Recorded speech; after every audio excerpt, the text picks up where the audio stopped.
The pre-dawn light on August 12, 1967, was supposed to bring another quiet day to the backroads of McNairy County, Tennessee. But that morning, the silence wasn't broken by birdsong. It was shattered by the roar of a V8 engine and the deafening chatter of automatic weapons.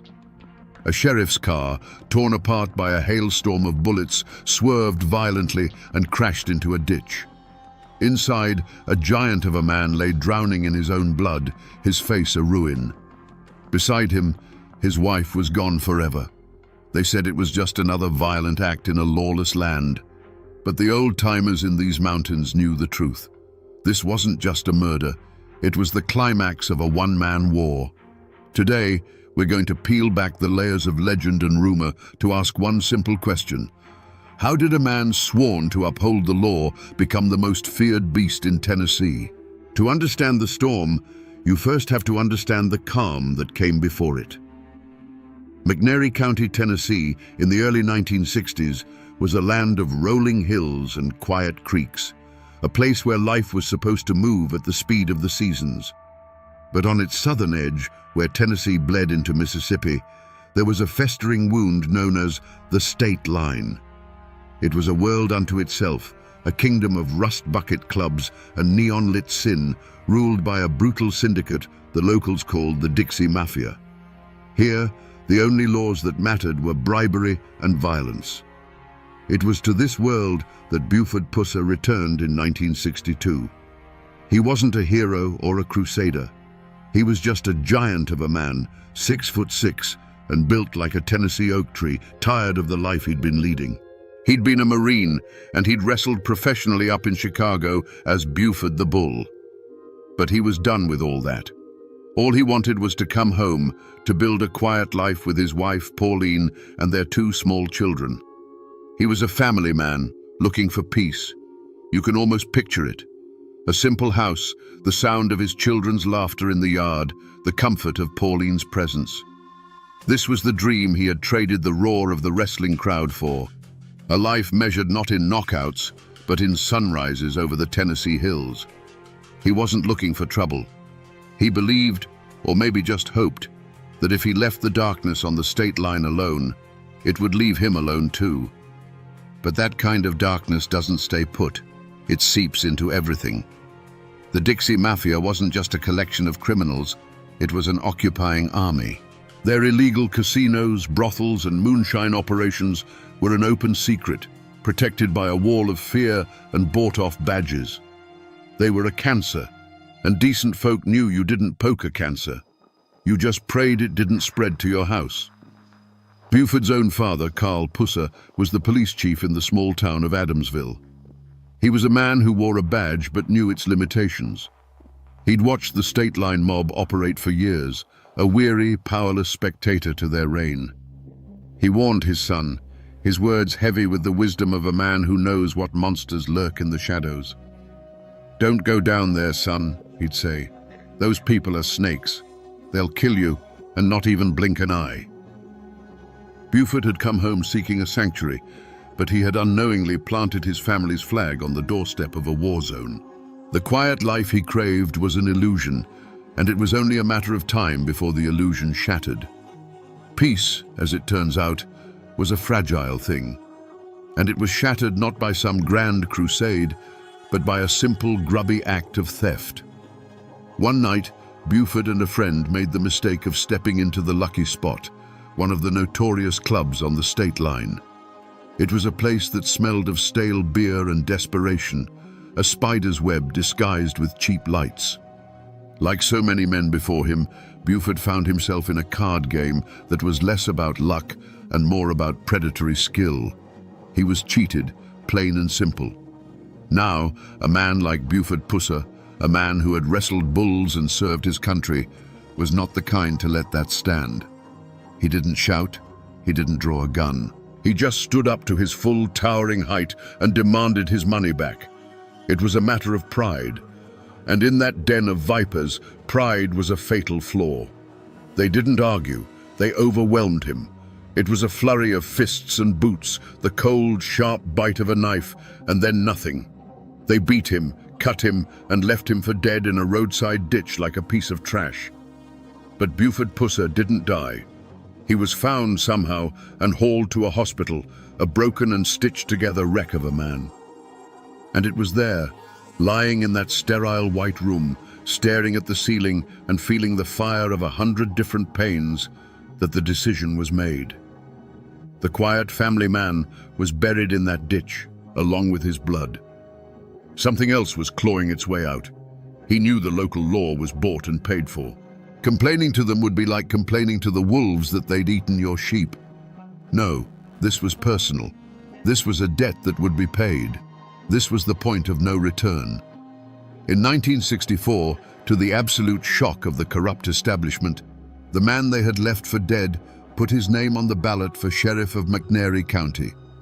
He was only 26 years old, a political nobody. His campaign was brutally simple, a 4-word promise that was also a direct threat. I will clean this county. It was a spark in a warehouse full of dry timber. The people who had lived in the shadow of the state line mob for a generation were tired of the fear, tired of the corruption.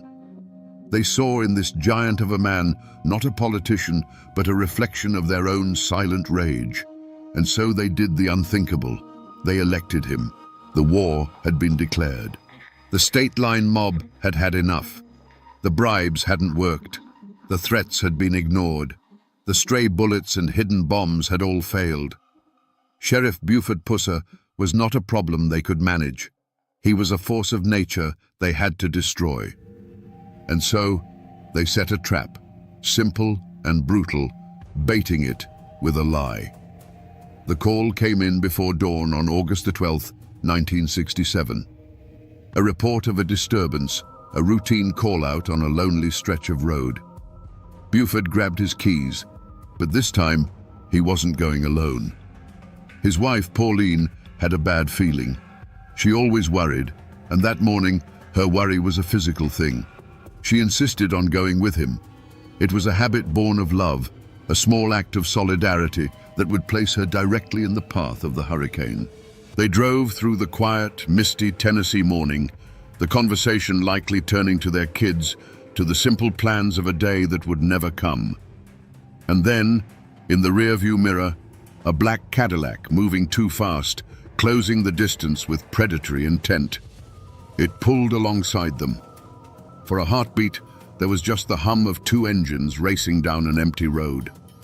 Then the world came apart. The morning calm was ripped to shreds by a sound that didn't belong there, a mechanical, stuttering thunder that echoed off the pines. This wasn't a pistol shot. This was a declaration of total war. The sheriff's car, a heavy fortress of American steel, became as fragile as glass. The windows didn't break, they vaporized into a million glittering fragments. The metal body was punched through again and again, perforated by a force that tore through it like wet paper.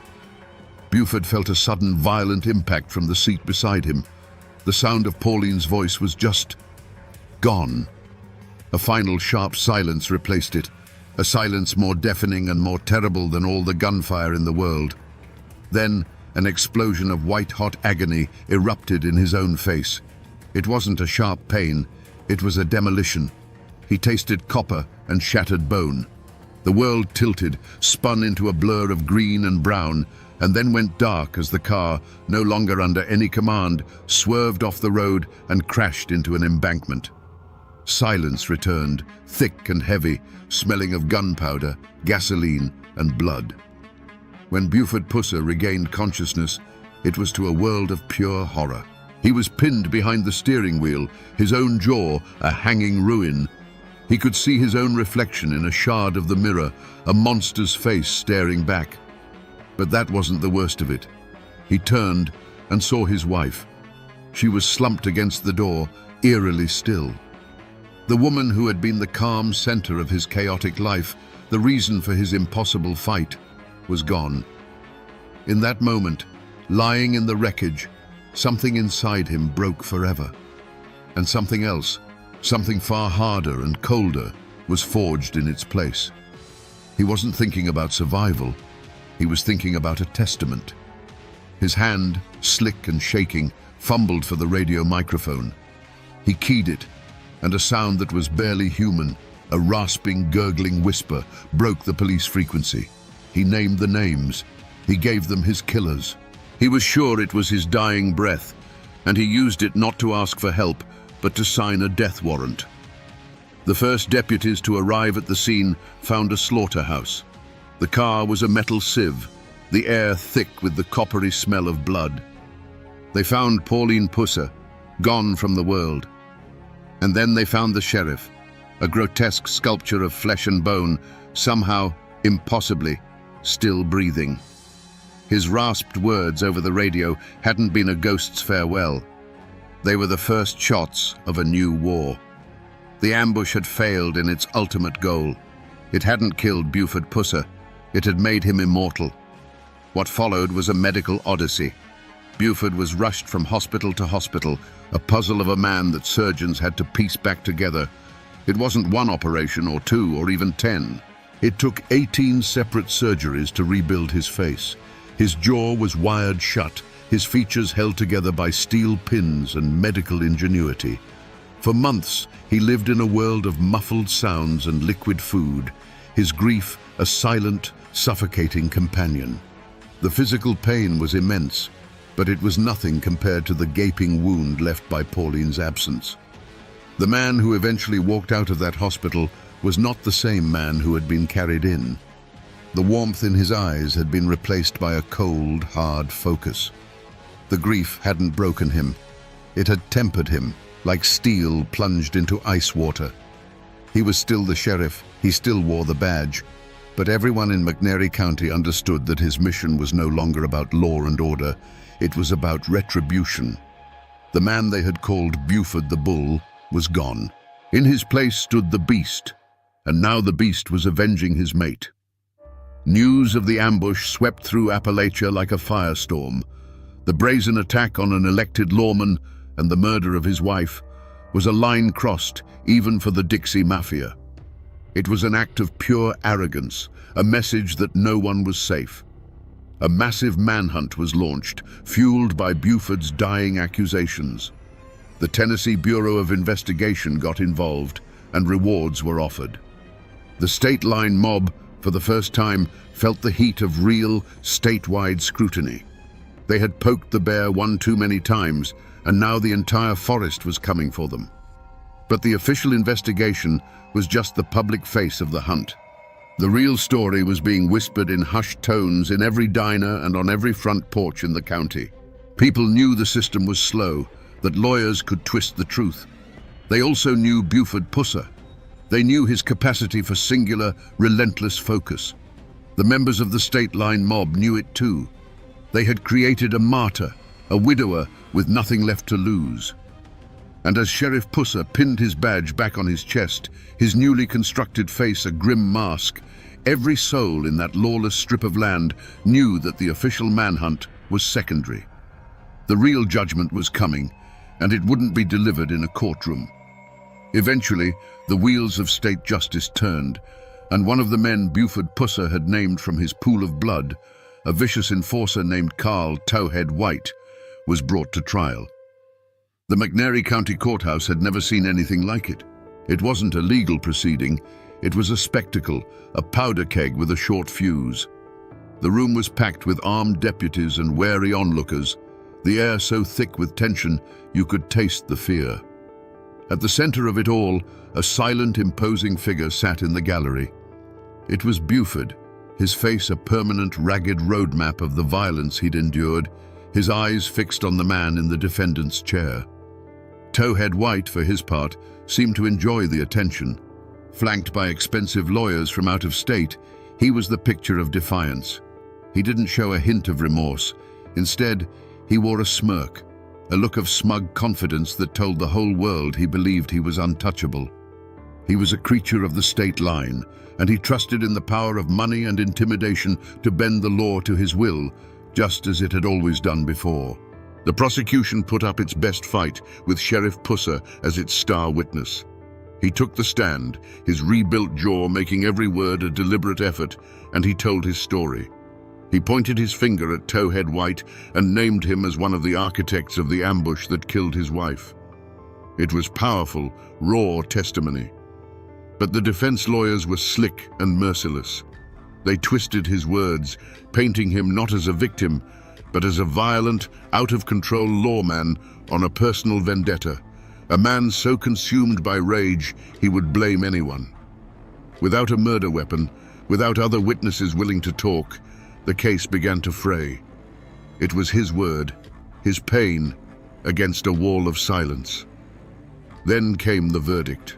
The foreman of the jury, a man who refused to make eye contact with anyone in the room, read the words that would echo through the Tennessee hills for decades to come.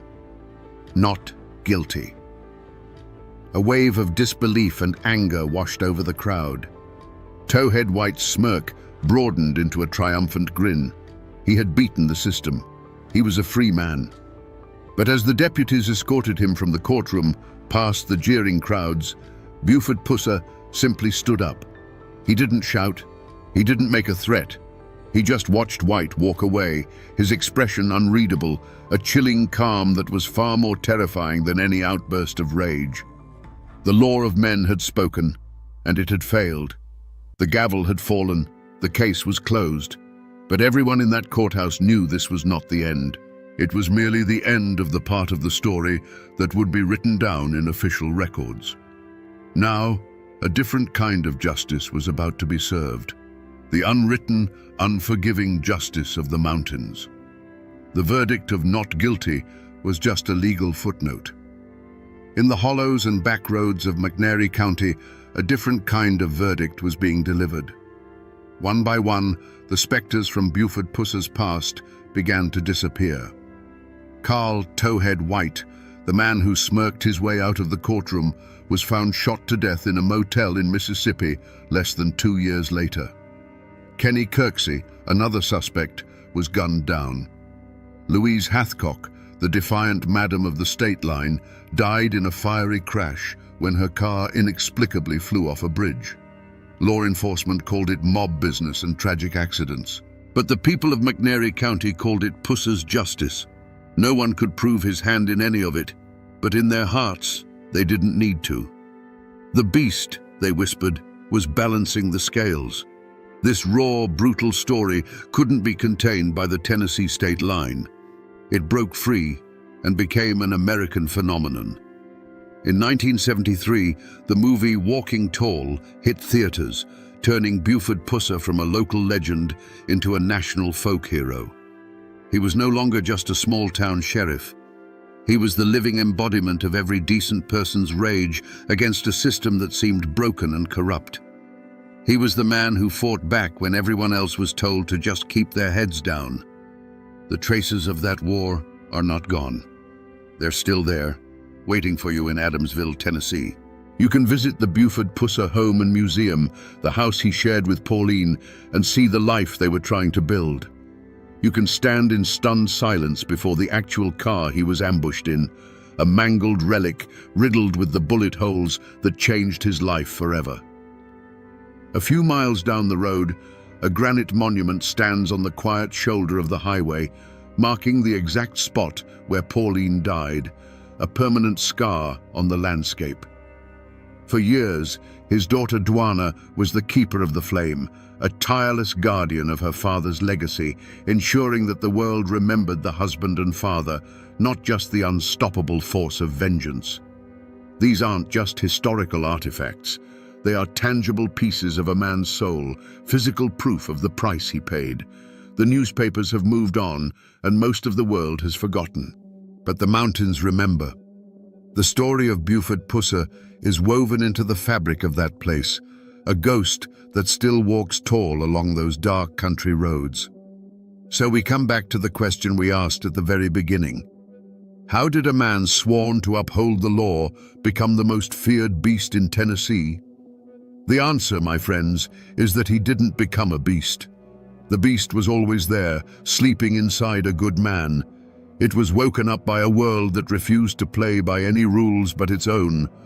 When the law proved to be a shield for the wicked and a lie to the innocent, Buford Pusser reached for an older, harsher code.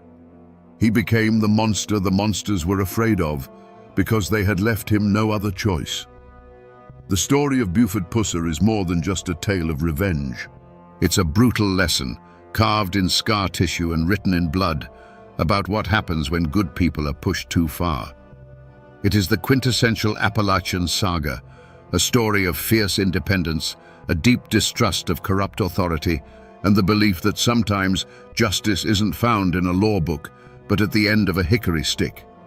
He endured unimaginable loss, but he never, ever backed down.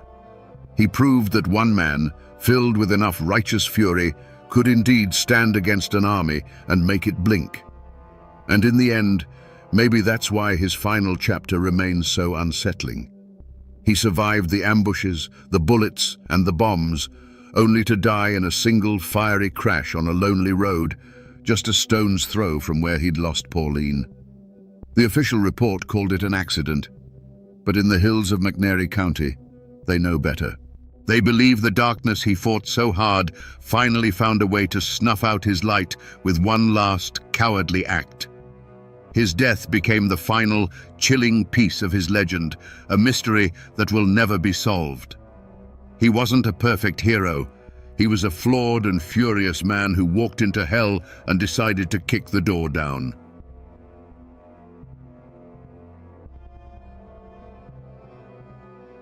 In the heart of Tennessee's mountains stands a stone beast the locals called the End of the Road, Brushy Mountain State Prison. They built it to hold the most dangerous men alive, but they say the real jailer wasn't the guards or the walls, but the ancient, unforgiving mountain itself. The official history tells of riots, brutality, and the escape of America's most hated man. But the old tales whisper of something darker, a curse born of blood and coal, one that traps souls within its stones long after their sentences have ended. Today, we'll peel back the layers of time and fear to ask, what really happened inside the prison that the mountain would never let go? Before the first stone of Brushy Mountain was laid, before its shadow fell across the valley, this was a different world. The Cumberland Mountains weren't a cage, they were a sanctuary. Life here moved to the rhythm of the seasons, dictated by the rising sun and the flow of the creeks. Families lived in cabins tucked into deep hollows, surrounded by forests so thick they seemed to swallow the sky. It was a hard life, to be sure, carved out of rock and stubborn soil, but it was a life of profound freedom. The men of this place were miners, but they were free men. Every morning, they'd walk into the dark mouths of the earth, not in chains, but with a lunch pail in one hand and a pickaxe in the other. This work was brutal, dangerous, and it stole the breath from their lungs, but it was honest. It was how they fed their children and kept a fire in the hearth. They were bound not by guards, but by a powerful, unspoken code of community. They looked out for one another because in the deep dark, your neighbor was the only law that mattered. They were a proud and independent people, descendants of Scots-Irish settlers who had come to these mountains seeking solitude and a life of their own making. They asked for little from the outside world and wanted even less from its governments. Their wealth wasn't measured in dollars, but in the yield of their gardens, the strength of their families, and the unshakable knowledge that this land, these hills, these creeks, belonged to them. They had everything they needed. But far away from these quiet hollows, in the halls of power, men with ledgers and contracts were drawing lines on maps. They saw the rich seams of coal not as a lifeline for mountain families, but as fuel for a new industrial age. And to get that fuel as cheaply as possible, they were willing to make a deal with the devil.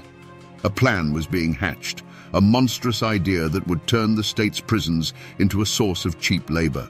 A rumor began to snake through the mountains. A whisper of a new kind of miner coming to the creeks, a miner who worked in chains and who would take the very bread from their tables. The world they knew was about to be burned to the ground. The ground for this conflict had been fertile for generations. The people of the mountains had a long and bitter memory when it came to outsiders with promises and contracts. They remembered their grandfathers telling stories of timber barons who stripped the hills bare and left, and land agents who tricked men who couldn't read into signing away their mineral rights for a pittance. So when the coal companies arrived, they were viewed with a deep, ingrained suspicion. The company men, with their clean hands and city suits, were a different breed, and their promises of prosperity always seemed to come with a hidden cost.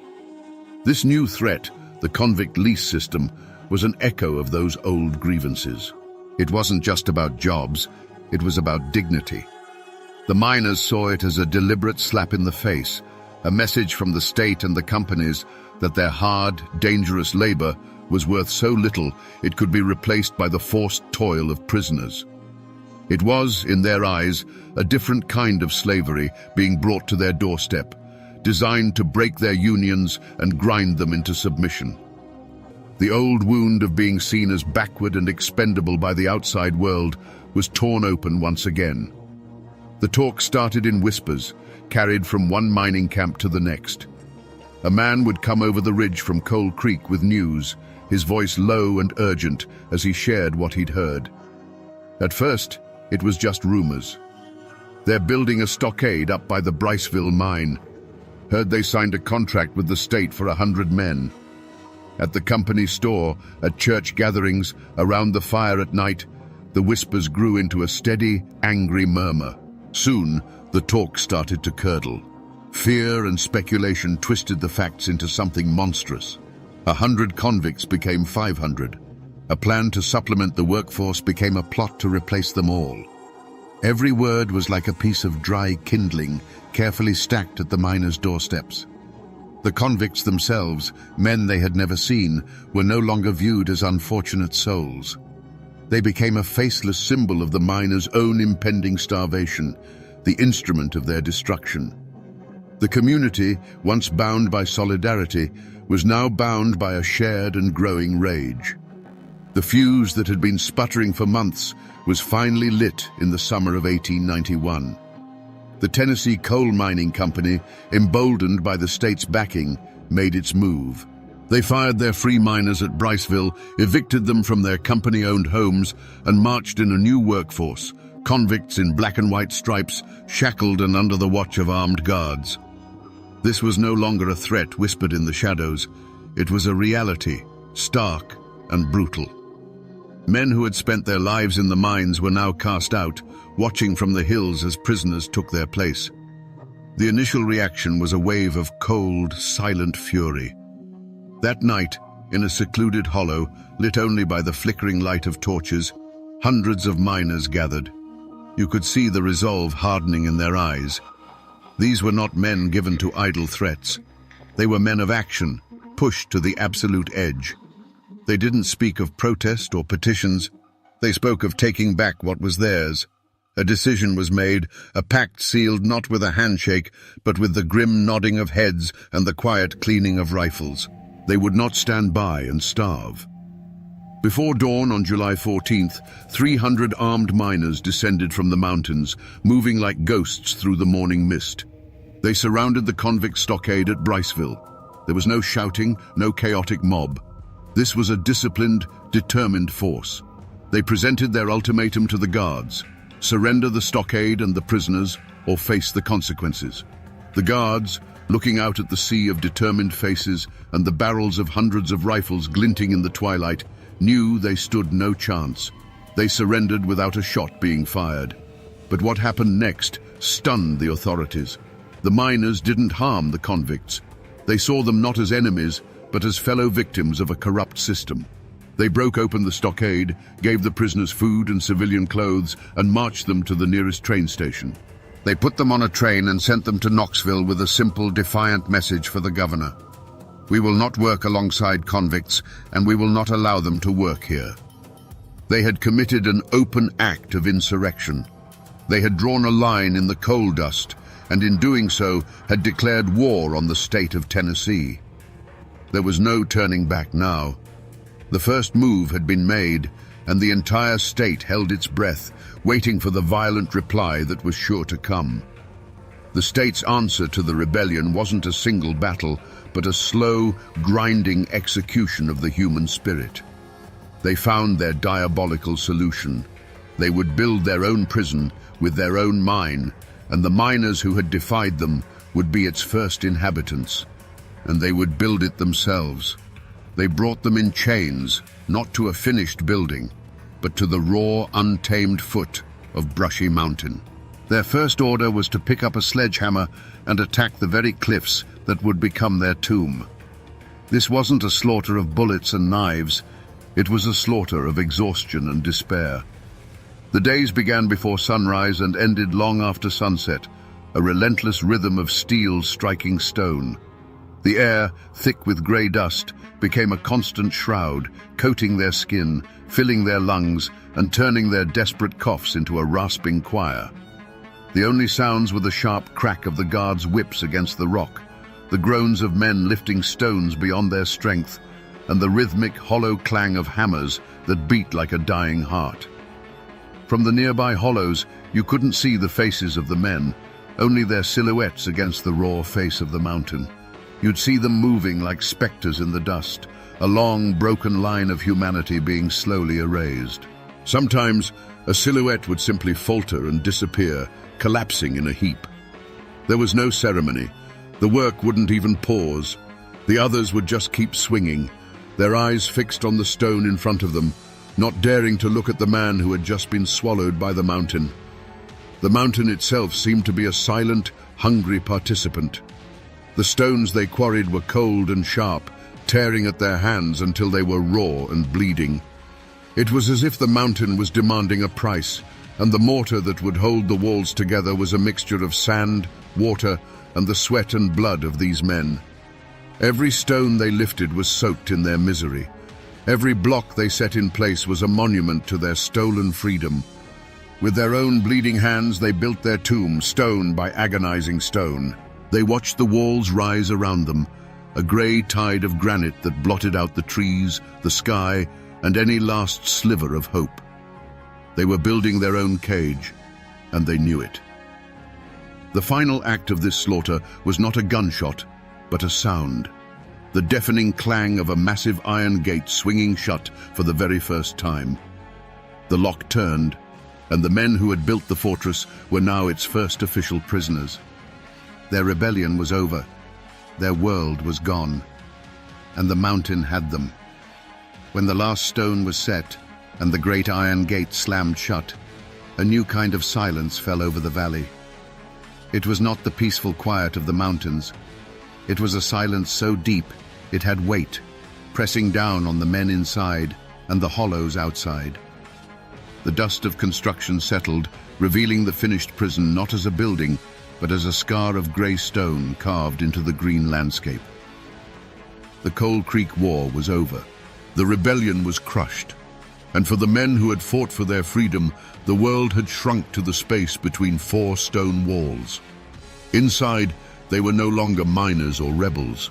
They were stripped of their names, their clothes, their pasts, and given a number and a striped uniform. The fight for justice was replaced by a grim, daily struggle for survival. And in the cruelest twist of fate, the state opened its own coal mine right on the prison grounds. The very thing they had fought against, being forced to work in a mine to enrich the state, had become their life sentence. They now descended into the earth each day, not as free men, but as the state's property, digging the black heart out of the mountain that held them captive. For those who survived the mines, a new society began to form within the walls, governed by its own brutal laws. The guards were kings, their word absolute, and their fists the only justice. The slightest infraction could land a man in the hole, a pitch-black cell deep in the foundations, a place where the damp chill and total darkness were designed to strip away not just hope, but sanity itself. A hierarchy of violence took root among the inmates, and the men who had once stood shoulder to shoulder in rebellion now looked at each other with suspicion and fear. Outside, in the surrounding communities, the prison stood as a constant, terrifying monument to their defeat. The mountain had swallowed their husbands, their sons, their fathers. The spirit of defiance that had burned so brightly was extinguished, replaced by a pervasive fear. Families spoke of the men in Brushy Mountain in hushed whispers, as if the very walls had ears. The fortress had not only imprisoned the rebels, it had put a stranglehold on the spirit of the entire region. The authorities had won. Brushy Mountain became their grim trophy, a symbol of absolute power and a chilling warning to anyone who would dare to challenge the system again. The rumors that bled out from behind the walls, tales of brutality, of men lost in the mines, of souls broken in the dark, only served their purpose, cementing the prison's reputation as the end of the road. A new, dark chapter had begun, written in coal dust and human despair. The state's response was not to send lawmen, it was to send an army. The Tennessee State Militia, hundreds of them, descended upon the mountains by train. They were flatlanders, boys from the cities and farms, clad in uniforms that stood out starkly against the deep greens and browns of the forest. They came not to investigate a crime, but to put down an insurrection. Local sheriffs and deputies, men who had grown up with the miners, were brushed aside. This was no longer a local dispute. It was a military occupation. Their orders were simple: hunt down the leaders of the rebellion and make an example of them. But the miners had vanished. They melted back into the landscape that had birthed them, becoming ghosts in their own land. They knew every hidden hollow, every game trail, every forgotten cave and abandoned mine shaft.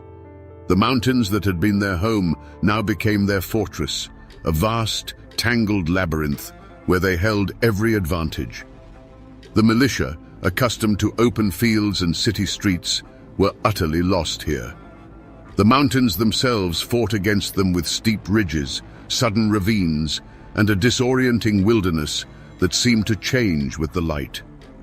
The hunt became a brutal, nerve-wracking game of cat and mouse. Patrols of soldiers would march up the creeks, their movements clumsy and loud, while the men they were hunting watched silently from the high ground. A snapping twig, a bird call that sounded just a little off, these were the signals that passed between the hidden men. A silent war was waged in the shadows, a war of fear and attrition. The militia, frustrated and angry, turned their attention to the families left behind. They raided cabins in the dead of night, tearing homes apart in search of fugitives, their bayonets a constant threat meant to break the mountain people's code of silence. But that code ran deeper than fear. Hiding a man on the run wasn't just an act of defiance, it was a sacred duty. A network of whispers and secret signs kept the fugitives fed and informed. A lantern left burning in a specific window, a quilt of a certain pattern hung on a clothesline. These were the messages the soldiers couldn't read. For months, the community held fast, a wall of silence and deception against the invaders. Eventually, though, the siege began to take its toll.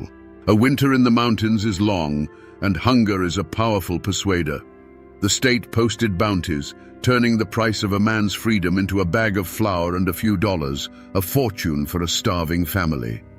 Slowly, agonizingly, the wall of silence began to crack. One by one, the leaders were found. They were discovered not in a blaze of gunfire, but huddled by a low fire in an abandoned prospecting cabin, their faces gaunt with hunger.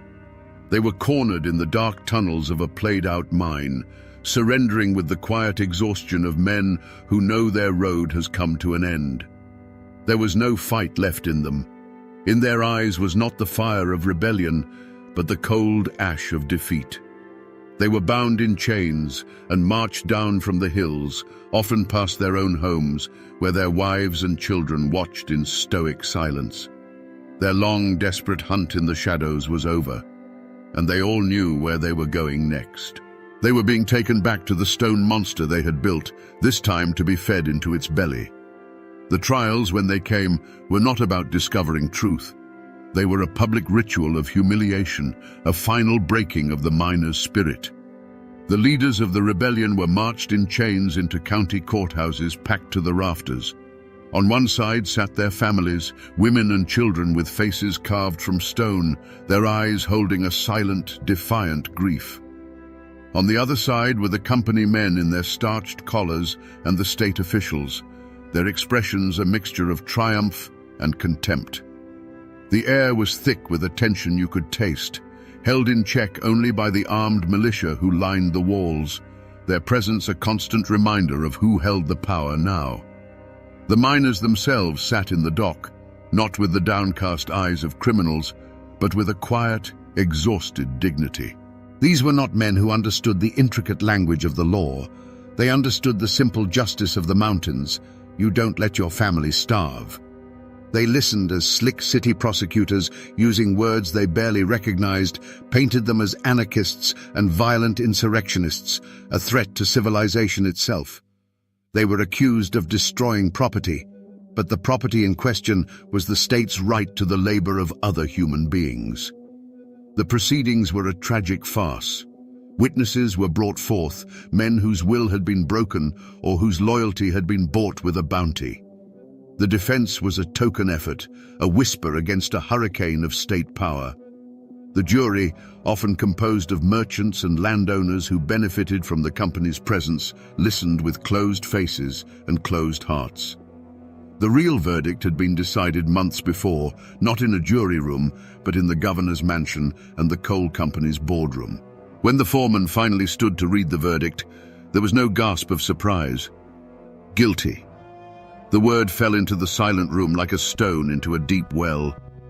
There were no tears from the families, only a tightening of jaws. The company men exchanged quiet, satisfied nods. The defendants themselves simply stared ahead, their faces betraying nothing. They had known from the moment the chains were locked on their wrists that this was the only possible outcome. Their freedom was gavelled away, their fight officially declared a crime.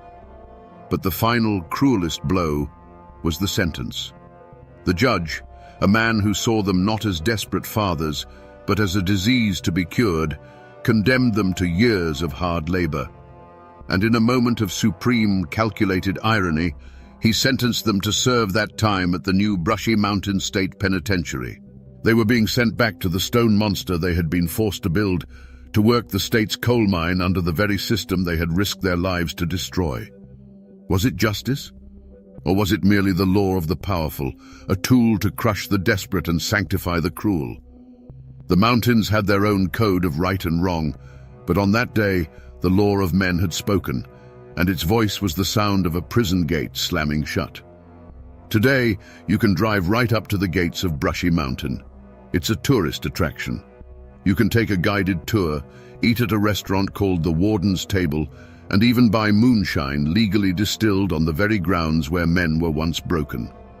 Tourists smile for photos, posing in the cell that once held James Earl Ray, their laughter echoing in the same spaces that once held only despair.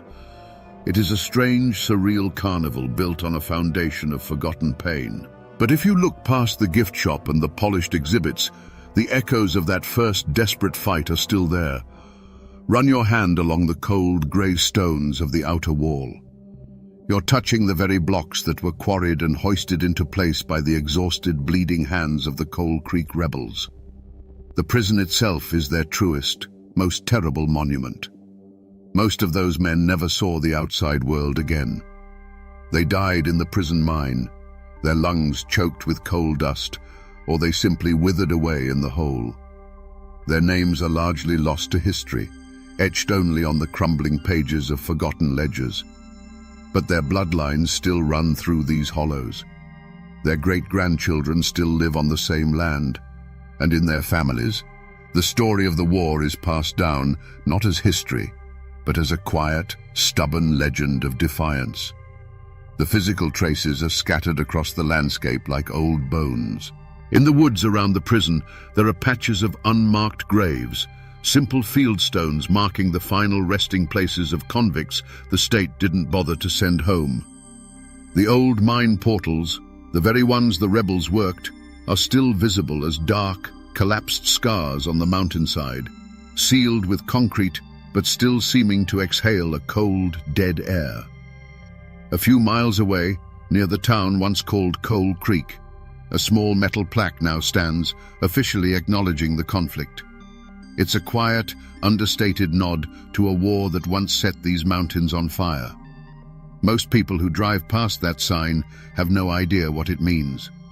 The story has been paved over by new roads and drowned out by the noise of the modern world. But when the last tour bus leaves Brushy Mountain for the day and the sun sinks behind the ridge, the old silence returns. And in that silence, you can feel it. The wind whistling through the empty cell blocks sounds like a whisper. The chill that settles in the valley has nothing to do with the weather. The tourists may forget the story as soon as they drive away, but the stones of this prison have not. The mountain remembers everything. So we return to the question that hangs in the cold air of this valley. What is the real curse of Brushy Mountain? Is it the restless spirit of a long-dead inmate, or the shadows that flicker in empty cells? The truth, as it so often is in these mountains, is something far more human and therefore far more chilling. The curse of Brushy Mountain was not born of supernatural forces. It was forged in the fire of human greed and ratified by the cold hand of injustice. The prison wasn't just built on a foundation of stone. It was built on the ashes of a people's rebellion for the simple right to live with dignity. This is more than just the story of a building. It is a story about the indomitable Appalachian spirit. It's a testament to men who were told their hard lives and their families didn't matter, and who answered by shaking the very foundations of the state. They lost their war, yes. They were chained and broken, and many were buried in unmarked graves. But the memory of their defiance is now embedded in these hills, a lesson that must not be forgotten.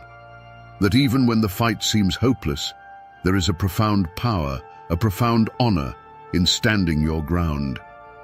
So the next time you hear the name Brushy Mountain, don't just think of infamous escapees or tales of hauntings. Think of those first prisoners. Think of the free miners of Coal Creek who were forced to build their own tomb, stone by blood-soaked stone. Because their story is the prison's true foundation. It is the secret the mountain has held for over a century. And now, my friends, you know the rest of the story. Imagine waking one morning to find a bundle of freshly cut willow branches tied to your front door. In the lawless hills of 19th century Kentucky, this wasn't a gift. It was an ultimatum, a final warning from a secret army that judged you in the dead of night. They called themselves the White Caps, angels of justice who promised to bring order to a land drowning in chaos. But the whispers that still echo through these hollows tell a different story. A story of how saviors became monsters and how the quest for justice turned into a thirst for blood and power. How did a committee of concerned farmers become a hooded terror that ruled by the whip and the rope? Today, we separate the legend from the brutal truth and uncover the story of the Whitehead clan. To understand the White Caps, you first have to understand their world. Picture the mountains of eastern Kentucky in the years after the Civil War. This wasn't just a place, it was a world apart, a labyrinth of fog-shrouded hollows and impassable ridges that kept the modern world at bay. Life here was governed not by clocks or calendars, but by the rising of the sun and the turning of the seasons. Families lived on isolated farmsteads, miles from their nearest neighbor, carving out a life from the stubborn, rocky soil. The creek was their water, the forest their larder, and the Bible their law. The people who called these mountains home were a proud and fiercely independent stock. They were veterans of a bitter war, farmers and blacksmiths who asked for little and expected even less from outsiders. Their lives were hard, a constant struggle against the elements and the land itself, but there was an honesty to it. A man's worth was measured by the strength of his hands and the truth of his word. They wanted nothing more than to raise their children, work their land, and be left in peace under the watchful eye of God. But a shadow was falling over this simple life. In the dark corners of this isolated world, a rot had begun to set in. With no effective law to speak of, the worst of human nature was allowed to fester. There were the drunks, who would trade their family's last bit of flour for a jug of corn liquor. There were the petty thieves who would steal a neighbor's livestock in the dead of night, knowing there would be no consequences. And there were the family tyrants, men who ruled their homes with a fist, whose wives and children suffered in terrified silence. For these people, justice was a distant rumor, a story told about faraway cities. The local sheriff was often a man who either lacked the courage to enforce the law or was corrupt enough to ignore it for a price. To take a grievance to the county court was an expensive days-long journey that most couldn't afford, and even then, a mountain man's word meant little to a flatland judge. Honest, hard-working families felt powerless, watching as the fabric of their community was torn apart by men who feared neither God nor government. A quiet desperation began to settle over the valleys. It was a feeling shared in hushed conversations around the pot-bellied stove at the general store and in prayers whispered in small clapboard churches. People felt abandoned, left to fend for themselves against the growing chaos. And in that fertile ground of fear and frustration, a dangerous seed was planted. It was the old mountain idea that when the law fails, men must make their own. They didn't know it yet, but they weren't just seeking justice. They were about to unleash a terror far worse than anything they had ever known. The change didn't happen overnight. It didn't start with a gunshot or a hanging, but with a whisper. A whisper that traveled from farm to farm, a shared frustration that finally found a voice in a secret meeting in an old barn. They were respected men, farmers, veterans, even a preacher or two, men who had simply had enough. They decided that if the law wouldn't protect their families, they would become the law. They took a name for themselves, the White Caps, and for their uniform, they chose the simplest, most terrifying disguise imaginable, a plain white sack with holes cut for eyes. Their first target was a man known throughout the valley for his drunken cruelty, a man who beat his wife and starved his children while he spent his days in a stupor. One morning, he awoke to find that silent message on his door, a bundle of willow switches. It was a clear ultimatum, understood by everyone in the mountains. Straighten up or face the consequences. The man, arrogant in his belief that no one would dare challenge him, laughed it off. He threw the branches into his fire and went back to his bottle. It was the last mistake he would ever make in that county. A few nights later, the community learned what happened when a warning was ignored.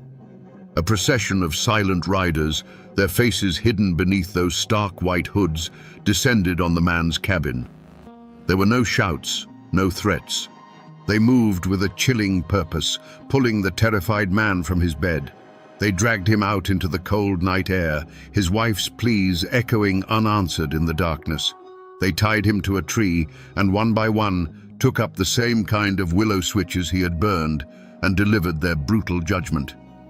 It wasn't just a beating, it was a ritual of public shaming, a message delivered not only to him, but to everyone. When it was over, they gave him a new ultimatum: be gone by sunrise, or they would return.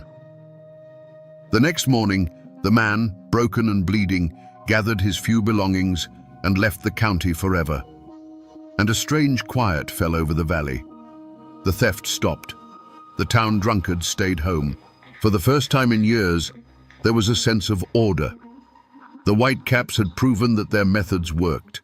They had tasted power, the absolute power to inspire fear and enforce their will. And in that moment of victory, without realizing it, they had crossed a line from which there was no return. The first drops of blood had been spilled not to kill, but to correct. Yet they had watered a seed that would soon grow into a monstrous tree. The taste of power is a poison, and it didn't take long for it to blacken the souls of the White Caps.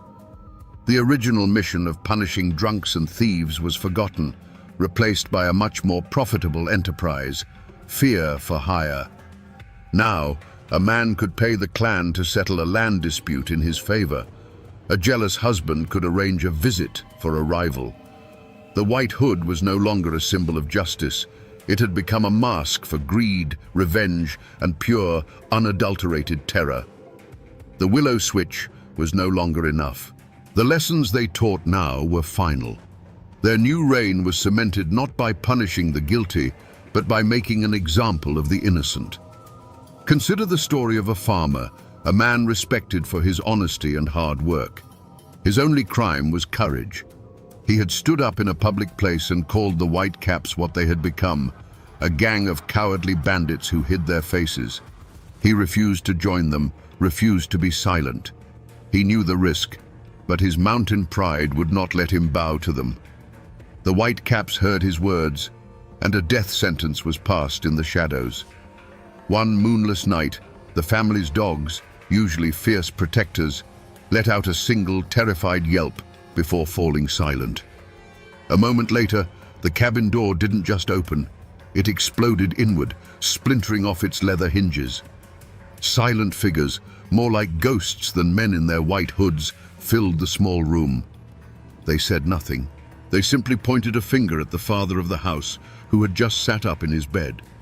The children, frozen in terror in their small cots, could only see flickering shadows and hear the sounds of a nightmare that would be seared into their memory forever. His wife threw herself at the intruders, begging, pleading, but she was thrown aside like a rag doll. They dragged the man from his home, his bare feet scraping on the cold, hard-packed dirt of the yard. His family was forced to remain inside the cabin, captives in their own home, made to watch through the shattered doorway. They saw the torchlight glinting on a rope as it was thrown over the thick branch of an old oak tree. They were being made to bear witness. This wasn't just a murder, it was a lesson, and his family were the first pupils. The children covered their ears, but it did no good. The night was filled with the sounds of a brief, desperate struggle, a man's choked gasps for air, and then a sickening, heavy snap that echoed through the hollow. After that, nothing. Just the creak of the rope and the chirping of the crickets, who seemed entirely indifferent to the horror that had just unfolded. The world had turned into a hell of screams, followed by a ringing, absolute silence that was somehow even worse. The hooded figures didn't linger. They melted back into the woods as silently as they had come, leaving the torch sputtering in the dirt. They left behind a grieving family and a dark shape twisting gently in the night breeze. When the first grey light of dawn touched the mountain, the neighbors would find the scene. They would see the unspeakable trophy hanging from that oak tree, and they would understand the Whitecaps' new gospel. Keep your head down, keep your mouth shut, because in these mountains, speaking the truth was a sin punishable by death. When the sun finally rose, its light did little to chase away the darkness. It only served to illuminate the horror. The first neighbor to pass by stopped dead in his tracks, his breath catching in his throat. He didn't run for the sheriff. He didn't cry out in alarm. He simply turned his wagon around and went to fetch other men, speaking in low, grim whispers. There was no question of who had done this. The sight of the body, a terrible monument to the price of defiance, was a signature left by the Whitecaps. Quietly, with grim reverence, the men cut him down and carried him back to his grieving family, their faces hard masks of fear and fury they dared not express. For the widow and her children, the world had ended. Their home was no longer a sanctuary, but a tomb haunted by the final moments of a man they loved. Every creak of the floorboards, every rustle of leaves outside was a fresh wave of terror. They couldn't stay.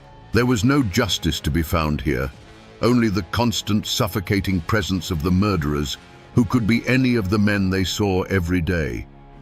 Their fight was not for justice, but for survival. Within a week, they packed what little they could carry, abandoned the farm their family had worked for generations, and disappeared, becoming refugees from their own home. Their departure sent a clear message to the entire county. The Whitecaps had won. A thick, suffocating blanket of silence fell over the hills and hollows. No one spoke of the murder above a whisper, and never to an outsider. The code of silence was now absolute. A new, more insidious fear took root, a paranoia that turned neighbor against neighbor. Who was hiding beneath those hoods? The man who sold you flour at the general store? The blacksmith who shod your horse? Even the preacher who spoke of God's law on Sunday? You could trust no one.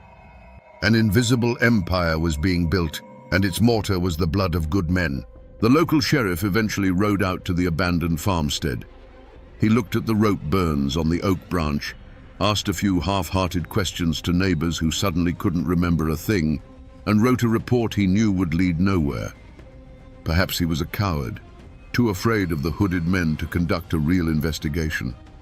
Or perhaps, and this was the most chilling thought of all, he was one of them, his badge just another mask he wore during the day. His visit was a formality, a hollow gesture that only proved one thing: the law of men had no power here anymore. The hunt for the culprits never began. How could it? You can't arrest a ghost, and the Whitecaps had become something more than men in the terrified minds of the people.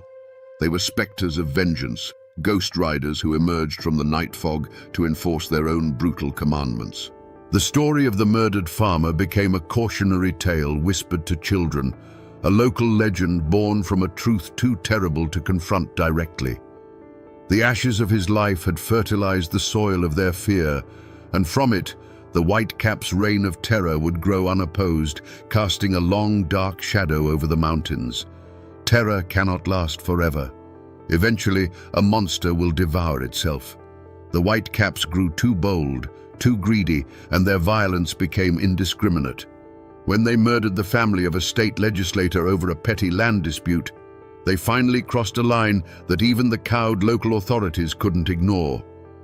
The outside world came flooding into the mountains, not with sheriffs this time, but with stone-faced U.S. Marshals and companies of the National Guard, men who didn't know the local families and who weren't scared of shadows in the night. Arrests were finally made, and the stage was set for a trial that would pit the law of the state against the law of the clan. The county courthouse became the center of a storm. The small town swelled with newspaper reporters from as far away as Cincinnati, with curious onlookers who wanted a glimpse of the monsters, and with the grim-faced families of both the victims and the accused. Armed guards stood on the courthouse roof, their rifles glinting in the sun, a clear sign that this was not ordinary justice. It was a war being fought in a courtroom. Inside, the air was thick with tension and sweat. Every man on the jury knew his decision would follow him home. They knew that no matter what the verdict, they would have to live with the consequences in a land where memories are long and grudges are passed down like heirlooms. The prosecution's case seemed impossible. How could you convict men when every witness was paralyzed by fear? The answer came in the form of a captured white cap, a young man facing the gallows who was offered a deal, his life for his testimony. The dam of silence finally broke. He was brought into the courtroom in chains, and with a trembling hand, he pointed out his former brothers. He named the leaders, described the secret oaths, and recounted the grim details of their night rides. You can just imagine the scene. A man confessing his sins, his voice cracking, while across the room, the men he condemned stared at him with a look of pure, cold hatred that promised a retribution beyond any courtroom's power. The defendants themselves were a portrait of mountain defiance. They weren't cowering criminals. Many of them, particularly the leaders, sat with a quiet, arrogant dignity. They stared back at the jury, not with remorse, but with contempt, as if they were the true judges in the room. In their eyes, they weren't murderers. They were soldiers who had brought order to a lawless land, and this trial was nothing more than a betrayal by the Flatlanders who didn't understand their ways. Their leader, a man known for his cunning and ruthlessness, barely paid attention, projecting an unnerving calm, confident that the web of fear he had spun for years would hold firm. Finally, the jury delivered its verdict. The room held its breath. For the men who were merely followers, the enforcers who carried out the orders, the verdict was guilty. Sentences of life in prison and the hangman's noose were handed down. A quiet wave of relief and victory washed over the prosecution and the families of the victims.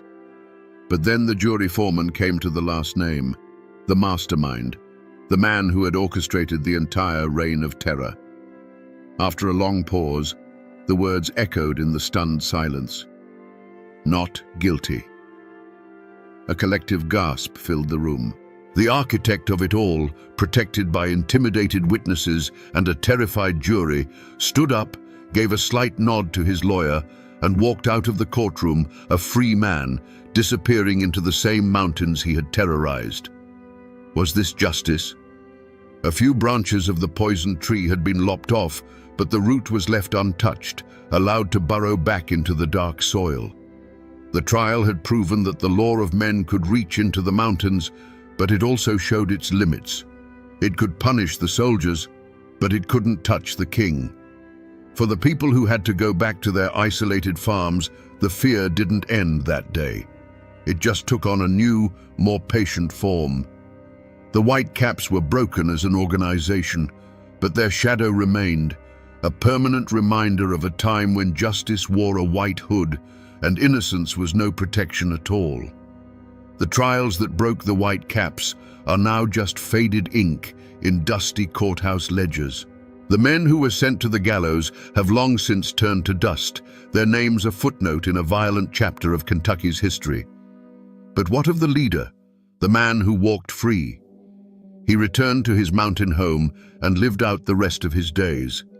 Officially, he died a peaceful old man in his own bed. But the old-timers in these mountains tell a different story. They say that while the law of men couldn't touch him, the justice of the mountains is patient. They whisper that his final years were haunted by the faces of those he condemned, and that his name, once spoken with fear, is now spoken with a quiet, knowing curse. The scars left by the Whitecaps run deeper than a single generation. To this day, there are family names in those hollows that carry the weight of that time. Descendants of the Whitecaps live alongside the descendants of their victims. The story is a ghost that sits at their dinner tables. For some, it's a source of quiet shame, a dark secret to be kept buried. For others, it's a painful heirloom, a reminder of a resilience forged in terror and loss. The blood feuds may be over, but the memory lingers in the bloodline, a quiet rift that separates neighbor from neighbor even now. You can still find the physical traces of that time if you know where to look. The old county courthouse still stands, its brick walls a silent witness to the drama that unfolded within. On a quiet afternoon, you can almost hear the echoes of the prosecutor's accusations and feel the weight of the jury's fear.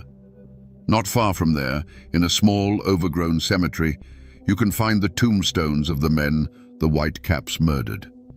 The weathered inscriptions are simple and direct, telling you the day they were born and the day they died, but they leave out the most important part of the story: how they died and why. The oak tree where the farmer was hanged may or may not still stand, but its legend does, a dark landmark in the collective memory of the community. Most people have forgotten this story. The world has moved on, and the violent nights of the Whitecaps seem like a tale from another world. But the mountains remember. They hold these stories in the deep shadows of their hollows and in the rustle of the leaves on a moonless night.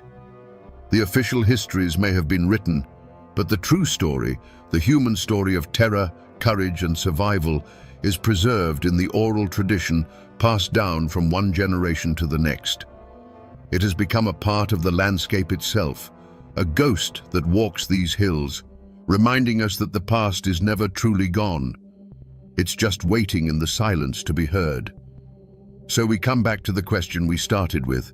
the one that hangs over this entire story like a mountain fog. How did a group of men who only wanted to protect their families become the very monsters they sought to destroy? The answer is as simple as it is terrifying. The White Caps weren't born evil. They were created by a vacuum, a space where law and order had died, and something had to take its place. They set out to be the cure, but without any checks on their power, the cure became a poison far deadlier than the disease. They learned that the power to punish is the power to control, and the power to control is the most addictive drug on earth. This isn't just a story about a band of hooded night riders from a bygone era. It's a timeless warning about the darkness that lies dormant in the human heart, waiting for the right circumstances to be unleashed. It's a testament to the fact that the road to hell is truly paved with good intentions. The White Caps are a brutal lesson in how easily the thirst for justice can curdle into a lust for blood, and how the hero who slays the dragon can, in time, grow scales of his own. It's a story of the indomitable Appalachian spirit, yes, but it reveals the dark side of that spirit, a fierce, unforgiving independence that, when twisted, respects no law but its own. The men who wore those white hoods are long gone. The ropes have rotted, and the willow trees they used for their warnings have grown old and died. But the story remains. It's been passed down, whispered from father to son, a chilling bedtime story that just happens to be true. It serves as a permanent reminder, etched into the very soul of these mountains, that the most dangerous men are often those who believe they are doing God's work. They teach us that fear is the cruelest of masters, and that true justice can never, ever be found hiding behind a mask. The first shotgun blast threw her from the saddle into the cold, muddy water of the creek. She was still alive, crawling for the bank, when the second, more brutal blast tore through the air, silencing her forever. The newspapers called her the Bandit Queen, a velvet-clad phantom who rode with the James brothers and ruled the outlaws of the Indian Territory. But the truth was far messier and far more tragic than any dime novel could capture. Who would ambush a woman just 2 days shy of her 41st birthday and leave her to die in the mud? Today, we ride past the legends and the lies to find the real Belle Star, and to answer the question that still haunts that lonely patch of ground. Who pulled the trigger? Before the gun smoke and the legend, there was a girl named Myra Maybelle Shirley, born in 1848 into a world that was anything but lawless. Her home was near Carthage, Missouri, a land of rolling green hills and fertile soil that held a promise of prosperity. Her father, Judge John Shirley, was a man of standing, a prosperous farmer and innkeeper whose family lived a life of relative comfort and respectability. They were slave owners and fierce believers in the Southern cause, their identity deeply woven into the fabric of Missouri's divided soul. This was not a world of desperate poverty that breeds outlaws. The Shirley home was a place of order and aspiration. Young Myra was not raised in a dirt-floored cabin, but was sent to the Carthage Female Academy to receive a classical education. She learned literature, rhetoric, and became an accomplished pianist. You can almost picture it. A dark-haired girl with a stubborn set to her jaw, her fingers flying across the ivory keys, filling the respectable Shirley Inn with music that seemed to hold the roughness of the frontier at bay.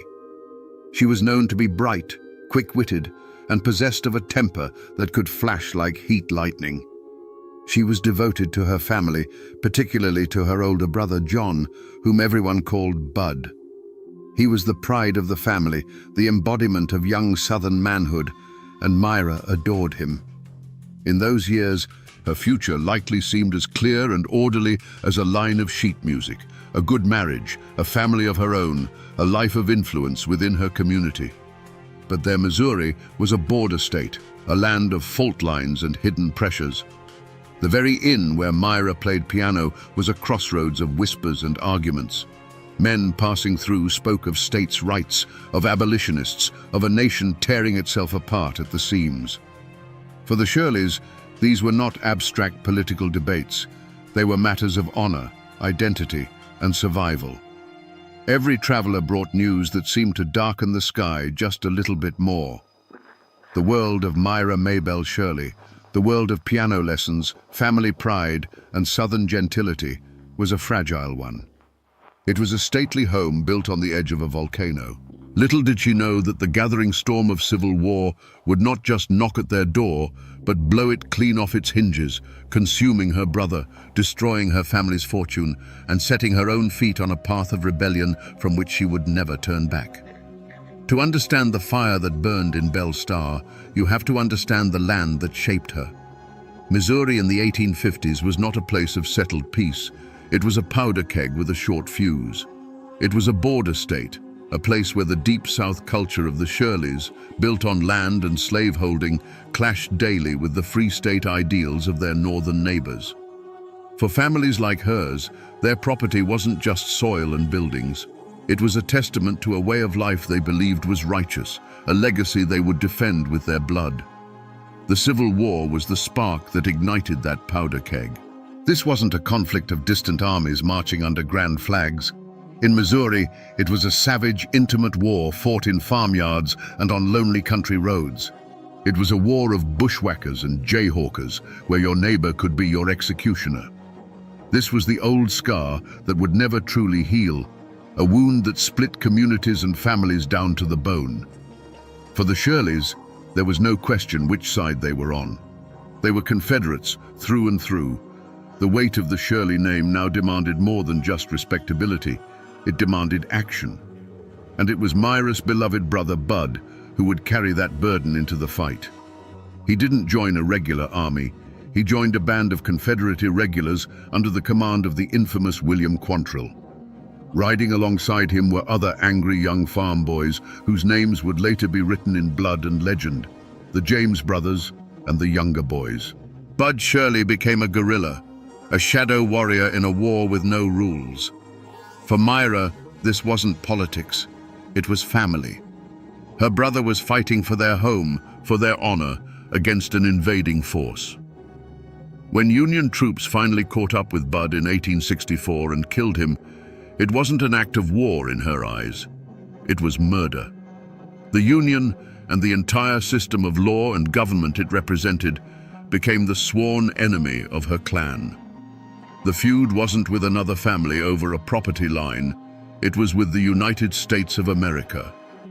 Her grief hardened into a cold, lifelong vow of defiance. The seeds of the Bandit Queen were planted right there in the blood-soaked soil of Missouri. Long before the war ended, the Shirley Inn had become more than just a resting place for travelers. It was a safe house, a quiet harbor for the Confederacy's most daring and dangerous guerrilla fighters. You have to understand, men like Jesse James and Cole Younger weren't just abstract legends passing through. They were Bud's friends. They were boys Myra knew, young men who sat in her family's parlor, listening to her play the piano while their Colts rested heavy on their hips. Her music was the only moment of peace in their world of ambush and reprisal, and this shared experience forged a bond of loyalty that ran deeper than any law. When the war was lost and the Shirleys were forced to relocate to Syene, Texas, they carried those old loyalties and grudges with them like family heirlooms. They were surrounded by other displaced Southern families, all of them nursing the bitter wound of defeat. In this world, the new Reconstruction-era lawmen weren't seen as protectors. They were seen as occupiers, the enforcers of a victor's justice. A man's worth was judged not by his adherence to this new law, but by his loyalty to the old cause. Whispers travel like wildfire in a place like that, and they clung to Myra Maybelle Shirley. Her association with the Younger clan was common knowledge, and the rumors of a youthful romance with the handsome Cole Younger followed her everywhere. It didn't matter if it was true. What mattered was the perception. She was marked, seen as part of that defiant, dangerous world. She wasn't just Judge Shirley's educated daughter anymore. She was the girl who kept company with outlaws, a woman who understood their codes and shared their enemies. This web of associations poisoned the air, turning small disagreements into matters of life and death.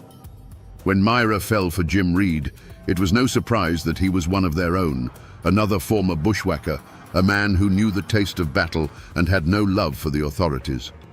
Her family objected, seeing in Reed the violence and uncertainty that had already cost them a son. But Myra's defiance was absolute. Marrying him was an act of choosing her side once and for all. The ground was now perfectly fertile for conflict. The community was a tinderbox of Civil War resentments. Myra's own reputation was already stained with the smoke of rebellion, and she had bound her fate to a man who saw the law as an obstacle to be overcome, not a shield to hide behind.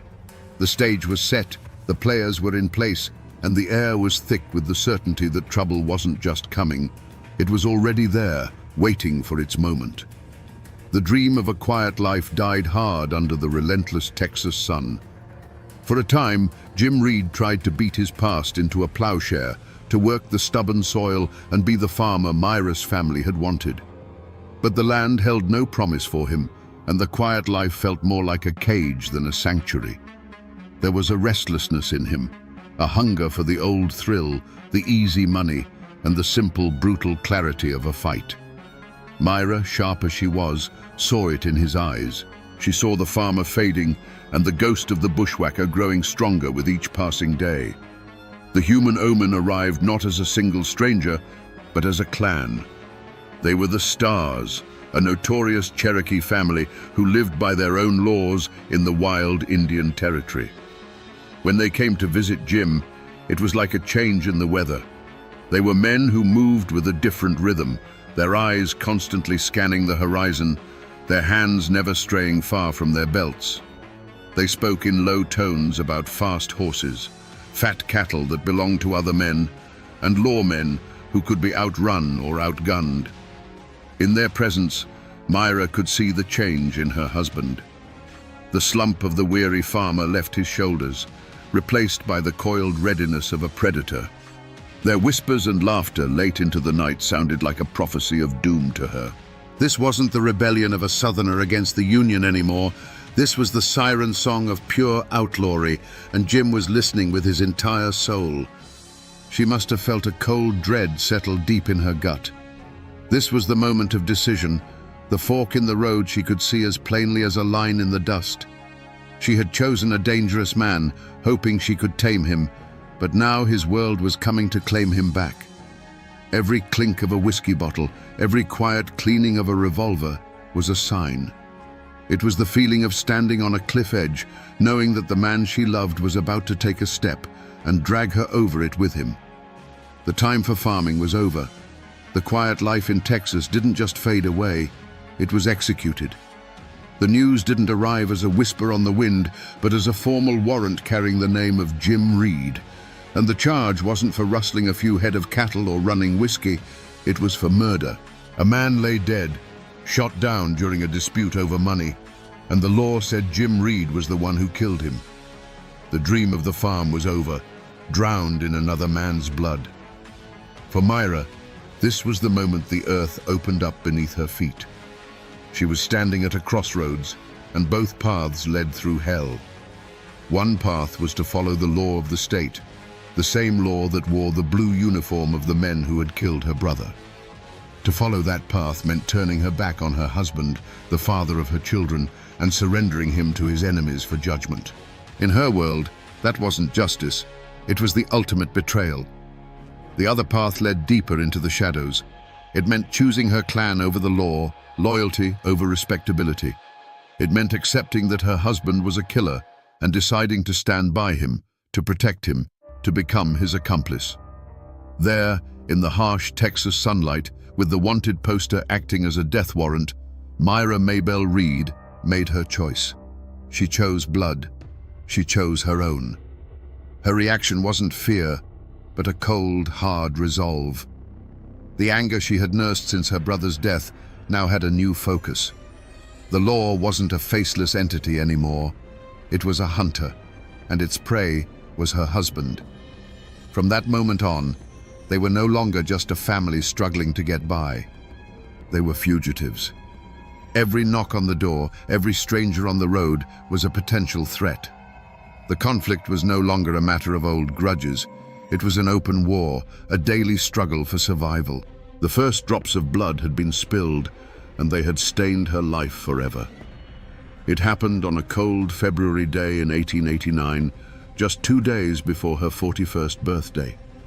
She was riding home from a neighbor's house, the path toward Younger's Bend as familiar to her as the lines on her own hand.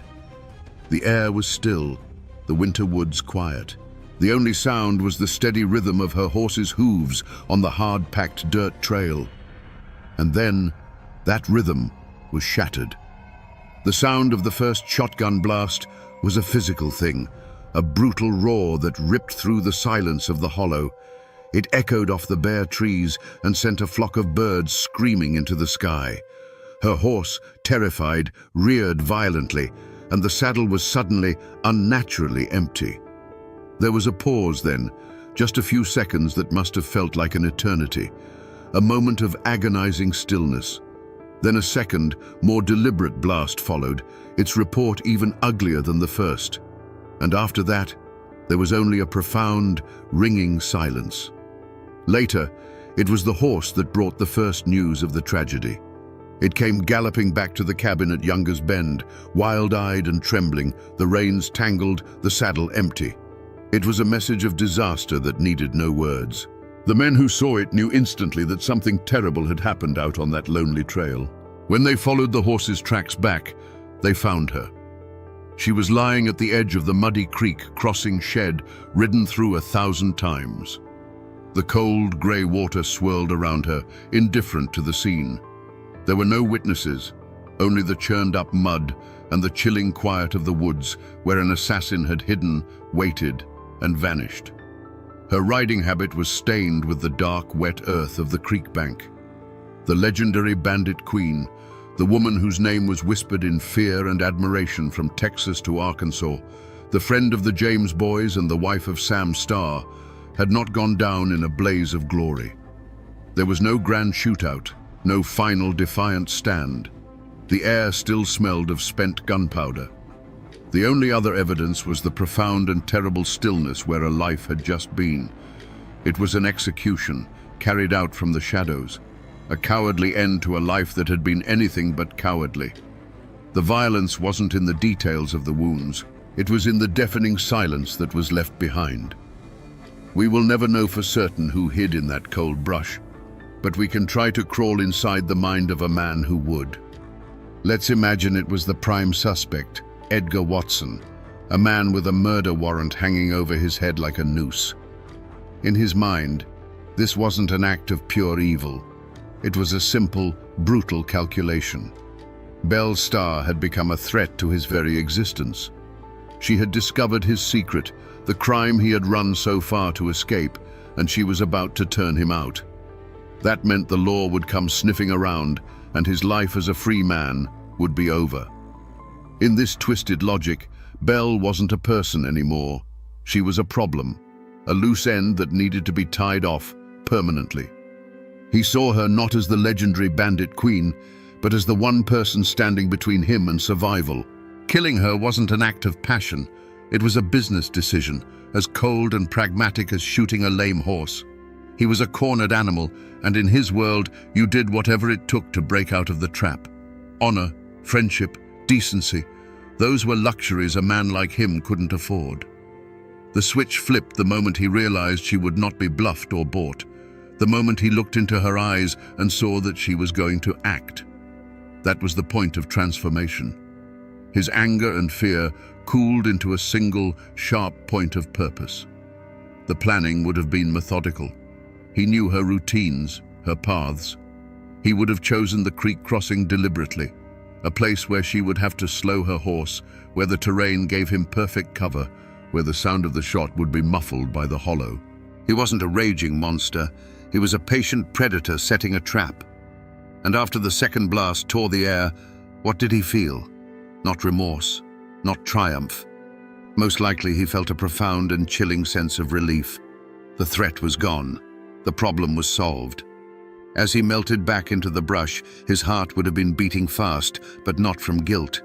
It was the adrenaline of survival. His mind would already be working on the next steps. The alibi, the look of surprise on his face when he heard the news. Whether it was the cold calculation of a man like Watson, or the hot, humiliated rage of her own son, the psychology was the same. Belle had become an obstacle, and for the beast in the shadows, obstacles were meant to be removed. When the echoes of the second shot finally died, a heavy, unnatural silence fell over Younger's Bend. The discovery was as grim and undignified as the murder itself. It wasn't a posse of lawmen who found her, but her own people, led to the spot by her riderless horse. They lifted her body from the cold, clinging mud of the creek bank and carried her home. The fearsome bandit queen, the woman who had stared down Judge Parker's court, was gone. All that was left was the mortal remains of Myra Maybelle Starr, her clothes soaked and stained with the earth she had fought so hard to possess. The cabin at Younger's Bend, once a bustling sanctuary for men on the run, became a house of mourning. The whispers of outlaw plots were replaced by the stunned silence of grief. For her daughter, Pearl, the sight of her mother's body was a wound that would never heal. The shock was soon followed by a cold, burning question that settled in the air like smoke. Who had done this? And who among the men and women gathered in that very room knew more than they were saying? The fight for survival was no longer against the law. It was against the secret killer who might be standing right beside them. Word travels fast in the back country, and it wasn't long before the law arrived. Deputy marshals from Fort Smith, Judge Isaac Parker's men, rode into Younger's Bend. They were hard men, accustomed to the violence of the territory, but this was different. This was the murder of the most famous woman in their jurisdiction. They weren't just investigating a crime, they were stepping into the heart of a legend, a place built on a foundation of secrets and lies, where every neighbor had a grudge and every friend had a hidden motive. The investigation began immediately, a slow, methodical process of untangling the web of Belle's complicated life. Who were her enemies? Who owed her money? Who feared her? The list was dangerously long. A reward was posted, a paltry sum that seemed an insult to the scale of her fame. But in a land where loyalty was cheap and life was cheaper, even a small reward could be enough to loosen a tongue or point a finger. The initial chaos of rumor soon began to crystallize around one name. In the fearful whispers of neighbors and the cold calculations of the deputies, the name of Edgar Watson surfaced again and again. The tenant farmer with a secret past, the man Belle was about to evict. He had the motive, he had the opportunity, and he had the cold-blooded history. The hunt for Belle Starr's killer now had a face and a name. Belle Starr's murder was like a stone dropped into a still pond, and the ripples of fear and suspicion spread through every isolated cabin in the territory. This wasn't a tight-knit community bound by friendship. It was a loose collection of families, fugitives, and farmers, all held together by a fragile web of convenience and mutual distrust. Her death tore that web to pieces.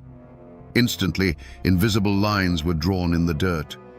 On one side were those loyal to Belle's memory, her family, the outlaws she had sheltered, and the neighbors who had, in their own way, respected her power.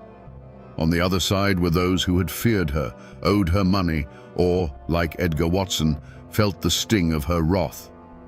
When the marshals from Fort Smith began their investigation, they ran headlong into a solid wall of silence. You have to understand, in the Indian Territory, the law of Judge Parker was seen as a foreign power. The real law was the local code, and that code had one simple rule: you don't talk to outsiders. To be a snitch was a death sentence, far more certain than any verdict from a jury in Fort Smith. The deputies would ask questions, and in return they would get blank stares, shrugged shoulders, and the maddeningly simple phrase, "Don't know nothing." This wasn't just loyalty to the outlaw way, it was raw, paralyzing fear. The killer was still out there. He could be the man plowing the next field over. He could be listening from the shadows at the general store. To speak a name aloud to a lawman was to invite a shotgun blast in the dark for you and your family. People who once left their doors unbarred now checked them twice. A strange horseman on the road was no longer a traveler, but a potential threat. The law offered a reward, but the killer offered a much more immediate consequence. In this atmosphere of terror, even the smallest actions became profound statements of allegiance. True courage was rare, and it was quiet. It was the neighbor woman who left a basket of cornbread on Pearl's doorstep, a silent offering of sympathy that said, "I am with you," without speaking a word. Cowardice, however, was far more common. It was the man who, when asked about Edgar Watson's whereabouts on that fateful afternoon, suddenly found a fascinating spot on the floor to stare at. It was the providing of a vague alibi, the convenient lapse in memory, the turning of a blind eye. Every person in that hollow was forced to make a choice, and most chose the side of self-preservation, burying the truth under a thick blanket of silence. The hunt for Edgar Watson wasn't a grand, sweeping posse of righteous lawmen. It was two separate hunts, running on parallel tracks of justice and revenge. On one track were the U.S. deputy marshals, methodical and official, working for Judge Parker's court. On the other, far more dangerous track, was an unofficial posse, a ghost-like band led by Belle's new husband, Jim July Starr, and likely composed of men who had called Younger's Bend a safe haven. The lawmen wanted Watson in handcuffs. Jim July and his riders wanted him in a shallow grave. The Indian Territory in winter is a merciless landscape. It's not the soaring peaks of Appalachia, but a tangled, brutal world of its own, a maze of dense thickets, frozen swamps, and red clay mud that can suck a horse down to its belly. Watson knew this land. He was a creature of its shadows. He melted into the landscape, his trail as slippery as a water moccasin in a dark creek. For days, the hunt was a frustrating ordeal against nature itself. The marshals followed procedure, while Jim July's men followed instinct, their eyes reading the land for broken twigs and disturbed leaves that the official lawmen missed. Watson was a phantom. A farmer would report seeing a man matching his description near the Poto River, but by the time the posse arrived, he was gone, leaving nothing but a cold campfire. They were always one step behind, chasing a ghost through a wilderness that seemed designed to protect its own. The territory itself was his greatest ally. It was a place where a man on the run could find a sympathetic ear, a hot meal, and a fresh horse from someone who held their own grudge against the law at Fort Smith. Watson wasn't just one man against a posse. He was a fugitive plugged into the lawless network that thrived in those hills. The chase stretched on, the days turning into a week. The pursuers grew weary, their supplies dwindling, their frustration mounting. They were hunting in a land of whispers and lies, where the very air seemed to conspire against them. It felt less like a manhunt and more like an exorcism, trying to drive a malevolent spirit out of a haunted land. Every cold night spent by a fire was a reminder that their quarry was out there, just as cold, just as determined, and driven by the most powerful engine of all, the will to survive. The end came not with a roar, but with a quiet click.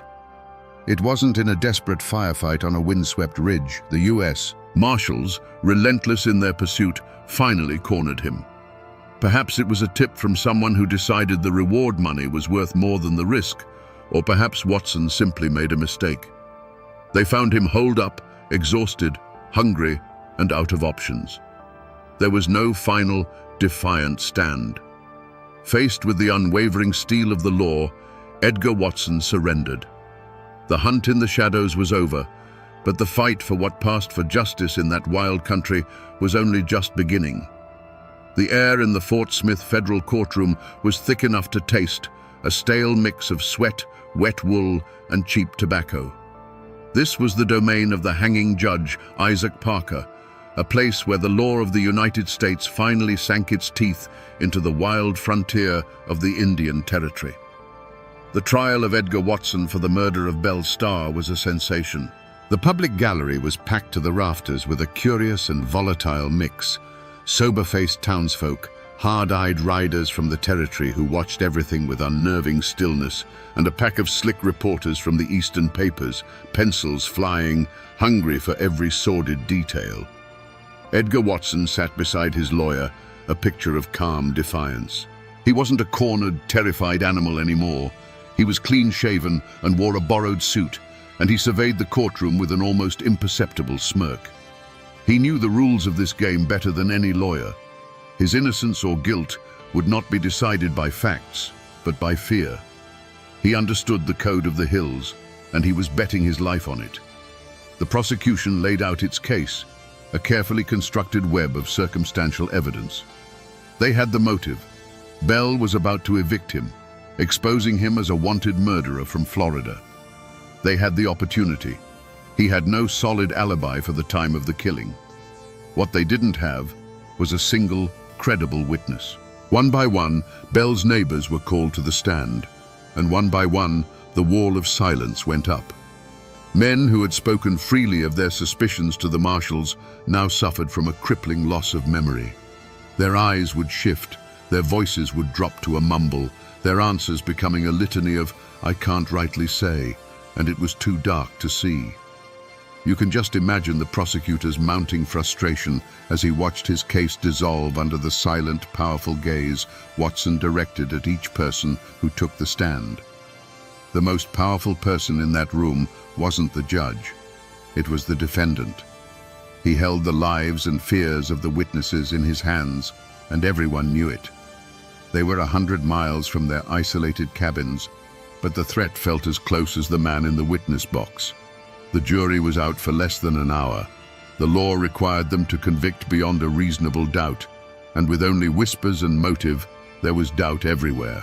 The foreman stood, cleared his throat, and refused to look at Watson as he read the verdict. Not guilty. A wave of murmurs and gasps swept the room.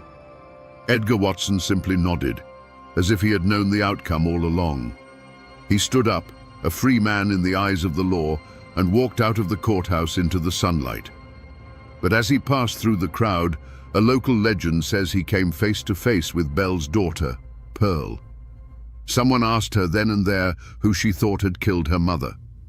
Pearl, it is said, never took her eyes off Watson as she replied, her voice cold and clear, "I know who killed my mother, and so does Mr. Watson." The court of men had spoken, but out on the courthouse steps, the justice of the mountains had delivered its own chilling verdict. The verdict was a second shotgun blast, this one fired into the heart of Bell's family. For her daughter Pearl, the acquittal of Edgar Watson was an impossible betrayal. The law had failed, and the man she believed was her mother's murderer was now free to walk the same earth. She and her brother Ed were now adrift, the anchor of their chaotic world gone. They stayed at Younger's Bend for a time, trying to hold on to the last piece of their mother's legacy, but the place was haunted. Every shadow in the woods, every creak of the cabin door was a reminder of the murder and the injustice. Eventually, the weight became too much. They drifted away, their lives following a long, sad arc away from the violence of their upbringing, seeking a peace they would never fully find. As for Edgar Watson, he left Fort Smith a free man, but he was a marked man. The court's verdict meant nothing in the territory, where Bell's friends and family held their own silent court. He knew he could never return to his farm, so he fled, becoming a wanderer, drifting from state to state, always looking over his shoulder. He couldn't escape the shadow of the bandit queen. For years, he was a ghost, haunted by the murder he was never convicted of. The law had acquitted him, but the court of public opinion and rumor had found him guilty. His ultimate fate is a matter of legend itself, but many say he met his end years later in another squalid dispute, his life ending as violently as the one he was accused of taking. It was a different kind of justice, slow and patient, but just as final. The community around Younger's Bend tried to forget. Forgetting was a form of self-preservation. To speak of Belle Starr's murder was to stir up ghosts and invite trouble. The story was pushed down, buried under the routines of farming and the passing of seasons. The notorious cabin at Younger's Bend, the outlaw sanctuary, slowly fell into disrepair, its timbers rotting, its stories fading into the landscape. The territory was changing. The old outlaw days were dying, and the people who lived there wanted to look forward, not back. The story became a cautionary tale whispered to children, a wild piece of local folklore. They buried the truth under a conspiracy of silence, not out of malice, but out of a desperate need for peace. But burying a story like that is like burying a seed. It doesn't die. It just waits in the darkness, ready to sprout again when someone comes along and starts digging. The name Star didn't simply vanish into the red dirt of the territory. It echoed on, carried by her children, whose lives were forever shaped by their mother's violent end. Her son, Ed Reed, continued a life of petty crime, a pale shadow of the outlaws his mother had known, until he was killed in a saloon argument. Her daughter, Pearl, took a different path. She tried to escape the legacy, but found that the only way to survive was on the fringes of the very society that had sensationalized her mother's life. She eventually settled in Fort Smith and ran a bordello, becoming a different kind of outlaw queen, one who provided a haven not for gunslingers, but for the lonely and the lost. The most tangible trace of Belle Starr is a lonely patch of ground near the Eufaula Lake in modern-day Oklahoma, not far from where Younger's Bend once stood. There lies her grave. For years it was marked by a headstone said to have been carved by her daughter Pearl, bearing a bell, a star, and a poignant poem. Shed not for her the bitter tear, nor give the heart to vain regret. 'Tis but the casket that lies here, the gem that filled it sparkles yet. It was a daughter's attempt to reclaim the memory of her mother, to see the gem instead of the gun smoke. But even in death, the legend wouldn't let the woman rest. Over the decades, Belle Starr's grave was desecrated, plundered by treasure hunters possessed by the dime novel lies. They came searching for the twin Colt pistols they believed were buried with her, for jewels, for anything to connect them to the myth. In 1930, ghouls stole the headstone itself. Later, they even stole what was believed to be her skull. The woman's story was consumed by her own legend, her final resting place picked apart by the very sensationalism that had created her. Today, the cabin at Younger's Bend has long since rotted back into the earth. The courthouse in Fort Smith has been preserved as a museum, its walls no longer echoing with the whispers of her trial. Most of the people who live on that land now only know her name from a road sign or a local festival. But the land remembers. The wind that whispers through the blackjack oaks still carries the story. Though the people and the buildings are gone, the spirit of that violent, defiant, and tragic life remains, a permanent echo in the soil of Oklahoma. So we come back to that cold, muddy creek, and the question that still hangs in the air like winter mist: who pulled the trigger? The law books will tell you the case is unsolved, the killer never brought to justice. But the truth, as it so often does in those hills, lies in the whispers that the court refused to hear. The real killer was likely not some romantic, spurned outlaw, but a desperate man with a dark secret, ending a squalid dispute with a blast of buckshot. A pathetic, cowardly end to a life that was anything but. But perhaps the greatest lesson from this saga isn't about solving a murder. It's about how a real person, made of flesh, blood, and contradictions, can be consumed by the legend created for her. Belle Starr was not the mastermind, the velvet-clad rider leading gangs into battle. She was a woman forged in the crucible of civil war, a survivor who used her wits and her connections to build a life in a violent world dominated by violent men. She was a haven, a negotiator, a mother, and a formidable enemy. The true tragedy of Belle Starr isn't found in the manner of her death, but in the theft of her life by the myth that outlived her. This is a story of the untamable, often brutal spirit of the American frontier, and of the sensationalist press that turned real people's pain into cheap entertainment. The newspapers and dime novels gave the world a bandit queen, but in doing so, they erased the real Myra Maybelle Shirley, who lived, bled, and died in the mud of the Indian Territory. And now, my friends, you know the rest of the story. They say that for 5 days in the late summer of 1921, the hills of West Virginia went to war with themselves. The hollows of Blair Mountain echoed with the thunder of 1,000,000 rounds fired as the largest armed uprising in American history since the Civil War reached its bloody climax. And standing against the tide of 10,000 Union miners was one man, a county sheriff named Don Chaffin. He met them not with a posse, but with a private army, machine gun nests, and even airplanes dropping homemade bombs from the sky. How does a man born and raised in these same mountains come to wage war against his own people? Was he a villain, a corrupt tyrant in the pocket of the coal barons, crushing the common man under his boot? Or was he, in his own mind, the last line of defense for law and order, a king protecting his county from an invading mob? The truth, as it always does in Appalachia, lies buried deep in the shadows between fact and legend. Today, we dig for it. We trace the path that turned a small-town lawman into the absolute ruler of Logan County. Don Chaffin was no outsider. He was born in 1887, a son of Logan County, with roots that ran as deep in that rocky soil as any oak tree. The Chaffins were one of the founding families, their name carrying weight long before the first coal tipples scarred the landscape. He grew up breathing mountain air, learning the unwritten laws of the hollows, that loyalty to kin was absolute, that an insult to your name had to be answered, and that the only justice you could truly count on was the one you made for yourself. He was one of them, fluent in the language of both the front porch and the family feud.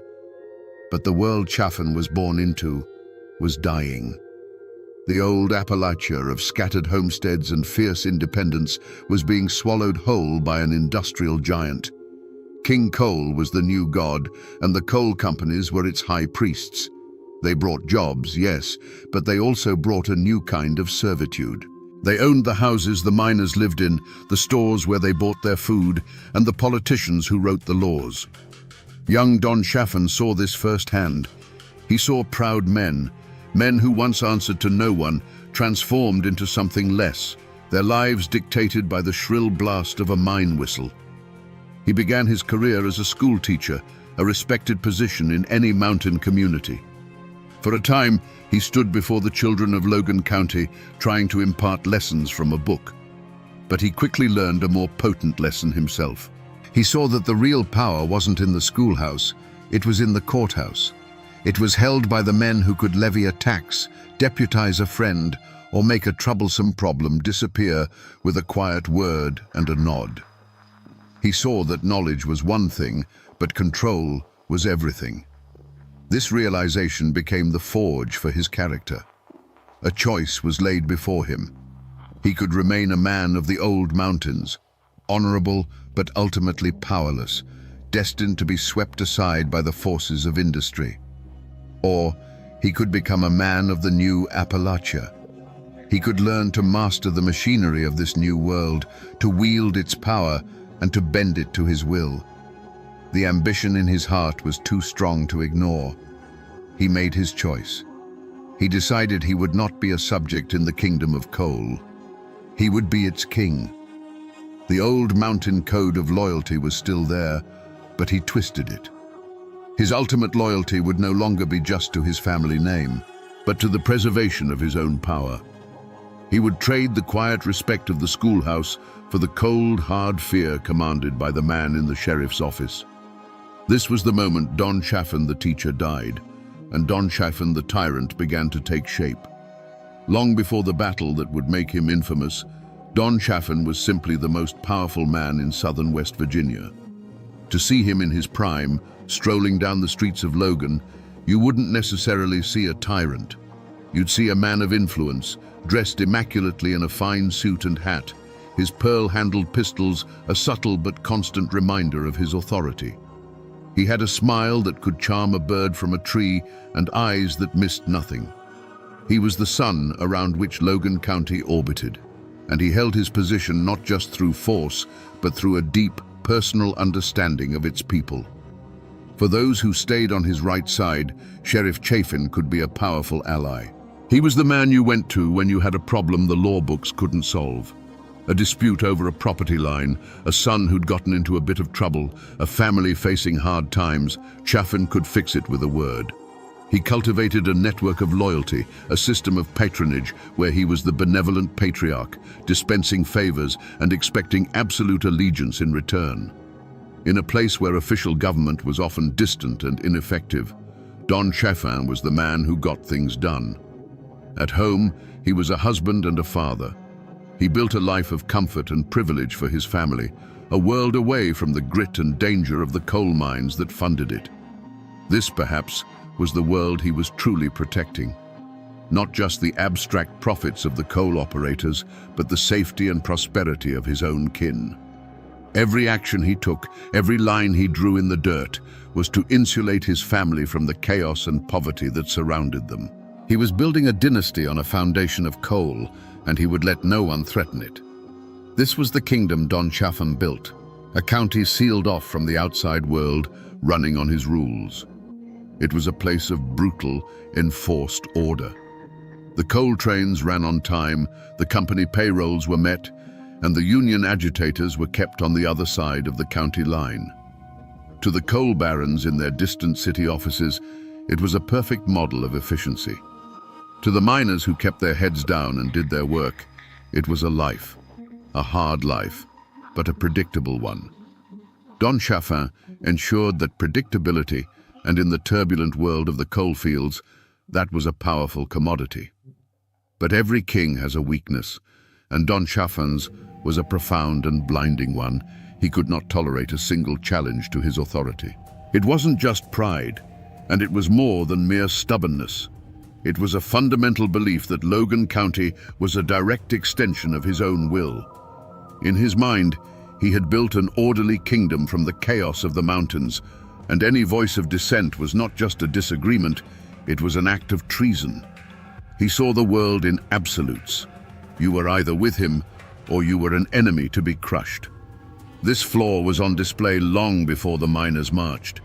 You saw it in the cold, efficient brutality of what became known as the Logan County system. When a man suspected of Union sympathies stepped off the train, there was no debate. There was no argument. Chafin's deputies, his private army, would simply surround him. The choice was never about ideas, it was about survival. Leave now on the next train, or be carried out after a beating that would serve as a lesson to anyone else foolish enough to try. This wasn't law enforcement, it was the purging of an infection. For years, this iron-fisted approach was the very source of his strength.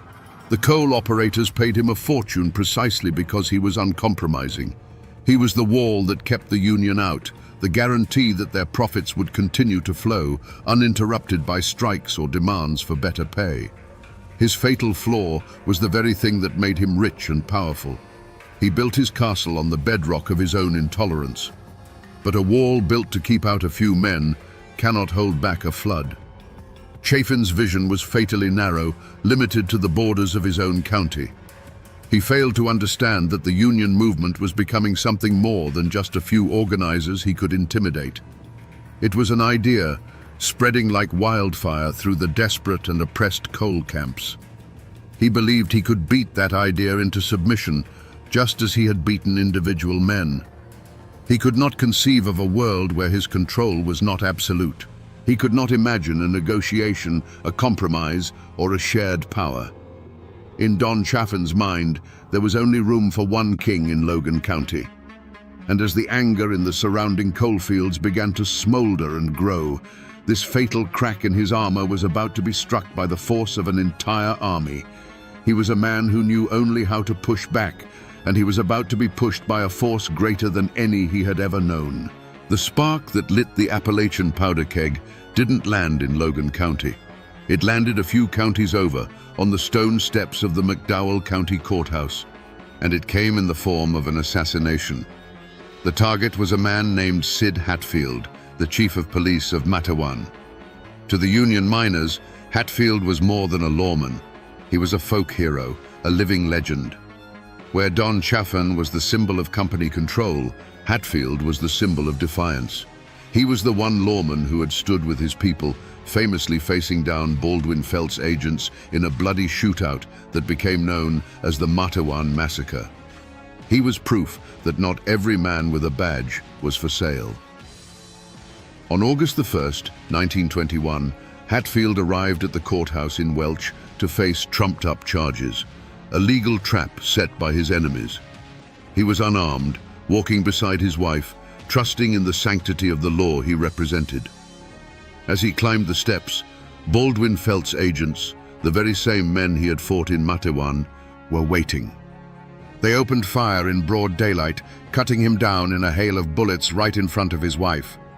His friend Ed Chambers was executed alongside him. It was not a gunfight. It was a public execution. The news spread through the coal camps, not like a whisper, but like a physical blow. This was the ultimate act of treachery. It was one thing to be cheated at the company store or beaten by deputies in a dark hollow. It was another to see your one hope for justice within the system murdered on the very steps of a courthouse. The message sent by the coal operators was clear and brutal. There is no law for you here. There is no protection. We can kill your heroes in the open, and nothing will be done. For Don Chaffin, this act was happening in another county, perpetrated by men not directly on his payroll. But in the hearts and minds of the miners, it was all part of the same corrupt, violent machine of which he was the master architect. Their rage, their grief, and their years of simmering desperation finally crystallized into a single, unifying purpose. The system had declared war on them, so they would declare war on the system. And the symbol of that system, its beating heart and its iron fist, was Sheriff Don Chaffin. This was the unforgivable affront. The miners began to gather, not for a strike, but for a crusade. They tied red bandanas around their necks, a symbol of their solidarity that would give them the name Rednecks. They cleaned their rifles, gathered their ammunition, and began to march south. Their goal was no longer just to unionize a county. It was to avenge a martyr, to tear down a kingdom, and to bring their own form of justice to the man who represented everything they hated. The fuse was lit, and it was burning straight for Logan County. As the news of the marching army reached Logan, the state capital of Charleston descended into a panic. Governor Ephraim Morgan, a man caught between the immense power of the coal industry and the terrifying prospect of a civil war, pleaded for calm. He sent telegrams, issued proclamations, and dispatched the state police, but it was like trying to stop a flood with a handful of sand. He knew that the only two men who could truly stop this were the leaders of the Miners' March and the sheriff of Logan County. Federal mediators were sent, including the decorated General Billy Mitchell. They met with the miners' leaders who, for all their rage, laid out their terms. They wanted the violence to end. They wanted the right to join a union without being beaten or killed. They wanted the Logan County system dismantled. They were willing to talk, but they would not turn back until their basic rights as American citizens were guaranteed. The government, it seemed, was trying to find a way out, a path that didn't lead over the top of Blair Mountain. But for Don Chaffin, there was nothing to discuss. From his command post in Logan, he watched the situation not as a political crisis, but as a military operation. To him, the 10,000 approaching men were not desperate workers seeking justice. They were an invading army, a horde of Bolsheviks and insurrectionists bent on destroying his county. The governor's pleas for negotiation were, in his eyes, signs of weakness. You don't negotiate with a mob, you break it. While others talked of peace, Chaffin prepared for war. The coal operators opened their coffers, and Chaffin spent the money with deadly efficiency. He put out the call, and his army of deputies swelled from hundreds to nearly 3,000. Gun thugs, mercenaries, and strikebreakers poured into Logan, men who were paid to shoot, not to talk. Rifles and machine guns, purchased by the ton, were trucked in and distributed. The phone lines between Logan and the coal company offices hummed with logistics, not diplomacy. He rejected every attempt at de-escalation. When state officials suggested he allow a small, peaceful delegation of miners to enter Logan to present their grievances, he refused. When federal mediators proposed a ceasefire and a cooling-off period, he ignored them. His response was to send his men into the hills. He directed them to dig trenches, set up machine gun nests, and turn the 10-mile ridge of Blair Mountain into a fortress. Every shovel of dirt thrown, every strand of barbed wire unspooled was Don Chaffin's answer to the calls for peace. He was making his stand, not just for the coal companies, but for his own absolute, unquestioned rule. He had locked and bolted every door that led to compromise, leaving only one path open, the path of violence. The wires between Logan County and Washington, D.C. were humming. President Warren G. Harding, seeing a domestic war about to explode, made one last desperate attempt to pull the combatants back from the brink. He sent a direct message, a final ultimatum, not just to the marching miners, but to Don Chaffin himself. The offer was clear. The miners had agreed to halt their advance if, and only if, Chaffin's private army was disarmed and disbanded. Federal troops would be sent in, not to fight the miners, but to act as a neutral peacekeeping force. It was a clear off-ramp, a path away from the abyss, laid at his feet by the President of the United States. Imagine Don Chaffin in his office, the telegram in his hand. The air is thick with the smell of gun oil and nervous sweat. Outside, the town of Logan is an armed camp, his men preparing for the fight of their lives. For a moment, he must have weighed his options. On one side was the full might of the federal government, a power that could crush him without a second thought. Accepting the deal would mean survival. He would lose his private army, yes, and his absolute power would be broken, but he would live. He would see his family again.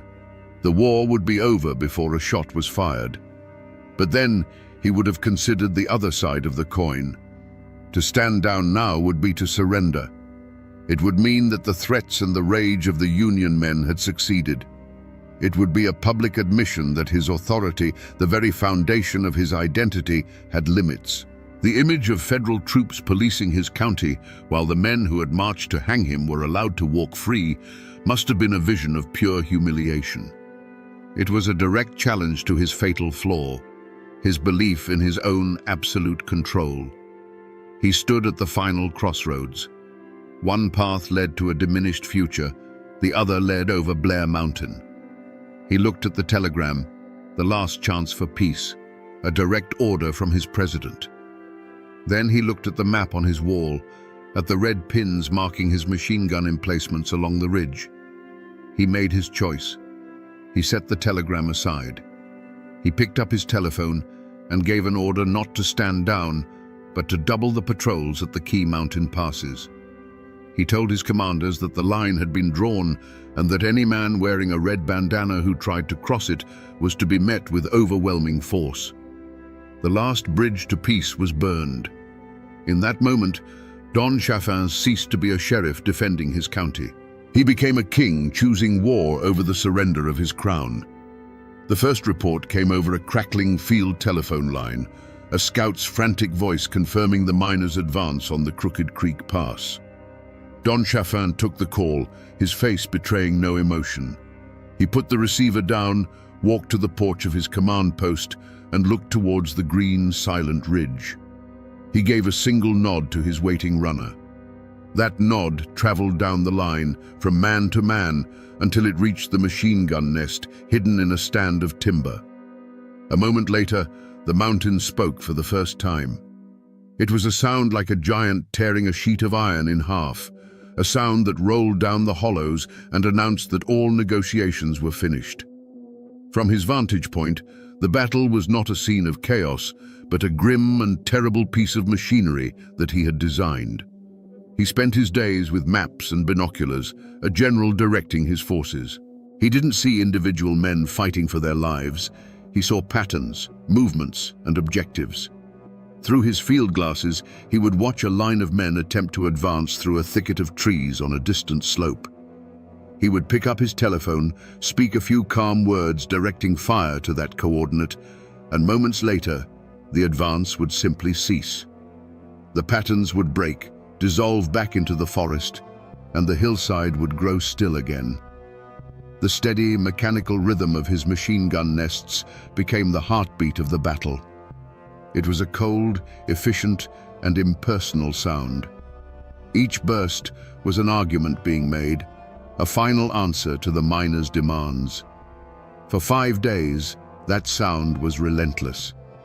The world shrank to the borders of Blair Mountain. The sun rose and set on the constant thunder of gunfire. Chafin barely slept, fueled by coffee and the cold adrenaline of a man watching his life's work hang in the balance. On the 3rd day, he unleashed his most terrifying weapon. An unfamiliar sound began to drift over the mountains, the low drone of an airplane engine. From the miners' perspective, it was a horror they could have never imagined. Chaffin's private air force, a pair of rickety biplanes, began making passes over their lines. The explosions in the trees below were often small, the homemade bombs crude and inaccurate, but their purpose was more psychological than physical. It was a message from Don Chaffin. There is nowhere to hide. I rule the land and I rule the sky. He authorized the use of everything at his disposal. Reports from the miners' side would later speak of bombs that didn't just explode, but released clouds of sickening gas, surplus munitions from the Great War. Chaffin had brought the industrial slaughter of the European trenches to the hills of Appalachia. He was not just defending his county, he was attempting to annihilate the will of his enemy. The battle raged on, a brutal war of attrition. An estimated 1 million rounds were fired. The mountain itself seemed to groan under the assault, its trees shredded, its soil soaked in the conflict. Chaffin's fortress held. His lines did not break. He had met the largest armed insurrection in American history with a wall of fire and steel. Then, as suddenly as it began, it started to quiet. The federal troops were coming, and the miners knew they could not fight their own country. The last shots echoed and then faded, replaced by a profound and chilling silence. The war was over. The argument that had raged for a generation was, for now, permanently settled. Don Chaffin stood victorious on his mountain, the undisputed king of a silent, smoking kingdom. The silence that fell over Blair Mountain was heavier than any sound that had preceded it. Don Chaffin stood in the quiet, the acrid smell of burnt gunpowder still hanging in the air like a ghost. There was no joy in his victory, no triumphant celebration. There was only the cold, hard satisfaction of a man who had met an overwhelming force and had not broken. He had drawn a line, and the world now knew that he would hold that line, no matter the cost. His kingdom was secure. His mind, sharpened by 5 days of constant high-stakes command, did not rest. It immediately shifted from the tactics of war to the politics of the aftermath. His first orders were not to celebrate, but to consolidate. He sent his deputies fanning out across the ridge, their task no longer to fight, but to collect weapons and round up stragglers. He was transforming his private soldiers back into lawmen and the battlefield back into a crime scene. He knew the world was watching, and he needed to control the narrative. This was not a battle, he would claim. It was the quelling of a violent insurrection. The real test came a day later, with the arrival of the United States Army. A column of dusty trucks carrying uniformed soldiers rolled into Logan County, their federal authority absolute. An army colonel, a man accustomed to giving orders and having them obeyed without question, stepped out to meet the sheriff of Logan County. For a moment, two commanders faced each other, one representing the power of a nation, the other the power of a single man's will. This was the moment Chaffin's reign as an independent warlord came to an end. But Chaffin did not surrender his authority. He merely transferred it. He met the colonel not as a defeated man or a renegade, but as a fellow officer of the law. He was dapper, calm, and cooperative. He presented himself as the beleaguered hero who had single-handedly held back anarchy until the cavalry arrived. He offered maps, intelligence, and the full cooperation of his office. He smoothly transitioned from the man who had waged a private war to the loyal local official assisting the federal government. He had won his battle. He had stopped the march. He had broken the miners' army. Now, standing before the might of the United States, he holstered his authority and stepped back into the role of Sheriff Chaffin. His active part in the shooting was over. The road had ended, not in a jail cell or a shallow grave, but in a handshake with the very government he had, for 5 bloody days, effectively ignored. The cost of Don Chaffin's victory was paid in a currency he would never have to touch: the broken lives of the men he defeated and the families they left behind. The war on Blair Mountain was over, but the war on the miners had just entered a new, more insidious phase. As federal troops disarmed the miners, Chaffin's deputies and the state police moved in behind them, armed not with machine guns, but with lists of names. Hundreds of miners were arrested and indicted on charges ranging from conspiracy to murder and even treason against the state of West Virginia. For the families in the coal camps, the silence that followed the battle was not one of peace, but of dread. A knock on the door of a company shack in the middle of the night meant a husband and father being dragged away to jail. It was followed, almost inevitably, by an eviction notice nailed to the flimsy door. Fired, blacklisted, and homeless, the families of the Union men were cast out, left to fend for themselves in a world where every official, every company man, was now their enemy. The defeat on the mountain was a single event. The suffering it caused rippled outwards for years, creating a quiet, desperate poverty that clung to the hollows like a winter fog. The dream of a Union in southern West Virginia, a dream that had seemed so close, was dead and buried on the slopes of that mountain. Chaffin's victory didn't just crush an army, it crushed a spirit. The United Mine Workers of America was effectively broken in the region for more than a decade. The grip of the coal operators, once challenged, now tightened into a stranglehold. Fear replaced hope. Miners who had once talked openly of their rights now spoke in whispers, terrified that a stray word could cost them their jobs and their homes. Chaffin's system of control was now absolute, reinforced by the memory of what happened to those who dared to challenge it. The tragedy was not just the miners' own, it belonged to the entire community. The battle left scars that divided neighbors and kin for generations. Men from Logan who had joined Chaffin's army returned to live in the same county as the families of the men they had fired upon. A cancer of silence grew over the memory of the battle. It was too painful, too divisive to talk about. Don Chaffin had not just defended Logan County, he had plunged it and the surrounding region into a long, dark winter of fear and submission, leaving behind a wreckage of lives that would take a generation to clear. With the shooting over, the war moved from the mountainside to the courtroom. The state of West Virginia, backed by the full weight of the coal industry, sought to make an example of the defeated miners. Hundreds were charged, but for the leaders, the state chose a charge so severe it was almost medieval: treason. Men who had fought for their country in the trenches of France now found themselves accused of betraying it in the hills of their own home. It was the ultimate clash of cultures, the state's formal written law against the unwritten mountain code of honor and retribution. The trials were a spectacle. The prosecution painted a picture of a Red Army, a Bolshevik mob bent on overthrowing the government and seizing private property.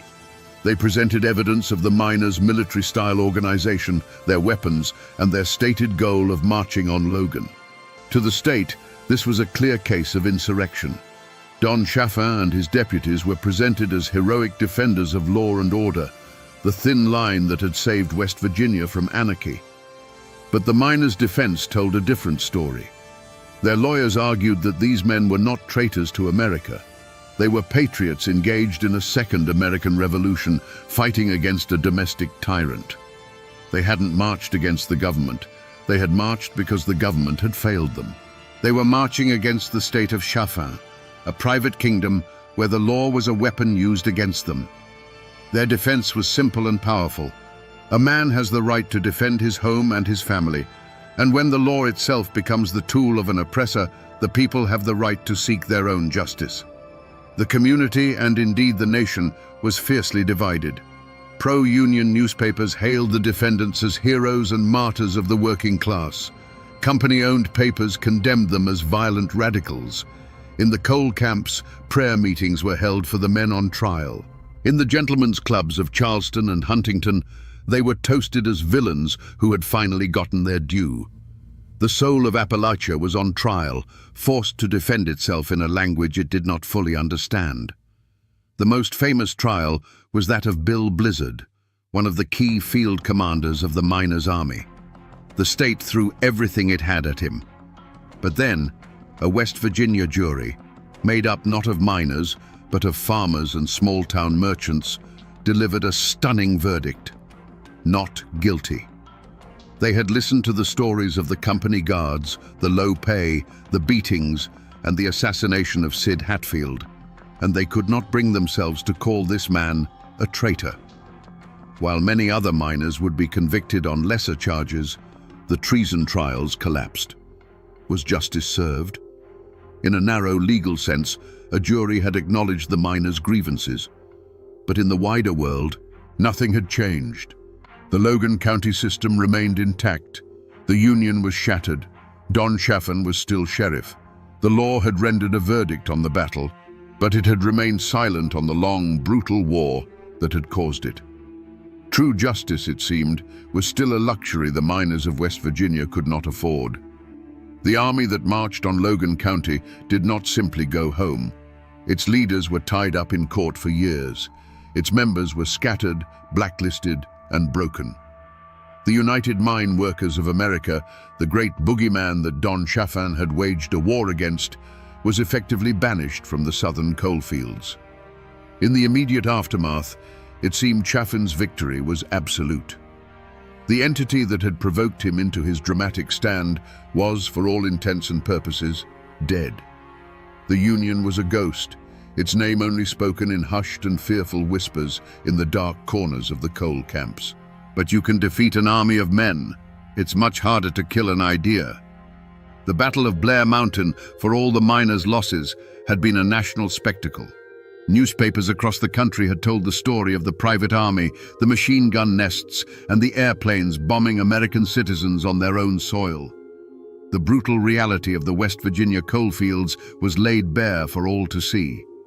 Chaffin had won the fight, but in doing so, he had exposed the sickness of the system he was defending.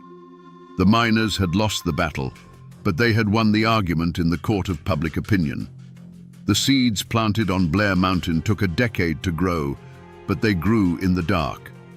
The Great Depression and the election of Franklin D. Roosevelt changed everything. With the passage of the National Industrial Recovery Act and later the Wagner Act, the federal government did what 10,000 rifles could not. It guaranteed the right of every American worker to organize and bargain collectively. The very thing the miners had fought and died for was now the law of the land. In the mid-1930s, the UMWA organizers returned to southern West Virginia. This time, they came not as an invading army, but with the full backing of federal law. They walked into Logan County, the heart of Don Chaffin's old kingdom, and signed up thousands of miners without a single shot being fired. The Logan County system was finally broken, not by force of arms, but by a simple change in the law. The miners' cause, the great antagonist that had risen against Chaffin, had ultimately triumphed. He had won the battle, but history was already siding with the men he had beaten. Don Chaffin had won his war, but he couldn't outrun the changing world. You see, for all his power in West Virginia, he was still just a county sheriff in the eyes of the federal government. His downfall came not from a bullet from a miner's rifle, but from a federal indictment. In 1924, he was convicted of violating prohibition laws, a charge almost laughable in its simplicity compared to the private war he had waged. The man who had commanded an army was brought low by the business of moonshine. He served nearly 2 years in a federal penitentiary. When he returned to Logan, the world he had ruled was gone. His aura of invincibility, once as solid as the mountains themselves, had been shattered. He was no longer the untouchable king. He was a convicted felon, a man who had been humbled by an outside power. He found that the fear he had once commanded had been replaced by something quieter, and the loyalties he had built were shifting sands. He quietly moved his family to Huntington, trading his role as a county warlord for the quiet life of a hotel manager. The king had been dethroned, not by a rival, but by the slow, grinding gears of time and federal law. For his family, the name Chaffin would forever be a complicated inheritance. It was a name of power and prominence, a name that opened doors in southern West Virginia. But it was also a name stained with blood and controversy, a name that was whispered with a mixture of fear and resentment. His descendants would not escape the shadow of Blair Mountain. It became a part of their identity, a legacy they had to navigate, a story they had to either defend or distance themselves from. The name was both a pillar and a tombstone. In the hollows and coal camps of Logan County, the healing was a slow and silent process. The community did not rebuild by confronting the past. It rebuilt by burying it. For decades, the Battle of Blair Mountain was not spoken of. It was a wound too deep, too personal to touch. Fathers who had fought on opposite sides of the ridge raised their children in the same towns, a fragile peace maintained by a collective, unspoken agreement to forget. A blanket of silence fell over the memory of the war, and under that blanket, the resentment and trauma festered. The power dynamic in the mountains had been permanently altered. The era when a single sheriff, funded by private industry, could raise an army and operate as an absolute monarch was over. Chaffin's fall created a vacuum that was filled not by another strongman, but by the slow, creeping influence of the state and federal government. The isolation that had allowed his kingdom to flourish was broken, and the brutal feudal system he had perfected died with his conviction. If you go to Blair Mountain today, you won't find any grand monuments. For the better part of a century, the mountain kept its secrets. The trenches filled with leaves, the shell casings were swallowed by the earth, and the story was buried under a deliberate silence. Then, in the 21st century, a new war for Blair Mountain began. Not with rifles, but with lawsuits and bulldozers, as coal companies sought to strip mine the historic battlefield, to literally erase the history from the landscape. Preservationists and descendants of the miners fought back, a struggle that continues to this day. The ghosts of 1921 are still fighting for their ground. And what of the name Don Chaffin? In Logan County, it is still spoken with a complicated mix of awe and revulsion.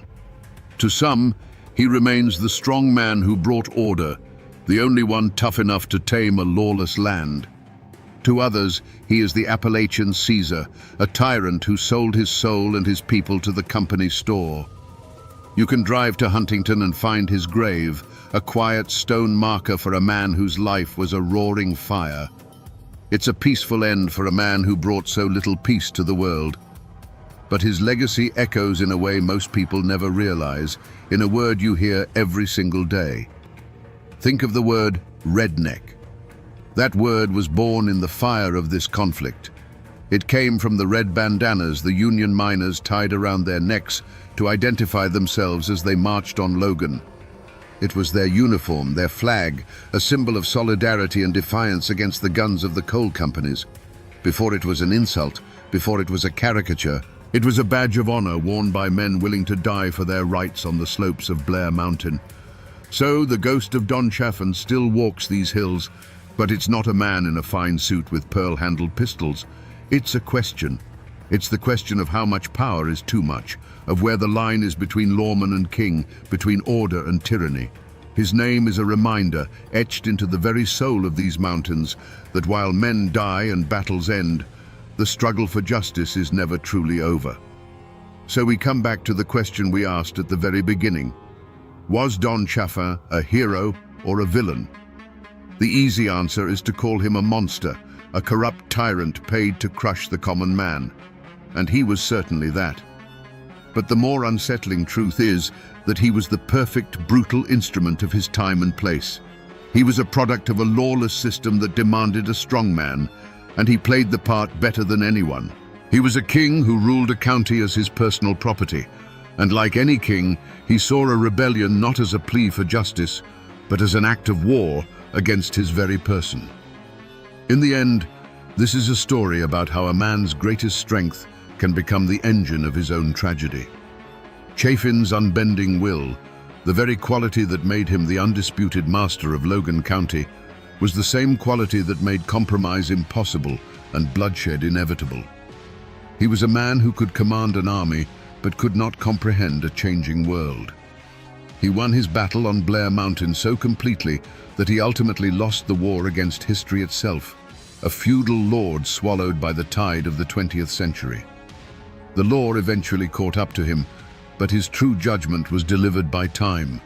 He died a relic, a dethroned king living out his days while the Union flag flew freely over the very mines he had once sworn to protect with blood and fire. His story serves as a dark and powerful lesson from the heart of these mountains, that a man who seeks absolute control will one day be confronted by an absolute truth, that no kingdom and no king lasts forever.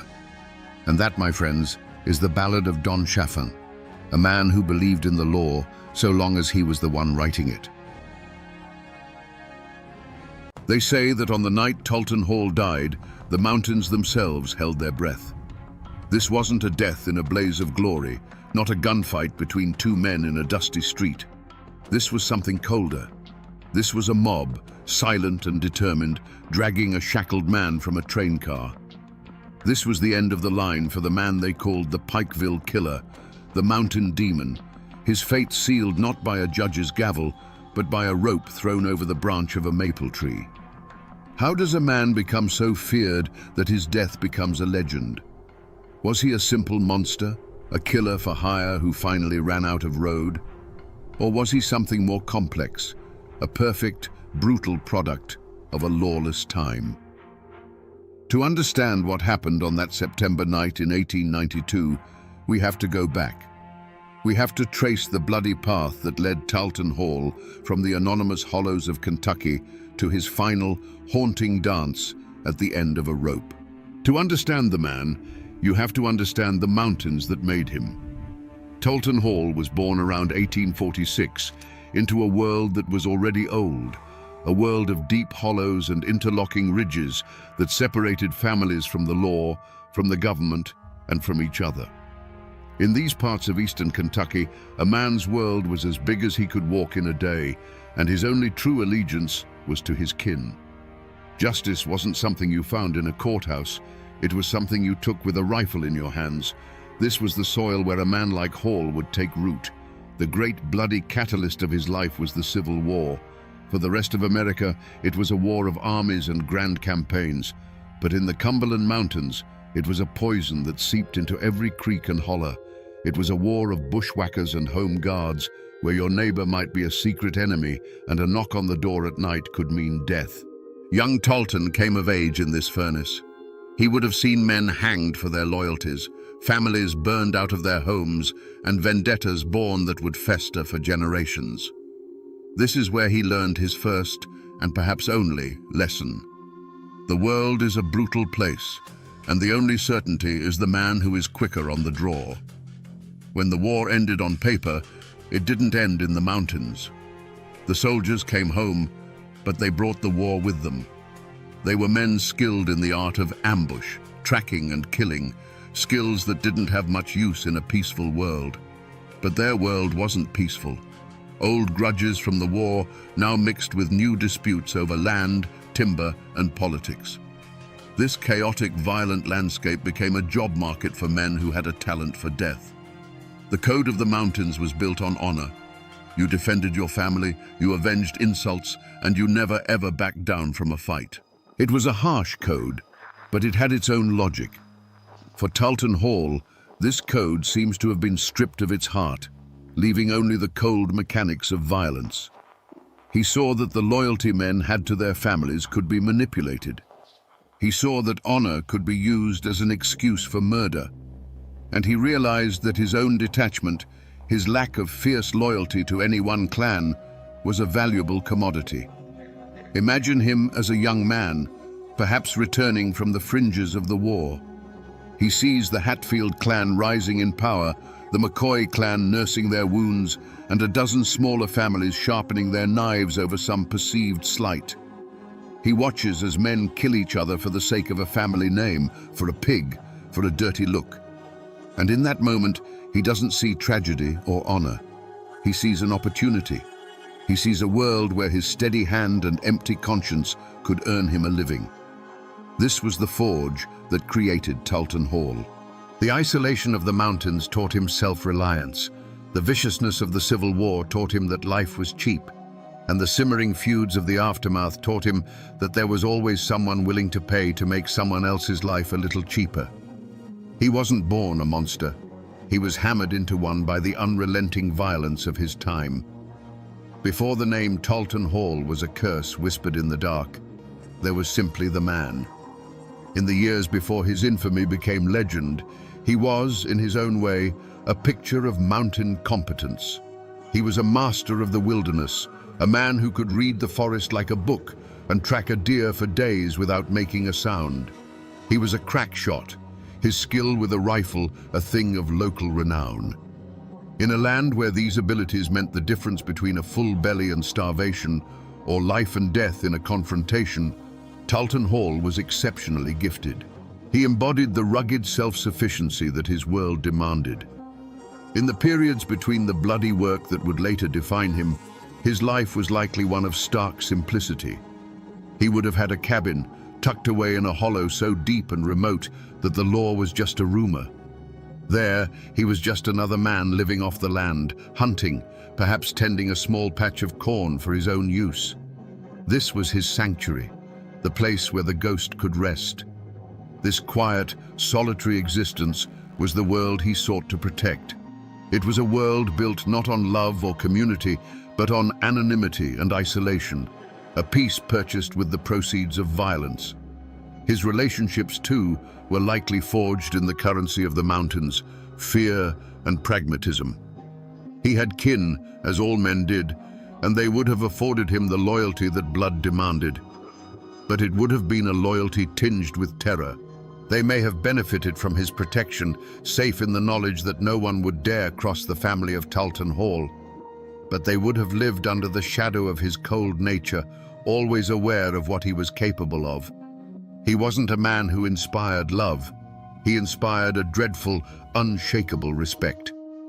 In his prime, before the New Year's massacre and the murder of Officer Belcher, his reputation was less that of a demon and more that of a tool. A dangerous tool, but a useful one. If a timber company needed a troublesome squatter scared off a piece of land, they might seek out Talt Hall. If a moonshiner needed his still guarded from rivals or federal agents, Hall was the man for the job. He was seen as a regulator, a human weapon to be aimed at a problem. He was the final, violent answer to a dispute that couldn't be settled any other way. In the brutal logic of the mountains, he provided a service. This was the life he built, a quiet existence in the hollows, punctuated by brief, violent forays into the world of men. His stake in the world wasn't a family's love or a community's admiration. It was his freedom. The freedom to move through the mountains unseen, to be a name without a face, and to be the master of his own dark destiny. It was this self-contained, predatory world that was about to be threatened, and its destruction would unleash the full measure of his brutality. Every great tragedy is born from a single, deep-seated flaw. For Talton Hall, it wasn't greed or a quick temper. His flaw was a cold, patient arrogance, a venom that had been brewing for years. He had operated as a shadow for so long, a bringer of death who melted back into the mists, that he had begun to believe he was untouchable. He saw himself as an instrument of a higher, more primal law, and he believed the world of common men, with their sheriffs and their courts, simply did not apply to him. This wasn't just simple pride, It was a core part of his professional identity. It was a shield. The stories they told about him in hushed tones around the fireplace weren't just tales. They were his armor. It was said that Hall could walk into a crowded Pikeville saloon, and the simple act of him ordering a whiskey would be enough to end a loud argument at the other end of the room. He didn't have to raise his voice or draw his gun. He would just fix his piercing eyes on the source of the trouble, and the problem would evaporate. He had come to rely on this aura of fear, to see it as an absolute power. This belief in his own myth was both his greatest strength and his most profound weakness. It gave him the nerve to take on impossible jobs, to face down armed men without flinching. It was the source of the chilling calm he possessed in moments of extreme violence. He wasn't afraid because he genuinely believed he was death itself. And what does death have to fear? But that armor had a crack. Over time, he began to forget the difference between being feared in the secret world of the feuds and being feared in the open world of growing towns. He started to believe his reputation alone would bend reality to his will, no matter where he was or who he was facing. He thought the name Talton Hall was a magic word that made all obstacles disappear. This supreme arrogance, this absolute faith in his own terrifying legend, was making him careless. He began to take risks, to operate more openly, to let the world see the monster it had only whispered about. He was walking a razor's edge, convinced he would never fall, unaware that the world was changing around him. The very flaw that had kept him alive in the lawless wilderness was about to become the engine of his own destruction in a place where a badge and a uniform had started to mean something. For a man who lived in the shadows, Talton Hall had grown dangerously comfortable with the light.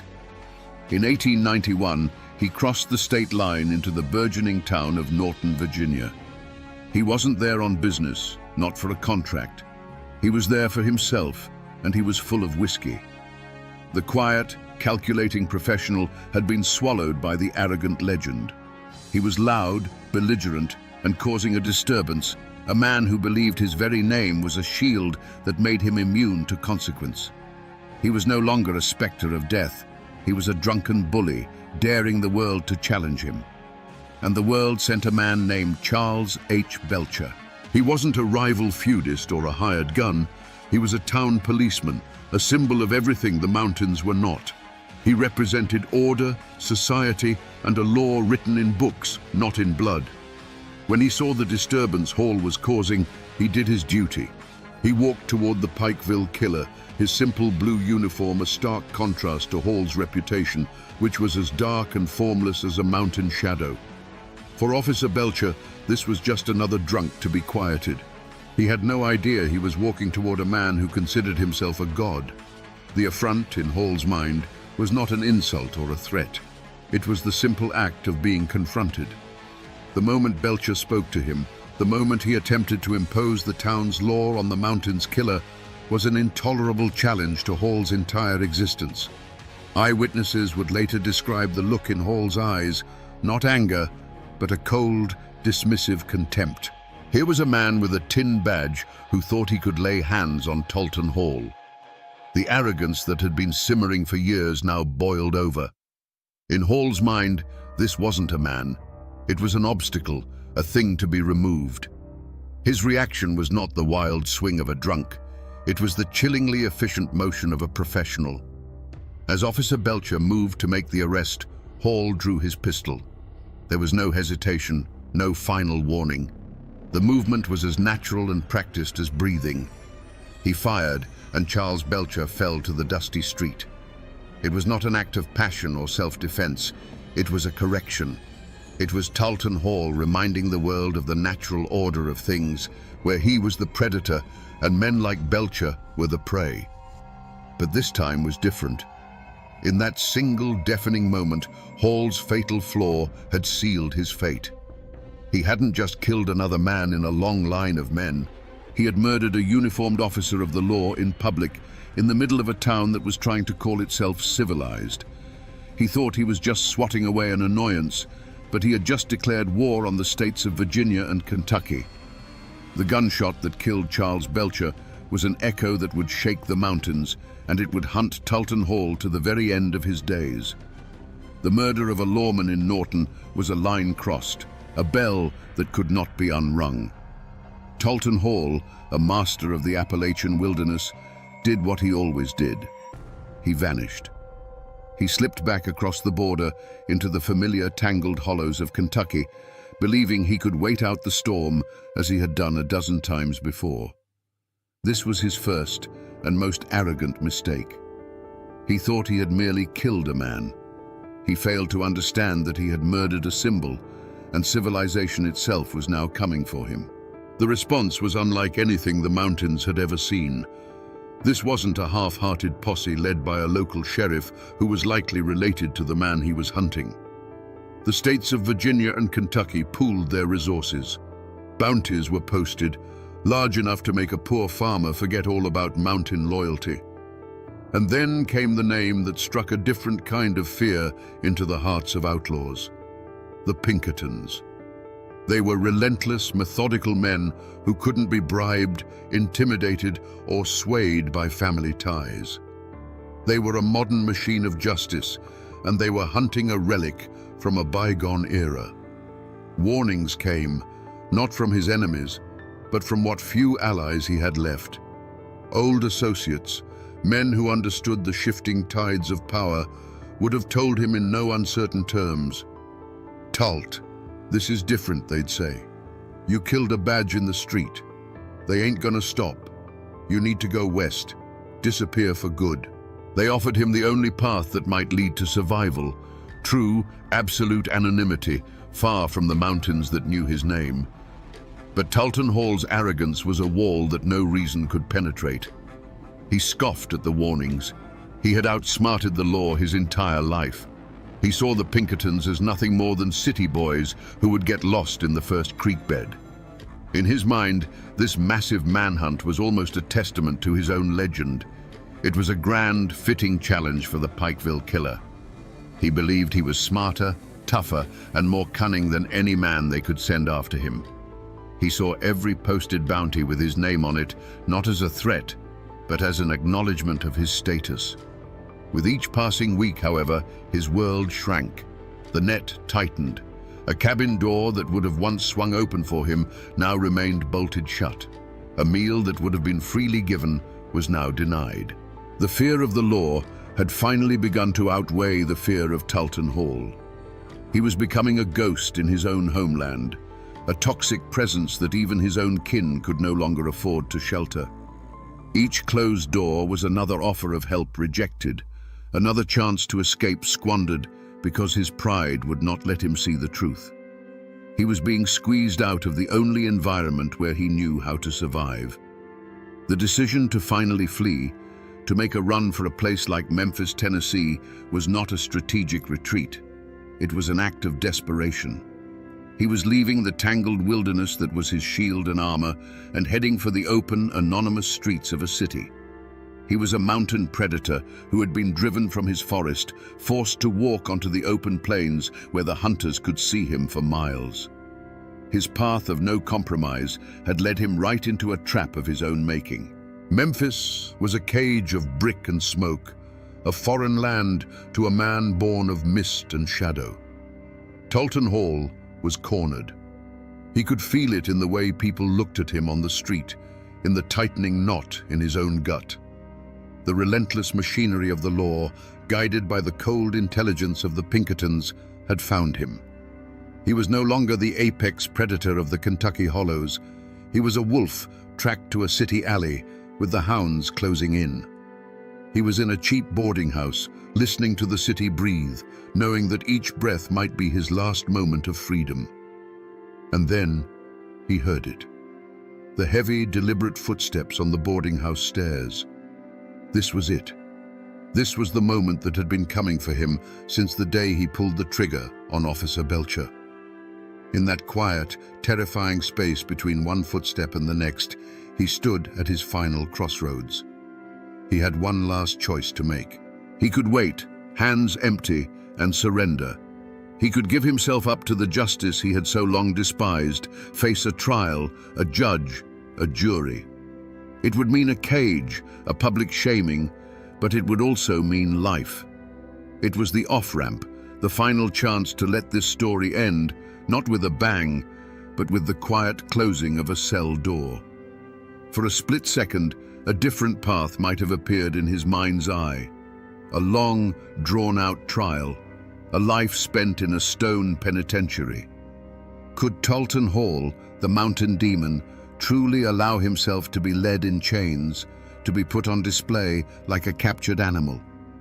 Could the man, whose reputation was a weapon in itself, allow that reputation to be stripped away, leaving only a common, pathetic killer? The very idea was a kind of death more profound than any bullet.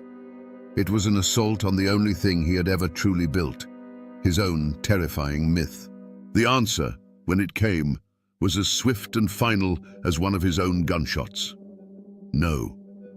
The thought was more repulsive than a hangman's noose. His arrogance, the fatal flaw that had brought him to this very room, made its final stand. He would not be broken. He would not be humiliated. The law could have his body, but it would not have his submission. He made a conscious, chilling choice. He rejected the chance for a quiet end and fully embraced the violent destiny he had been carving for himself his entire life. He didn't make a run for the window or try to barricade the door. That was the act of a desperate man hoping to live. Instead, he calmly walked to his bag, pulled out his revolver, and checked the loads. Each click of the cylinder was a word in his final sentence. In that moment, he sealed his own fate, not with resignation, but with defiance. He chose to be the Pikeville killer right to the very end. The lawmen breaking down his door wouldn't be capturing a fugitive. They would be walking into the last act of a legend, an act that Talton Hall himself had decided to write in blood. The splintering of the door was the only warning he needed. It wasn't the sound of a lock being picked or a hinge being forced. It was the raw, violent crack of wood giving way to brute force. For Talton Hall, the world, which had been a tightening cage of streets and unfamiliar faces, suddenly shrank to the size of that small boarding house room. He was a creature of the deep woods, and in that moment, the lawmen crashing through the door were no different from a pack of hounds cornering a wolf in a box canyon. He wasn't panicked. He was eerily calm, the way a man is when he finally meets a fate he has been expecting his whole life. All the running, all the hiding, it had all led to this cramped, smoke-stained room. The revolver felt cool and familiar in his hand, a solid piece of certainty in a world that was coming apart. The figures in the doorway were just shapes, dark silhouettes against the light of the hallway, and in his mind, they ceased to be men. They were simply the final problem he had to solve. His hand moved with a fluid economy that was born of 1,000 deadly calculations. The room erupted in a deafening concussion of sound and fire. The muzzle flash was a bolt of lightning in the dimness, momentarily illuminating the determined faces in the doorway. It was the only language he knew how to speak to a world that sought to contain him, a single, explosive syllable of pure defiance. The smell of burnt gunpowder filled his nostrils, a scent more familiar to him than any perfume. But this was not a mountain holler where a single shot could settle an argument for good. Thunder answered thunder from the doorway. More flashes of light strobed across the room, turning the air into a chaotic storm of noise and swirling, acrid smoke. The world narrowed to the kick of the revolver in his hand, the ringing in his ears that drowned out all other sounds, and the shadowy dance of figures in the smoke. For a few heartbeats, Talton Hall was in his element, a whirlwind of violence at the heart of the storm. Then, a sensation he hadn't felt in years, a sharp, searing impact in his arm, a force that felt like a blacksmith's hammer. His fingers went numb. His trusted revolver, the instrument of his will, suddenly felt like a useless lump of lead. The weapon clattered to the wooden floor, the sound small and insignificant after the deafening roar of the gunfight. The storm inside the room had passed as quickly as it had begun. An almost supernatural silence descended, broken only by the harsh sound of men breathing and the slow, acrid clearing of the gun smoke. The dark silhouettes in the doorway resolved into tired, grim-faced lawmen, their own pistols still smoking. They moved in, not with anger, but with a weary professionalism. The fight was over. The great Talton Hall, the Pikeville killer, was standing in a ruined room, his arm useless, his gun on the floor. The final act was not a shout, but a cold, metallic whisper. The chilling slide and click of handcuffs locking around his wrists. That sound, more than any bullet, was the one that ended his life. In that moment, the legend died, and all that was left was a captured man facing the cold, methodical justice he had so long outrun. The roaring storm of his life had ended in the quiet snap of a lock. There was no triumph in the eyes of the lawmen who took him, only a grim, professional exhaustion. For Talton Hall, the moments after his capture were a blur of pain from his wounded arm and the heavier, colder pain of the shackles on his wrists. The swagger of the untouchable killer was finally gone, replaced by the quiet, heavy stillness of a caged animal. He wasn't filled with regret or fear, but with a deep, sullen emptiness. The world had finally proven to be bigger and stronger than his own myth, and the realization settled on him like a shroud. His journey back to the mountains was not a victory parade for the law. It was a covert operation, thick with tension. They knew the name Talton Hall still held power, that his allies might try to free him, or worse, that the families of his victims might try to kill him before he ever saw a courtroom. So they put him on a train, but its route was a lie, a winding, circuitous path designed to throw off any potential ambushes. He was heavily guarded, a man so dangerous that even in chains, he was treated like a ticking bomb. For Hall, the journey was a special kind of hell. He sat in the rattling train car, watching the familiar landscape of his homeland slide by through the grimy window. He saw the misty blue ridges, the deep, dark hollows, the very terrain that had once been his fortress and his kingdom. Now, it was just scenery on his final ride. Each mile that clicked by on the tracks was a mile closer to his end. He was a king being paraded through his conquered territory, a ghost forced to revisit his old haunting grounds one last time, not as a predator, but as prey. He was silent the whole way, a brooding, dark presence that unnerved even his seasoned guards. The fight had gone out of him, but the malice had not. He was no longer an active player in his own story. He was cargo. His fate was now in the hands of other men, and his only remaining role was to arrive at his destination. The end of the road for Talton Hall wasn't going to be a courtroom or a jail cell. It was this train, this slow, rattling journey back into the heart of the mountains that were waiting to claim him, one way or another. The news of Talton Hall's capture didn't travel by wire or by rail. It moved like smoke on the wind, from one isolated cabin to the next, carried by riders on horseback and whispered across fence lines. And with that news, the fragile, fearful peace of the mountains was shattered. The fall of one man sent a shockwave that would ripple through every holler, leaving a trail of wreckage that had little to do with Hall himself. His personal story was ending, but the tragedy he had authored was just entering its most brutal chapter. For his own kin, the name Hall, once a shield of fear, now became a target. The protection his terrifying reputation had afforded them vanished overnight. Now, they were just the family of a captured killer, vulnerable and exposed. Every shadow on the road, every late-night bark of a dog would send a spike of fear through them. They were living in the crosshairs of every man who had ever held a grudge against Talton, and that was a very long list.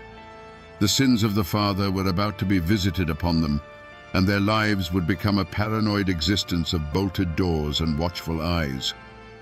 For the families of his victims, the news was not a relief. It was a call to arms. For the widow of Charles Belcher, it was the reawakening of a grief that was still raw. For the remaining McCoys, who had seen their brothers tied to pawpaw trees and their sister shot down in the snow, this was not a matter for a distant court. It was a personal debt of blood that had come due. Hall's capture didn't bring closure. It tore the scabs off wounds that had never healed, and the pain demanded a release. Their desire was not for legal proceedings, it was for a reckoning.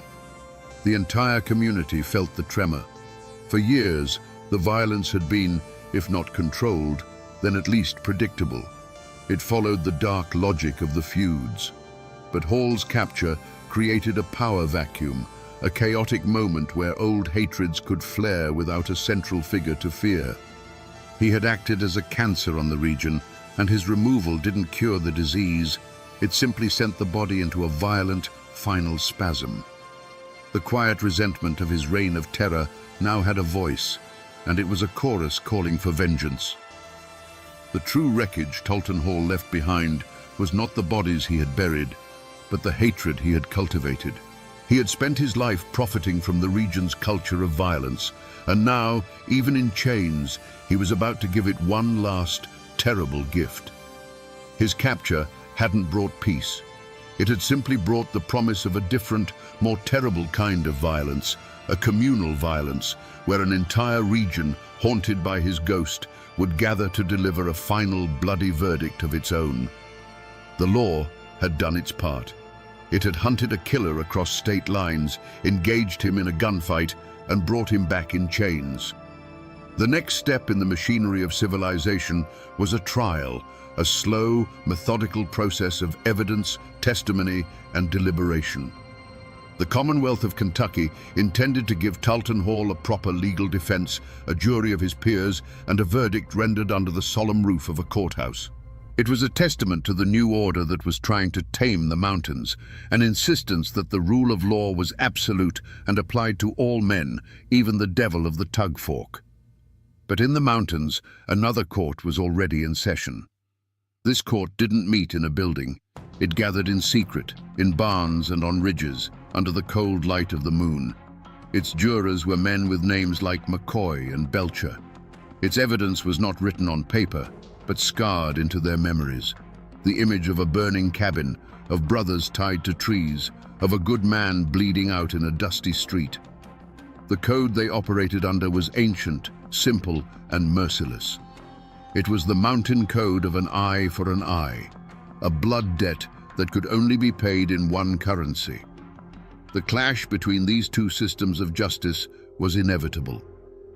As the train carrying Talton Hall chugged closer to Pikeville, the official legal process became more and more irrelevant. The law saw a prisoner who needed to be tried.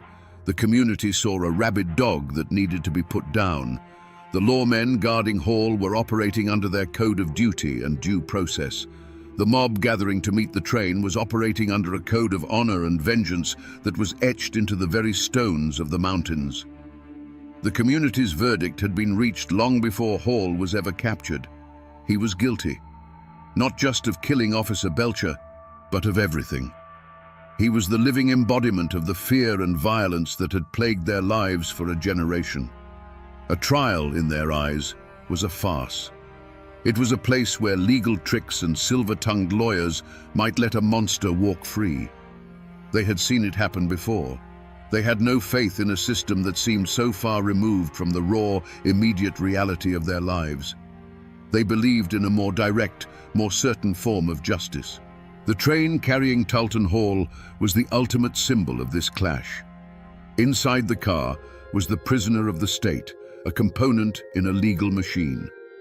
But outside, gathering in the darkness, was the judgment of the mountains.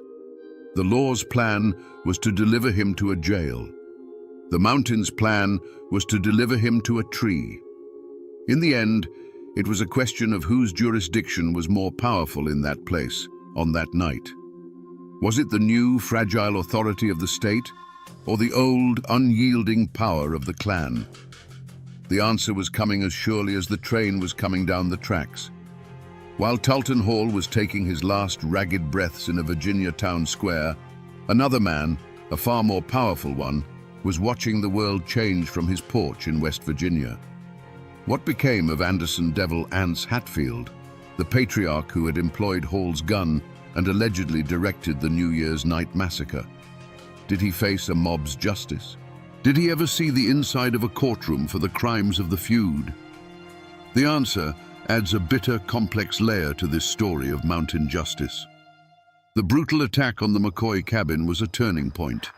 It was too savage, even for the feuding mountains, and it brought the full weight of the law down on the Hatfield clan. Several of Devil Anse's sons and supporters were hunted down, tried, and sent to prison.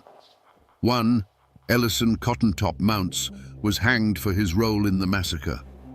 The political power that Devil Anse had wielded for decades began to crumble. The war was over, and in a way, he had lost. But Devil Anse himself, the great leader of the clan, was never made to pay by the law. He was indicted, but he was never arrested, never forced to stand trial for the murders of the McCoy children.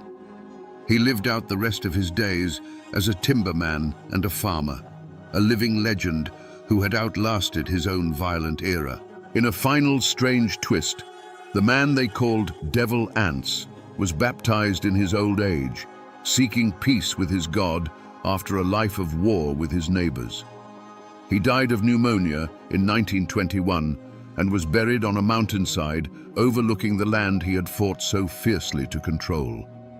This is the messy, unsatisfying truth of it all. Talton Hall, the hired gun, the disposable instrument of violence, was lynched by a mob for a crime committed in the open.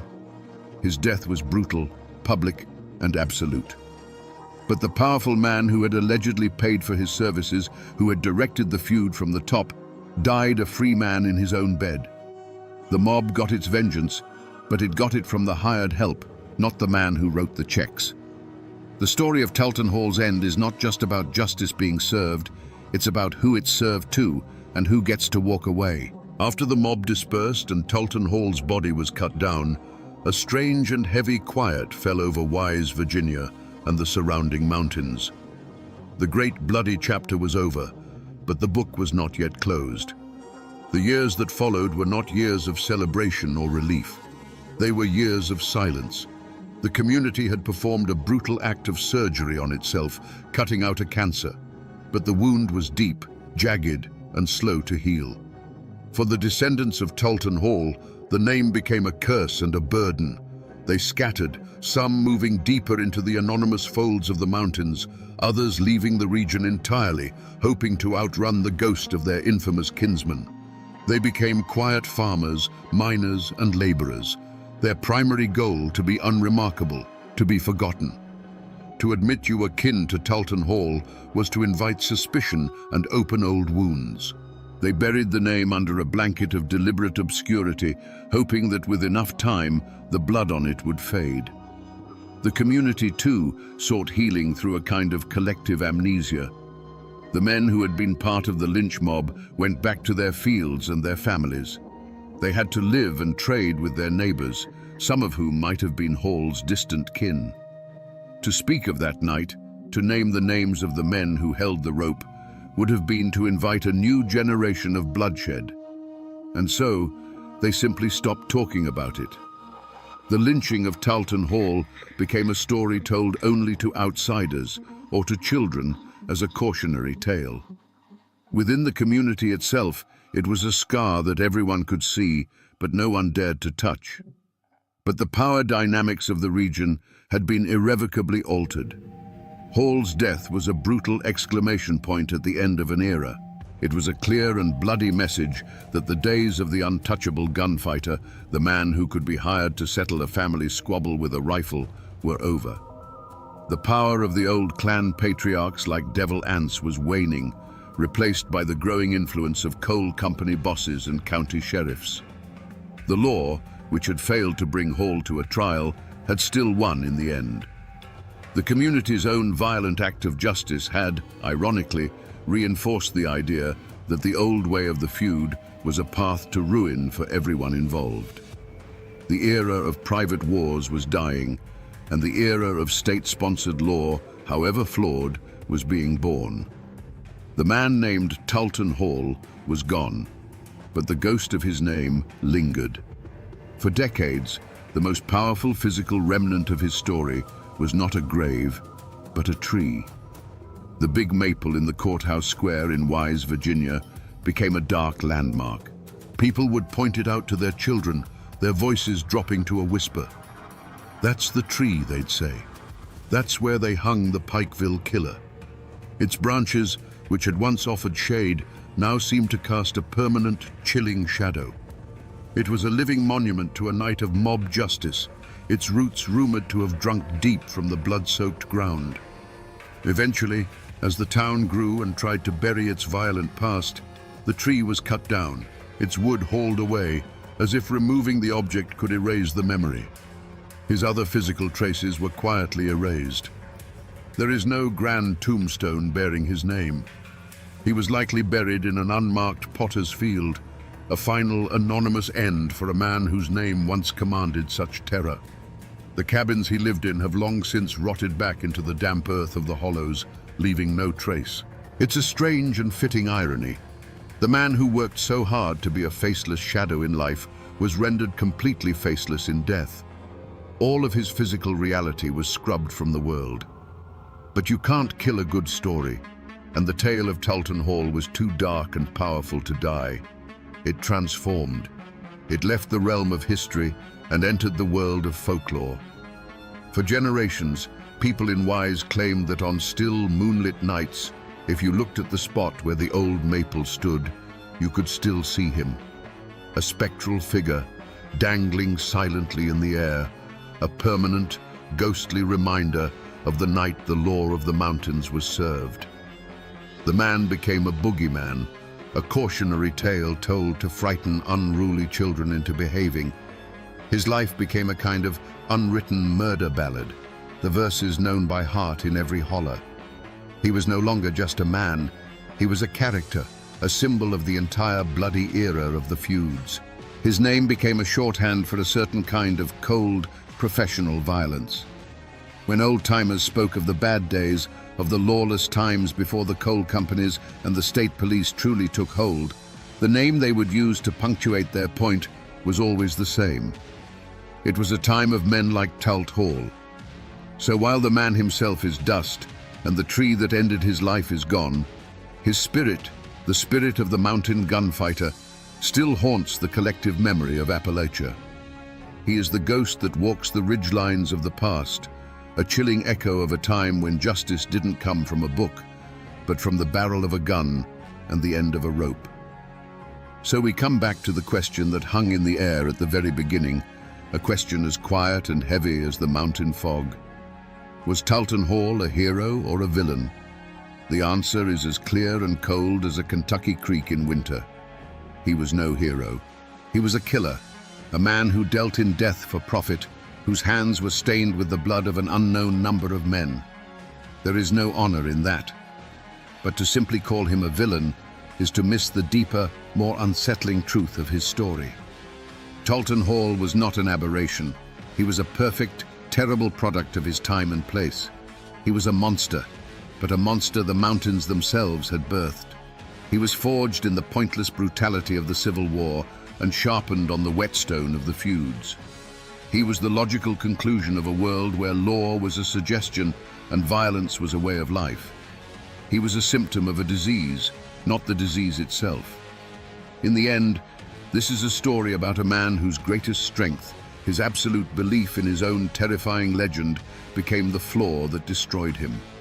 He saw himself as a timeless force, a permanent part of the mountain landscape. But the world was changing around him. The law, clumsy and slow as it was coming.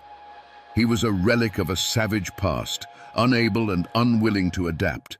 The same cold arrogance that made him a feared gunfighter made him blind to the fact that his time was over. And that, my friends, is the ballad of Talton Hall. A killer who sold his gun to the highest bidder and whose life was finally paid for, not with silver dollars, but with a rope, in a town square that wanted to forget his name.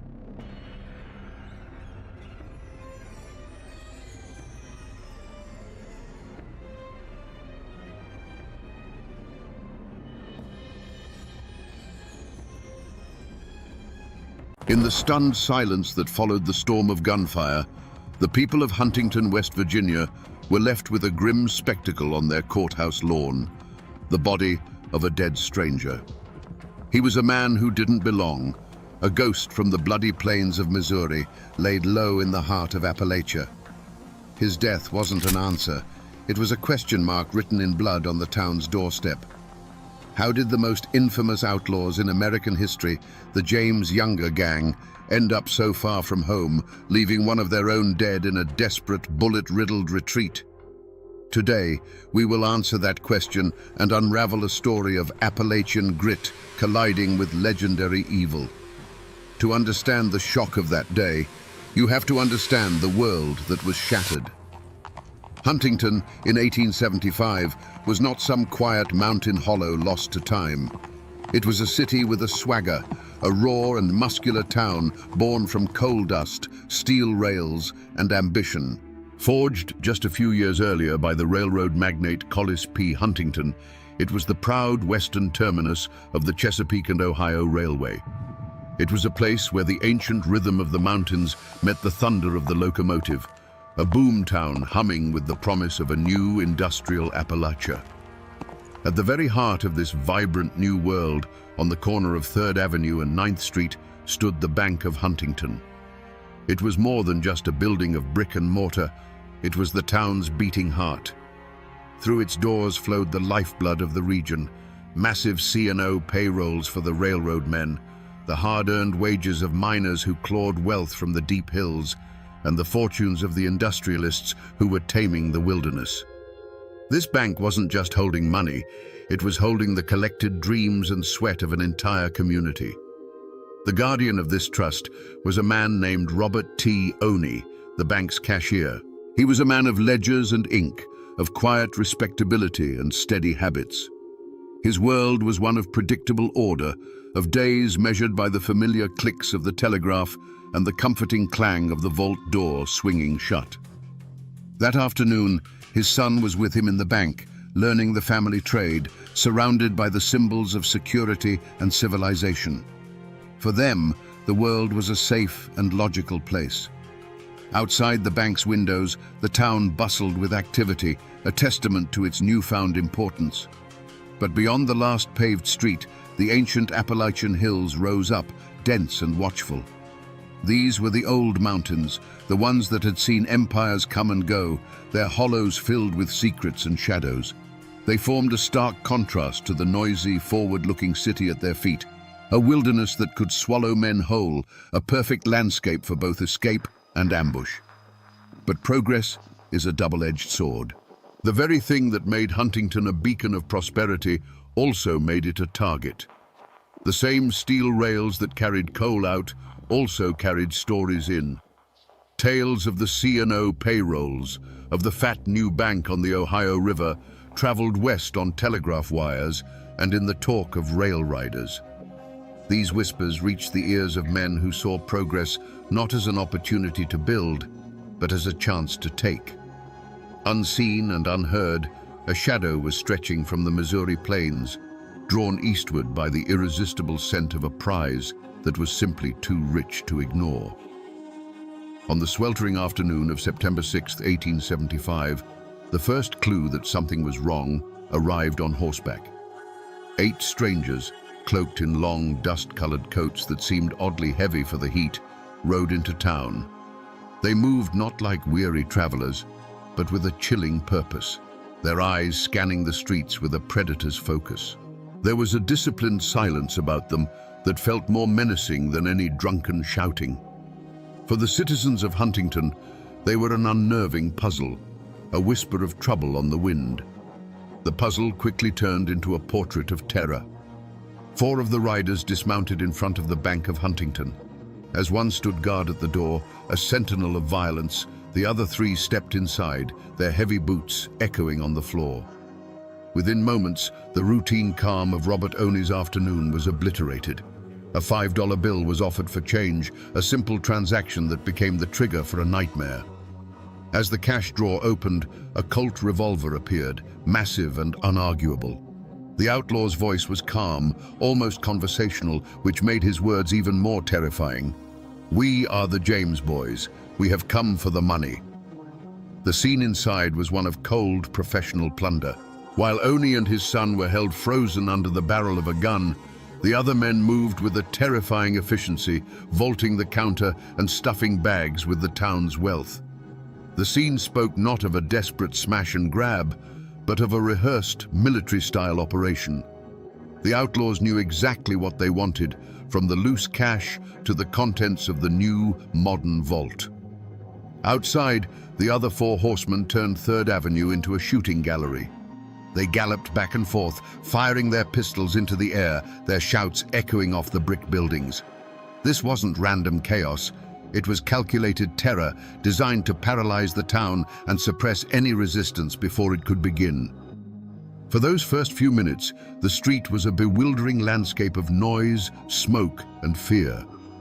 The crime scene wasn't a static place of discovery. It was a living, breathing storm of violence. The questions came in a panicked rush.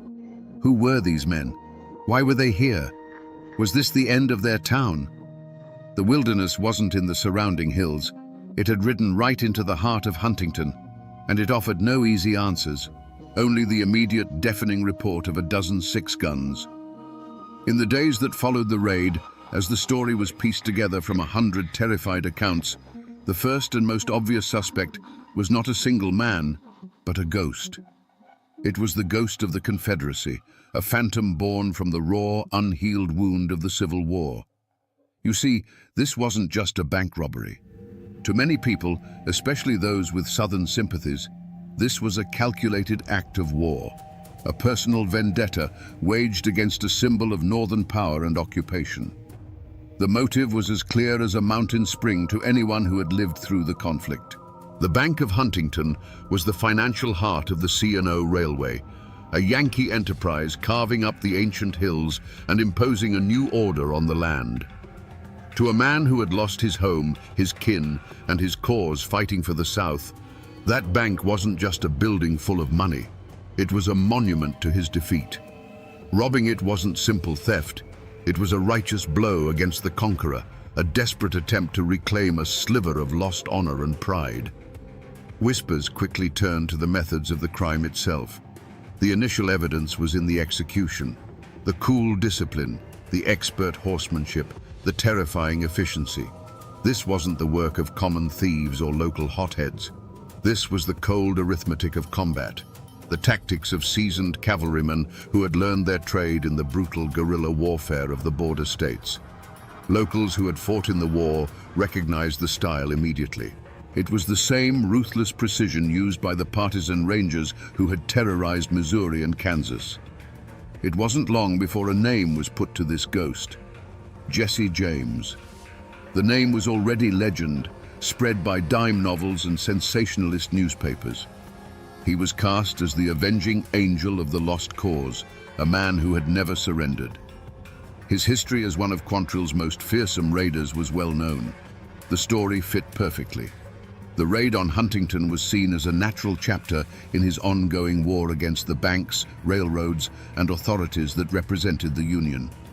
For many, the case was closed before it had even been properly opened. The perpetrators were the James Younger gang, and their motive was vengeance. But as the dust settled and the adrenaline faded, a more unsettling question began to snake its way through the back rooms and taverns of Huntington. Was it really that simple? The James Younger gang were ghosts from another world, strangers in this rugged Appalachian terrain. How did they know the exact day the C&O payroll would be in the bank? How did they navigate the town with such confidence? And more importantly, how did they know the perfect escape route? A direct line into the tangled wilderness of Wayne County, where a posse would be useless. The cold, horrifying answer began to form. They couldn't have known. Not on their own. Suspicion began to fall not on a man with a gun, but on a man with a pen, an insider, someone within the C&O Railway or even the Bank of Huntington itself. This suspect had no public feud or bloody history. He was a trusted face, perhaps a quiet clerk who saw the river of money flowing past his desk while his own share was but a trickle. Or maybe a telegraph operator, a man who translated the secret clicks and dashes, that detailed the movement of fortunes he could never hope to possess. This man saw the wealth of the railroad barons firsthand and felt the bitter sting of his own small place in their grand design. His motive wasn't vengeance for a lost cause. It was the timeless, ugly engine of greed and resentment. He was a man who felt cheated by the very system he served. He saw the easy money waiting in the vault and saw the outlaws from Missouri as a tool, a violent key to unlock a future he felt he was owed. Providing them with a map, a schedule, and the layout of the bank would have been his ticket out of a life of quiet desperation. When re-examined through this lens, the outlaw's actions took on a darker shade. Jesse James's supposed inspection of the new vault wasn't just bravado. It was the remark of a man who had been told to expect it. The gang's immediate and unerring flight to the 9th Street Bridge was no longer a lucky guess, but the execution of a pre-planned route. This theory was terrifying because it meant the enemy wasn't just an external force that had stormed the town. It suggested that a Judas had been living among them all along, a man who had sold his neighbor's safety for a bag of stolen silver. The betrayal, hidden behind a trusted face, felt far more sinister than the open violence of the raid itself. There was, however, a third theory, one that was whispered in the boardrooms and telegraph offices far from the dusty streets of Huntington. This theory suggested the crime wasn't born of Southern pride or an insider's greed, but was a cold, calculated move in a much larger, more brutal war. It was a war fought not with cannons, but with contracts, spies, and when necessary, hired guns. This theory posited that the James Younger gang were not the masterminds, but merely the bloody instrument of a powerful external force. The target, in this version of events, wasn't just the money in the vault. The real target was Collis P. Huntington himself and his burgeoning C&O empire. In the cutthroat world of 19th century railroad expansion, rivals like the Baltimore and Ohio were locked in a ruthless struggle for territory and resources. Huntington's success as the C&O's western hub was a direct threat to their interests. What better way to cripple a competitor than to strike at his proudest achievement? A brazen, violent robbery would send a clear message. Huntington is not safe. The C&O cannot protect its own assets. Your investments, your payrolls, your very lives are at risk in this lawless Appalachian outpost. In this scenario, the James gang becomes a scalpel in the hands of a surgeon dressed in a three-piece suit. Someone with deep pockets and a complete lack of scruples could have easily sent a pathfinder like Bill Chadwell to Missouri with an offer, a handsome fee to sow chaos, plus whatever they could carry out of the bank. This would explain the gang's incredible gamble in traveling so far into unfamiliar territory. It wasn't a whim, it was a contract. They were mercenaries hired for an act of corporate terrorism. Looking back, some locals remembered unsettling signs in the months leading up to the raid. They recalled strangers in fine city clothes, men who didn't belong in the rough and tumble town, asking pointed questions about railroad shipping times, land values, and the bank's security. At the time, they were dismissed as investors or surveyors. But in the bloody aftermath, their presence took on a sinister new meaning. They were the scouts for an economic predator, the advance guard for an attack designed not just to empty a vault, but to shatter the confidence of an entire city and derail the ambitions of a railroad king. In the minutes after the gang thundered across the 9th Street Bridge, Huntington's shock curdled into pure, unadulterated rage. A posse, a mix of grim-faced lawmen and ordinary citizens turned avengers, plunged into the tangled wilderness of Wayne County. They were fueled by a righteous fury, certain that a swift and bloody justice could be found just around the next bend of the Guyandotte River. They followed the fresh tracks, believing the outlaws' brazenness was matched only by their foolishness for choosing such a difficult escape. Their greatest hope was the wounded rider, the one who had slumped in his saddle. A man that badly hurt couldn't go far, they reasoned. He would slow the others down, leave a trail. They scoured the forest floor for a speck of blood on a leaf, a hastily discarded bandage, any sign of a man faltering. But they found nothing. The tracks led them deeper into a labyrinth of creeks and hollows. a green, suffocating world that seemed designed to hide fugitives. The trail grew cold, the hoofprints scattered and vanished. It was as if the forest itself had conspired with the outlaws, swallowing them whole. Frustrated, the posse turned its attention to the theory of an insider. Suspicion fell on any known Southern sympathizers living in the rugged hills between Huntington and Kentucky. Men who had ridden with the Confederacy were rousted from their farms, their homes searched, their families questioned. But this tactic backfired spectacularly.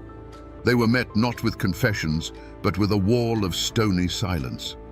These mountain folk, already distrustful of authority, closed ranks. Every question was answered with a shrug, a blank stare, or a muttered, "I saw nothing." Instead of uncovering a conspiracy, the posse only managed to sow deeper resentment, chasing shadows while the real culprits slipped further away. Days later, they straggled back into town, their horses lame and their spirits broken. They returned not with prisoners in tow, but with the bitter taste of failure in their mouths, their clothes torn by briars and their faces etched with exhaustion. The only proof the gang had ever been there was the body of Tom McDaniels, a silent, decomposing trophy that offered no answers. The initial blaze of heroic defiance had died down, leaving behind the cold embers of fear and the growing, terrible realization that the most dangerous men in America had come to their town, bled their streets, and simply vanished. The posse's failure in the hills of Wayne County was about more than just rough terrain. It was a collision with an invisible, impenetrable fortress. It was a confrontation with the ancient mountain code, an unwritten law far more powerful than any statute passed in a distant state capital. As the lawmen pushed deeper into the hollows, they found that people's eyes grew guarded and their doors closed a little tighter. Men who would normally share a story and a dipper of water suddenly had nothing to say. Women would call their children inside and the world would go quiet. This wasn't simple ignorance. It was a deliberate collective act of forgetting. To understand it, you have to understand the soul of Appalachia. This was a land settled by people who had come to escape authority, be it from kings across the ocean or tax collectors from the flatlands. Here, loyalty was not to a government, but to blood, to kin, and to your neighbor. You didn't talk to the law because the law had never done a thing for you, except maybe try to take your land or your moonshine. Justice was a private matter, handled with a handshake or, if necessary, a shotgun. The fear of retribution was a palpable thing, as thick as the morning fog in the valleys. Everyone knew what happened to those who talked. A fence might be cut in the dead of night, letting the livestock wander off. A prize hog might turn up sick. A barn, the very symbol of a family's livelihood, could go up in flames from a single well-placed lantern. These weren't idle threats. They were the grim language of mountain politics. Helping the law against men like the James Gang, men who, to some, were still seen as Confederate heroes, was seen as the ultimate betrayal. It was choosing the side of the outsider against your own. And so, the wall of silence held firm. A farmer might have seen 8 riders pass his gate, their horses lathered and one man slumped low. A woman drawing water from her well might have heard the desperate gallop and seen them disappear up a hidden creek bed. But when the sheriff came asking, they saw nothing. They heard nothing. They knew nothing. Their silence was a shield, protecting them not only from the outlaws' revenge, but also from the intrusive world that lay beyond their ridgelines. The truth of the Huntington heist was lost somewhere in that silence, buried deep in the unmappable country of a community's fear. For years, the story of the Huntington heist remained frozen in time, a brutal but unresolved chapter in the town's history.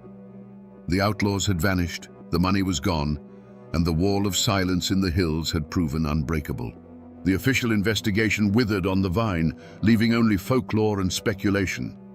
But the truth, as it often does, was lying dormant, waiting for an accidental turn of a key.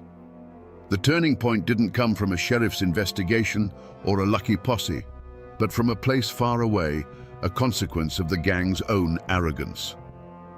1 year later, in September of 1876, the James Younger gang rode into Northfield, Minnesota, expecting another easy conquest. Instead, they rode into a buzzsaw. The townspeople fought back with a ferocity that dwarfed even Huntington's resistance. When the gun smoke cleared, Bill Chadwell and Clell Miller were dead in the street, and the Younger brothers were captured, grievously wounded. The invincible aura of the gang was shattered forever. It was in the aftermath of this disaster that the forgotten clue from Huntington finally resurfaced, not as an object, but as a confession. Held in a Minnesota jail, facing a lifetime of hard labor, Cole Younger began to talk. He spoke of the gang's history, their motives, and their methods.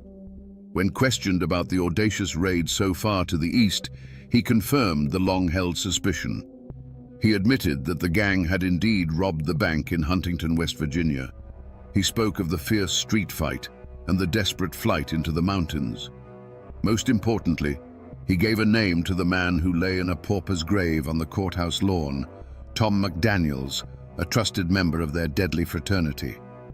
This confession was like a lightning strike in the dark. It traveled back to Huntington on telegraph wires, a voice from a Minnesota prison cell that finally broke the Appalachian silence. It wasn't a hidden map or a dusty journal. It was the unvarnished truth from the mouth of one of the perpetrators.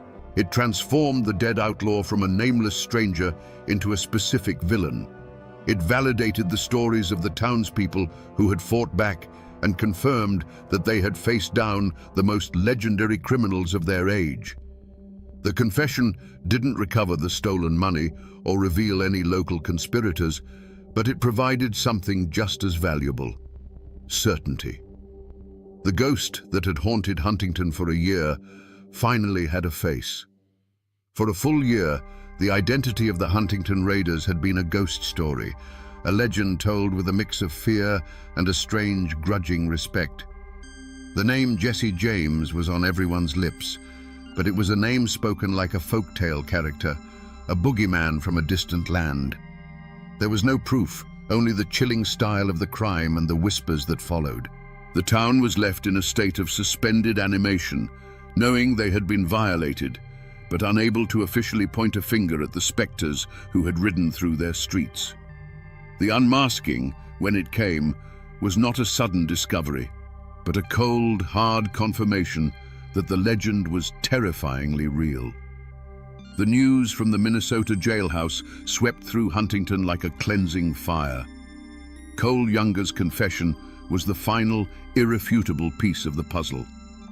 The ghosts were finally dragged from the realm of myth and into the harsh light of reality. They were not phantoms. They were men of flesh and blood, now with names that could be written in a ledger of crime. The dead outlaw on the courthouse lawn was no longer an anonymous casualty. He was Tom McDaniels. The wounded rider who vanished into the hills was, as many had suspected, Cole Younger himself. And the cold-eyed leaders who had calmly announced their intentions in the bank were none other than Jesse and Frank James. The full roster of the culprits was now known, a rogues gallery of the most wanted men in America. Jesse James, the charismatic leader, his brother Frank, the quiet killer, the formidable Cole Younger, the hardened veterans Clell Miller and Bill Chadwell, and the ill-fated Tom McDaniels. They were the core of the gang, a brotherhood forged in the guerrilla wars of Missouri, and they had brought their private war to the doorstep of Appalachia. And what was their definitive motive? Was it a noble act of Confederate defiance, as the dime novels claimed? Was it a complex plot of corporate sabotage? The confession, stripped of all romance, laid the truth bare. The motive was far more primal and far less glamorous. It was money. By 1875, the James Younger gang were no longer soldiers fighting a lost cause. They were professional thieves. Their past as Confederate partisans had given them their skills, their ruthlessness, and a convenient moral justification for their crimes. But their war was over. Their business had begun. The C&O payroll and the bank's deep vaults were simply the largest, most tempting prize they had heard of in years. The raid on Huntington was a strategic business decision. They were drawn east, not by ideology, but by the scent of a fortune. The polite manners, the supposed Robin Hood persona, it was all a carefully crafted myth, a public relations campaign for a gang of killers. The unmasking revealed that beneath the legend of the Southern Avenger was the cold, simple heart of a predator. Huntington was not a symbol to be defied. It was a treasure chest to be cracked open by any means necessary. The afternoon air inside the Bank of Huntington was thick with the lazy heat of late summer, smelling of paper and brass polish. That peace was shattered by the thud of heavy boots. As Robert Oney looked up, the world tilted. The man across the counter offered a $5 bill, but his eyes were cold, holding no warmth of commerce. As Oney's hand went to the cash drawer, the outlaw's hand went to his coat. There was a soft whisper of leather, and then the massive dark eye of a Colt revolver was staring at him. The hammer being cocked was the loudest sound Oney had ever heard, a metallic click that sealed the moment in time. A calm voice cut through the silence, and the world of order and ledgers was gone, replaced by the simple, brutal law of the gun. Oney and his son could only watch, frozen in a state of primal fear. The raiders moved with a terrifying grace, a ballet of plunder. They vaulted the teller's cage as if it were a pasture fence, their long coats flaring. There was no fumbling, no hesitation. Their hands, accustomed to reins and triggers, swept stacks of currency and coins into canvas sacks with a rustling, clinking sound that was a sickening parody of a normal bank transaction. One of them paused to look at the new vault, the town's pride, and spoke a few words of mock admiration before emptying its contents. It was a performance of absolute dominance, designed to break not just the bank's locks, but the spirit of the men inside. Outside, the street had become a vision of hell. The four mounted outlaws were orchestrating a symphony of terror. They galloped from one end of the block to the other, a whirlwind of dust and menace. The air cracked and popped with the constant discharge of their pistols. It wasn't aimed fire, it was auditory violence, a deafening declaration of ownership of the street.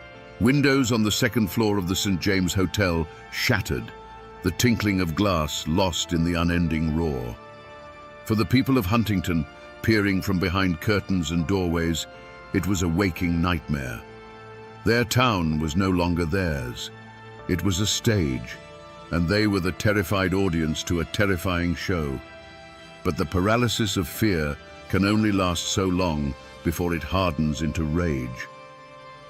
The outlaws' barrage was suddenly answered. The sharp crack of a squirrel rifle from a hardware store doorway joined the deeper boom of the Colts.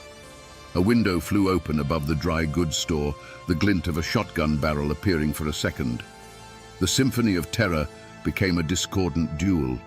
The air, already thick with smoke, grew hazy, a rolling fog of battle that obscured figures and turned the street into a landscape of lethal guesswork. The hunters had, in a shocking turn, become the hunted. As the gang burst from the bank's doors, their bags heavy with loot, they ran headlong into this new reality of organized resistance. They were no longer performers on a stage, but soldiers caught in an ambush. In the chaotic scramble for their horses, amidst the rolling cloud of gunsmoke, one of the riders suddenly stiffened, a marionette whose strings had been cut. He pitched sideways from his saddle without a sound and fell, a dark, motionless shape against the bright dust of the street. His panicked horse, now riderless, bolted after the others. In that same hail of unseen lead, another rider lurched forward, grabbing the pommel of his saddle as if struck by a giant, invisible fist. His hat flew from his head, but his powerful frame clung to the horse, his body contorted in a silent struggle against an unseen force. He did not fall. The remaining outlaws dug their spurs into their mounts, their disciplined operation now a frantic, desperate flight. They thundered towards the 9th Street Bridge, a mad dash for the safety of the wilderness, leaving the echoes of their violence hanging in the air. When the last hoofbeat faded, a ringing silence descended upon the street. The smoke slowly drifted away on the afternoon breeze, revealing a scene of surreal stillness. Shattered glass glittered on the boardwalks, and there, in the middle of the street, lay the still form of Tom McDaniels, a final grim testament to the fact that on this day, the people of Huntington had fought back. In the aftermath of the raid, there was no grand trial in Huntington. There was no solemn judge, no jury of 12 peers, no eloquent lawyers arguing points of law. The only trial that ever mattered for the James Younger gang in West Virginia took place in a 90-second span of chaotic gunfire on 3rd Avenue. The jury was a hardware store owner with a rifle, a clerk with an old army pistol, and a dozen other anonymous citizens who decided that their town was worth defending. The verdict for Tom McDaniels was delivered not by a foreman, but from the barrel of a gun, a swift and final judgment that required no appeal. Instead of a courtroom, the town had the courthouse lawn. McDaniel's body was dragged there and put on display, becoming a gruesome pulpit from which the town preached a silent sermon of defiance. Crowds gathered to stare, their faces a mixture of grim satisfaction, morbid curiosity, and lingering fear. This was justice in its most raw and primal form, a public spectacle meant to reassure the community that an invader had been repelled and a price had been paid. A coroner's inquest was held, a brief formality that concluded, to no one's surprise, that the outlaw had died of justifiable homicide. He was then unceremoniously buried in a pauper's grave, his story in Huntington ending as it began, a nameless threat, now a nameless corpse. The real legal reckoning came a year later and hundreds of miles away in a Minnesota courthouse. It was there that the captured Younger brothers faced a formal system of justice. There was no defiance in their demeanor, only a stoic, weary acceptance of their fate. Cole Younger, in particular, was calm and cooperative, his confession providing the final, authoritative chapter to the Huntington raid. They pleaded guilty to their crimes in Minnesota to avoid the spectacle of a trial and the near certainty of a hangman's noose. They were sentenced to life in prison, a verdict that was celebrated in the North as a triumph of law and order. But for the people of Huntington, it was a distant echo, a hollow victory. The Youngers were being punished for Northfield, not for the terror they had inflicted upon West Virginia. The money stolen from their bank was never recovered, and the two men most responsible, Jesse and Frank James, remained free, ghosts in the wind who had escaped Appalachian justice entirely. And so, the final verdict for the Huntington heist was a deeply unsatisfying one, an empty chair at the defendant's table. Jesse James would eventually be killed by a traitor in his own gang, and Frank would surrender and through legal maneuvering walk away a free man. No member of the James Younger gang was ever convicted or even formally charged for the crime committed in Huntington. The town had won the battle in the street, but the masterminds of the war had gotten away clean, a bitter injustice that still lingers in the hills, a story of a crime that was punished but never truly prosecuted. The gunsmoke over Huntington eventually cleared, but the lives it touched were never the same. The raid was a flash of lightning that left a permanent afterimage burned into the soul of the town and its people. For Huntington itself, the brutal afternoon became a defining moment. It was a scar that, over time, became a badge of honor. The city was no longer just a proud boomtown of the railroad.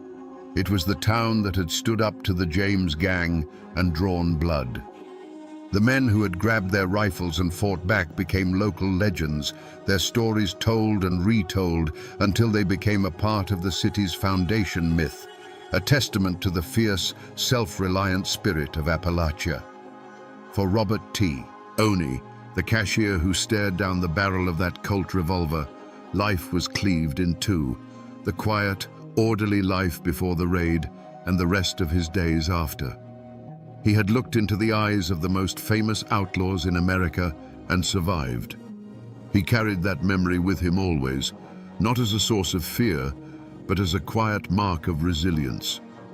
He remained a respected figure in Huntington, a living link to that historic day, a man who had been at the very epicenter of the storm and had held his ground. But the fates of the outlaws were also irrevocably altered. You see, for the James Younger gang, the Huntington heist was a victory that planted the seeds of their destruction. It was here, in these Appalachian hills, that they first encountered a civilian population that was not easily cowed, one that would fight back with lethal fury. The death of Tom McDaniels and the serious wounding of Cole Younger were a shock to their system. They had won the money, but they had been bloodied and forced into a desperate, humiliating retreat. It was a dress rehearsal for their own funeral. 1 year later, emboldened by their success but failing to heed its warning, they would face that same citizen rage in Northfield, Minnesota, a fight that would shatter the gang forever.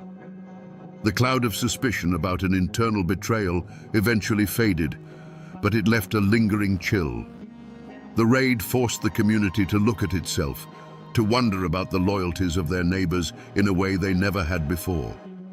It strained the delicate trust that holds a town together, a wound that healed slowly over time. The raid became a shared trauma, and in surviving it together, Huntington forged a stronger, harder identity. And what of the masterminds? The James brothers, who had escaped West Virginia's justice, could not outrun their own violent destiny. Jesse James, the charismatic leader, would be shot in the back of the head years later by a coward in his own gang, killed for a reward. Frank James, the quiet brother, would eventually surrender and, through a series of controversial trials, live out his days as a farmer and a reluctant celebrity, a ghost from a bygone era of American violence. Their lives and the lives of everyone they touched that September day were forever intertwined, bound together by the echoes of gunfire on a Huntington street. If you stand on the corner of 3rd Avenue and 9th Street in Huntington today, you won't see the bank that the James gang robbed.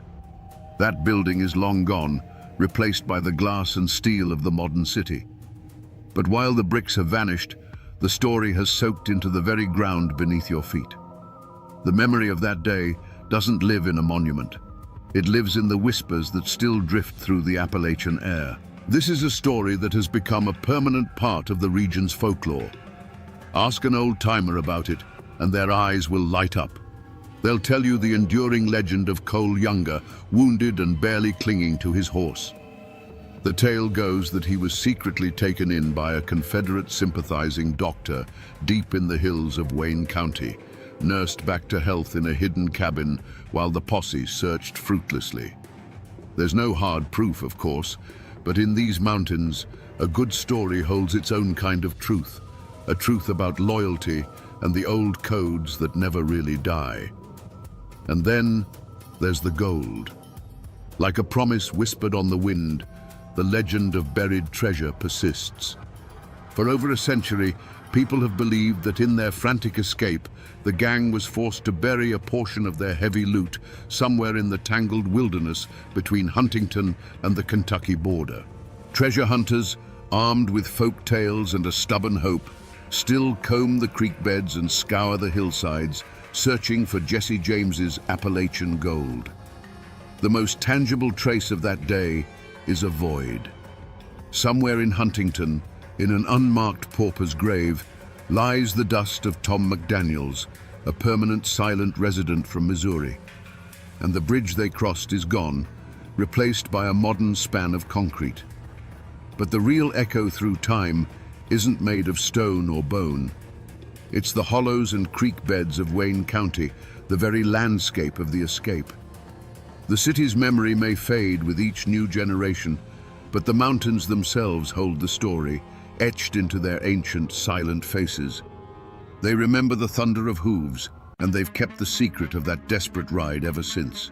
We began this story with a question mark written in blood on a courthouse lawn. How did the most feared outlaws in America end up so far from home, leaving one of their own dead in a West Virginia street? We know the answer now. They were drawn here not by the ghosts of the Confederacy, but by the simple, powerful magnet of greed. They came for the C&O Railroad's gold, believing their own legend would be enough to paralyze a town with fear. They misjudged their target. They expected to find timid sheep, and instead found a den of wolves. But the true lesson of the Huntington heist is not about the audacity of the James gang.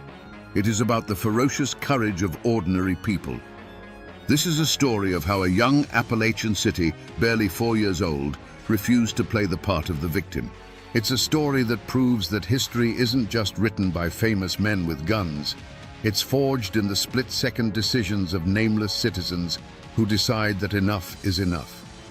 The iron will of the men and women who carved a life from these mountains proved to be a far more formidable weapon than any outlaw's revolver. So the next time you hear the romantic tales of Jesse James, the Robin Hood of Missouri, remember the truth of what happened here. Remember the hardware store owner with his rifle, the cashier who refused to break, and the town that bled but did not bow. This is a story of how character is revealed by chaos, and how a community's soul can be forged in the crucible of 90 seconds of gunfire. It's a testament to the enduring, unshakable spirit of these hills. And now, my friends, you know the rest of the story, or at least as much of it as the mountains are willing to give up.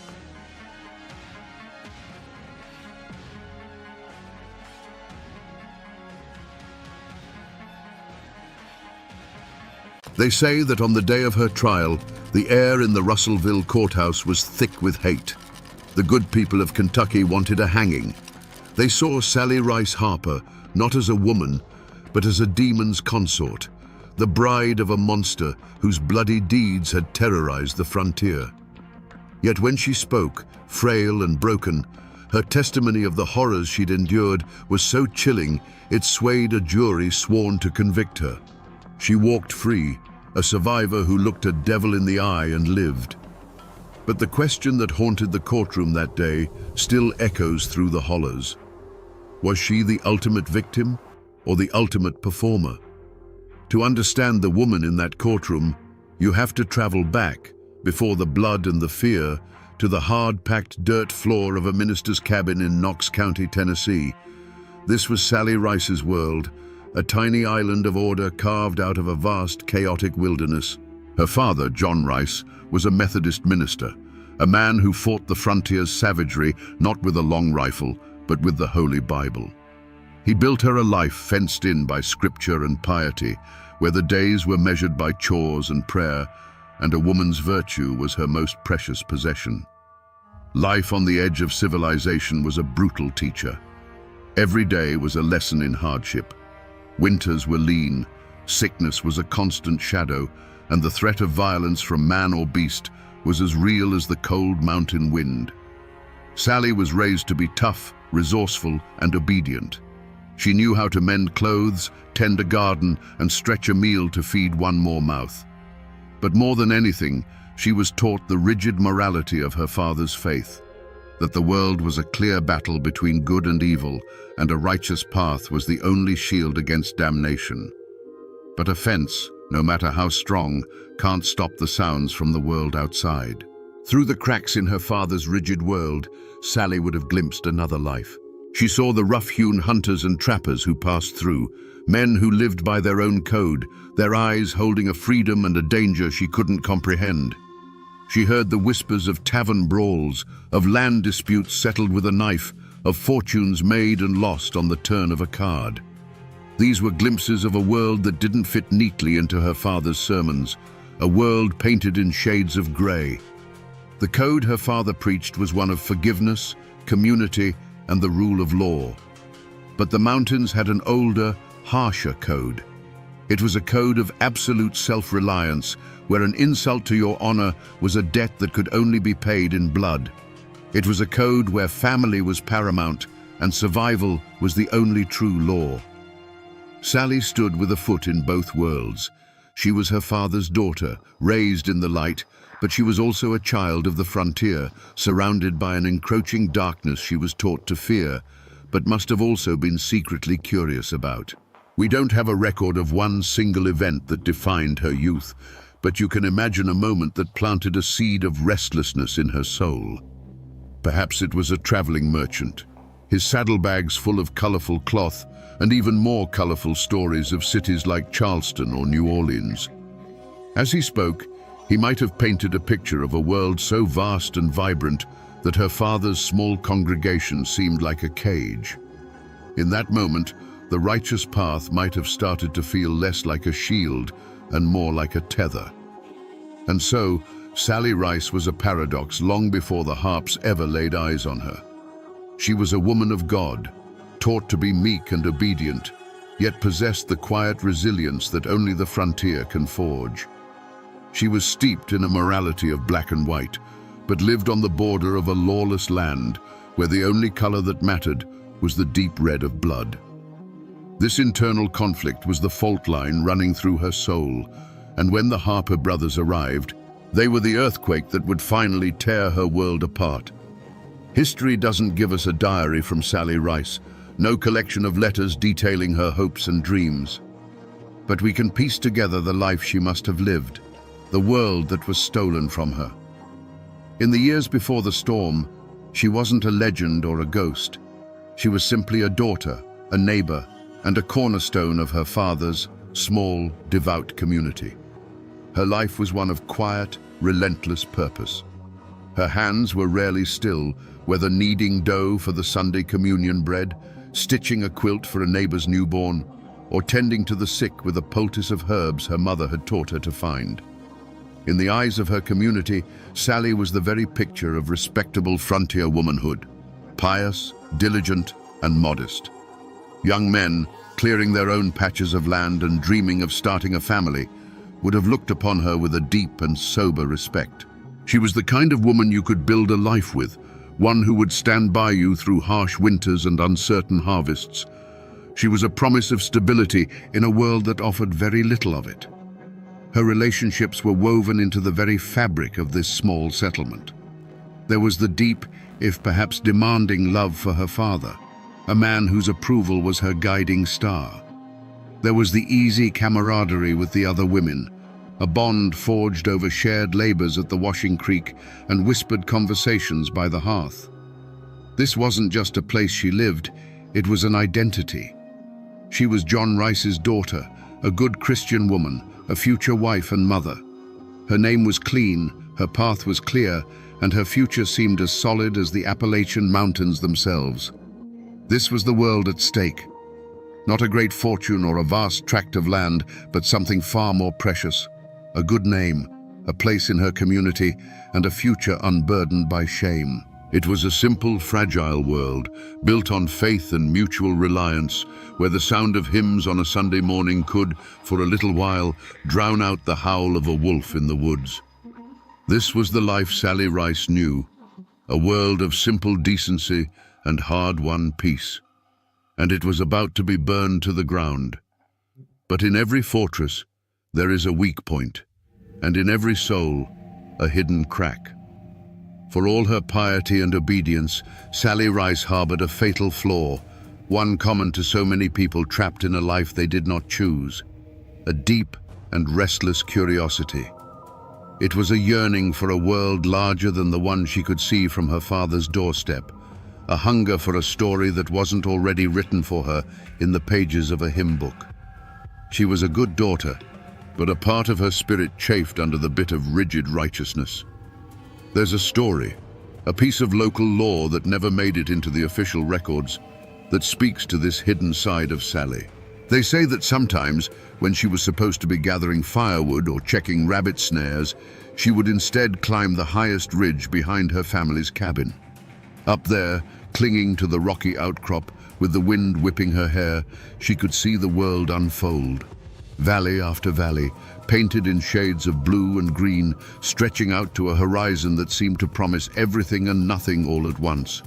It was a small, secret act of defiance, a moment of tasting a freedom her father would have called a sin. This hunger for the horizon was a double-edged sword. On the one hand, it gave her a resilience, an inner strength to endure the monotony and hardship of her daily life. But on the other, it made her dangerously naive. She craved experience so badly that she lacked the wisdom to judge its character. She could see the allure of the unknown, but she was utterly blind to its perils.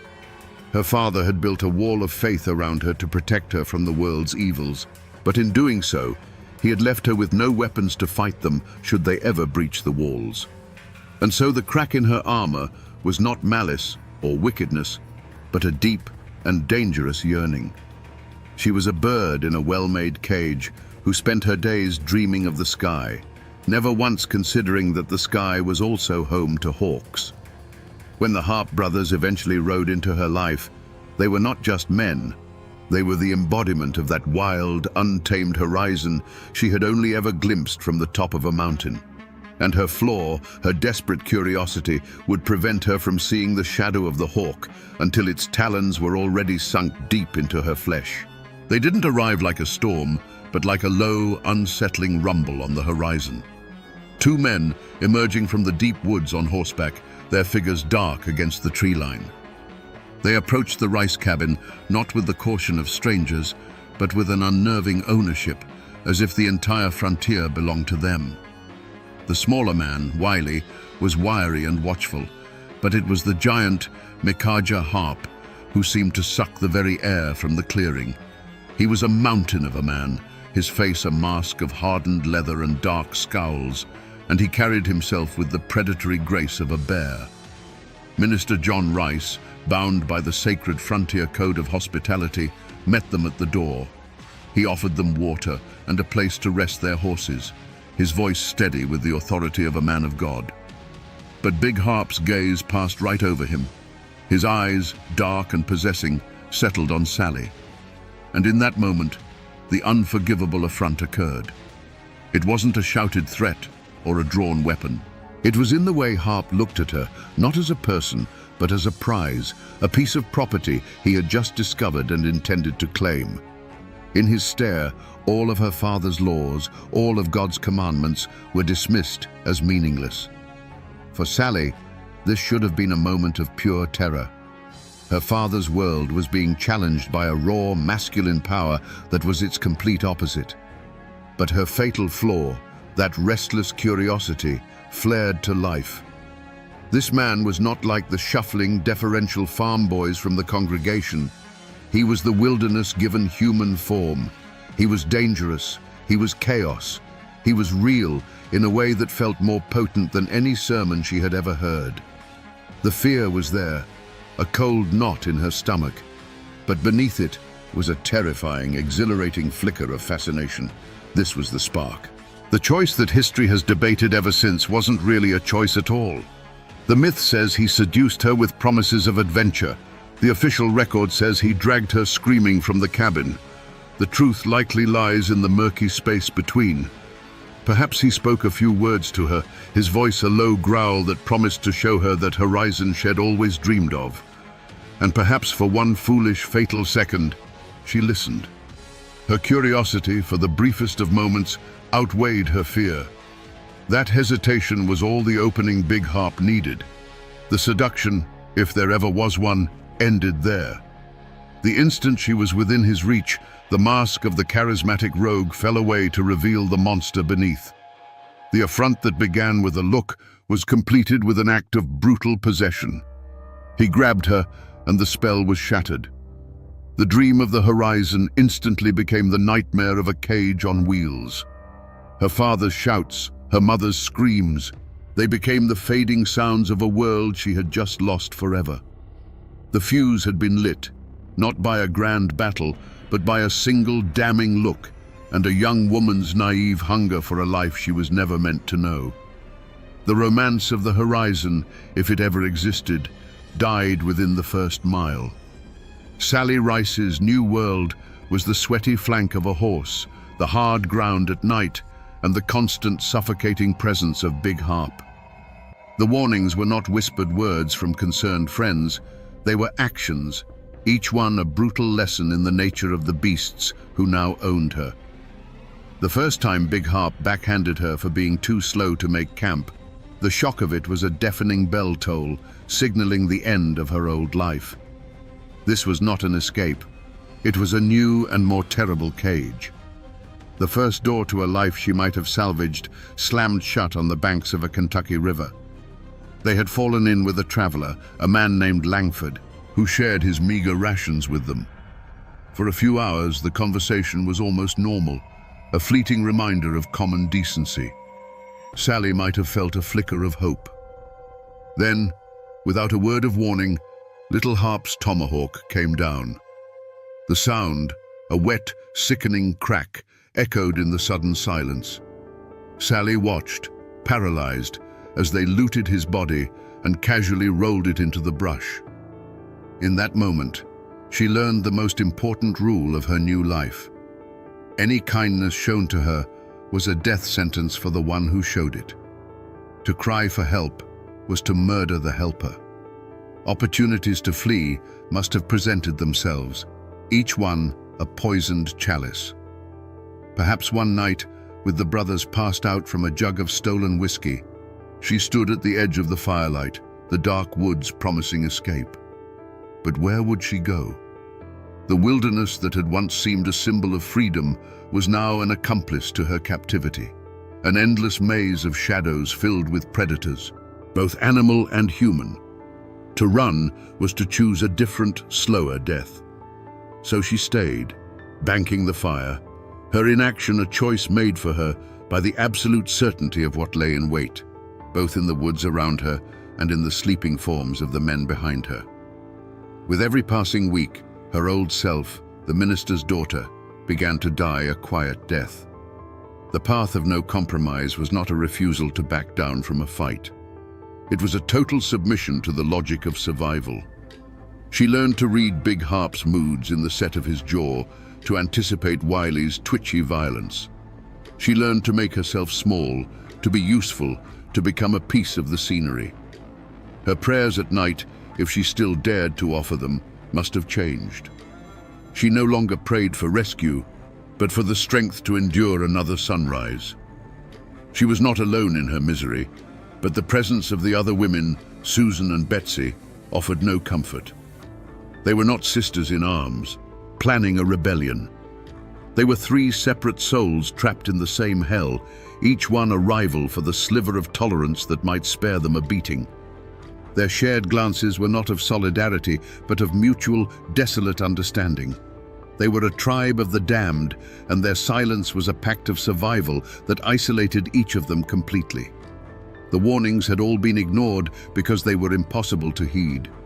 Each murder she witnessed, each body filled with stones and sunk in a cold river, was another chain binding her to the gang. She was no longer just an innocent captive in her own mind. The blood had spattered too close. The path back to her father's world was turning to ash behind her. To leave now, even if she could, would be to carry the stench of their crimes with her, branding her forever. Her only path forward was the one the Harps carved through the frontier, a trail of blood leading deeper and deeper into a darkness from which there was no return. It came on a humid afternoon at a small, fly-blown trading post on the Green River. For a few brief hours, the world felt almost normal. The Harps were trading stolen furs for salt and lead, their violent energy momentarily focused on the simple act of commerce. Sally, Susan, and Betsy were allowed a few feet of freedom, lingering near a rack of iron pots. It was here that a ghost from her past appeared, a kindly, whiskered man named Gable, who had once supplied her father's community with tools and news from the outside world. He saw her, and his face, weathered and friendly, froze in disbelief. He approached cautiously, his eyes filled with a mixture of pity and alarm.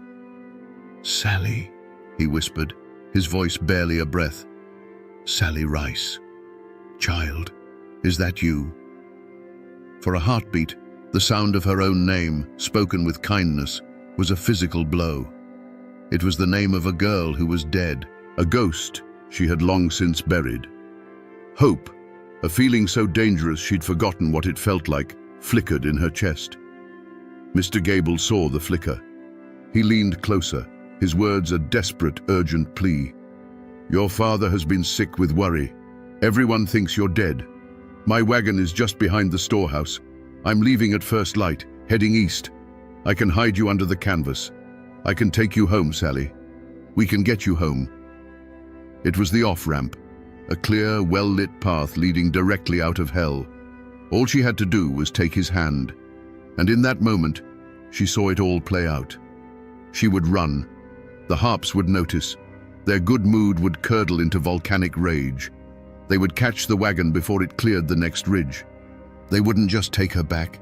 They would take Mr. Gable, this good and decent man, and they would make him pay for his kindness in ways she couldn't bear to imagine. His blood would be on her hands, another victim of her tainted existence. She looked from his hopeful, pleading face to the hulking form of Big Harp, who was now laughing with the trader, a sound more menacing than any threat. The flicker of hope in her chest was deliberately, painfully extinguished. She had been a prisoner for so long that she now understood its cruelest logic. To save the innocent, you must remain among the damned. She straightened her back, and when she met Mr. Gable's eyes again, they were as cold and empty as a winter sky. "You are mistaken, sir," she said, her voice flat and devoid of emotion. "My name is not Sally." She turned her back on him, on her name, on the last chance she would ever have for salvation, and walked calmly back to the monsters she now called her own. The crossroads had been presented, and she had chosen her path.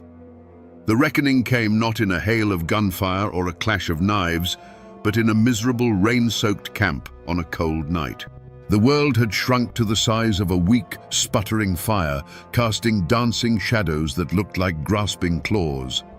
The only sound, other than the miserable drizzle, was the thin, relentless wail of a newborn. It was Susan Wood's infant daughter, a child born into a life of flight and fear, and her crying was like a needle, stitching itself directly into the frayed nerves of Big Harp. He sat staring into the flames, his massive shoulders hunched. He wasn't enraged, not in the way a normal man would be. It was something colder, a deep and profound irritation, the annoyance of a god swatting at a fly. Susan, her face pale and gaunt in the firelight, rocked the child, whispering useless reassurances, her every movement radiating a desperate animal terror. She knew, and they all knew, that in this world, any sound of weakness was an invitation to violence. Then he rose.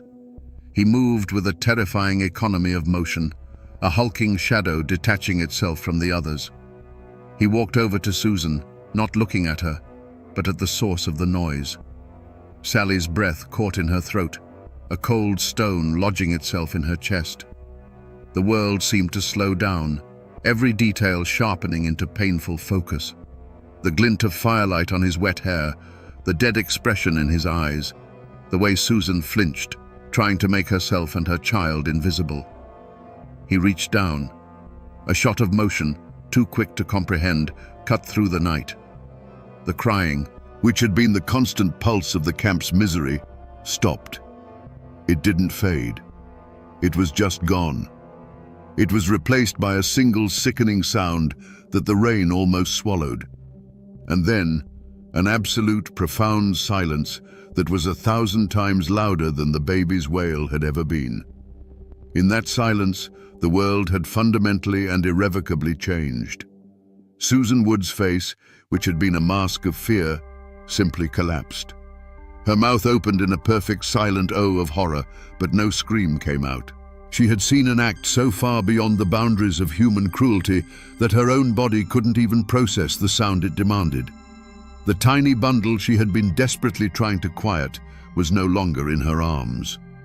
From her place across the fire, Sally watched, and a part of her soul turned to ice and shattered.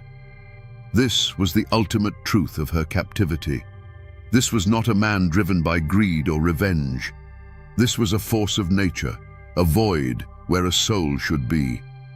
She understood then that there was no line he would not cross, no act too monstrous. The argument that had raged between a fragile new life and a world of pure malice was suddenly, permanently over. He turned and walked back to his spot by the fire, as if he had done nothing more than toss a log on the flames. The drizzle continued to fall, hissing in the embers, washing away the evidence of a life that had barely begun. The chilling silence that followed was the sound of a new law being written, one that Sally now understood completely. To survive, you had to be quieter than the dead. After the night of the silent baby, the world of the Harp Gang became a waking purgatory.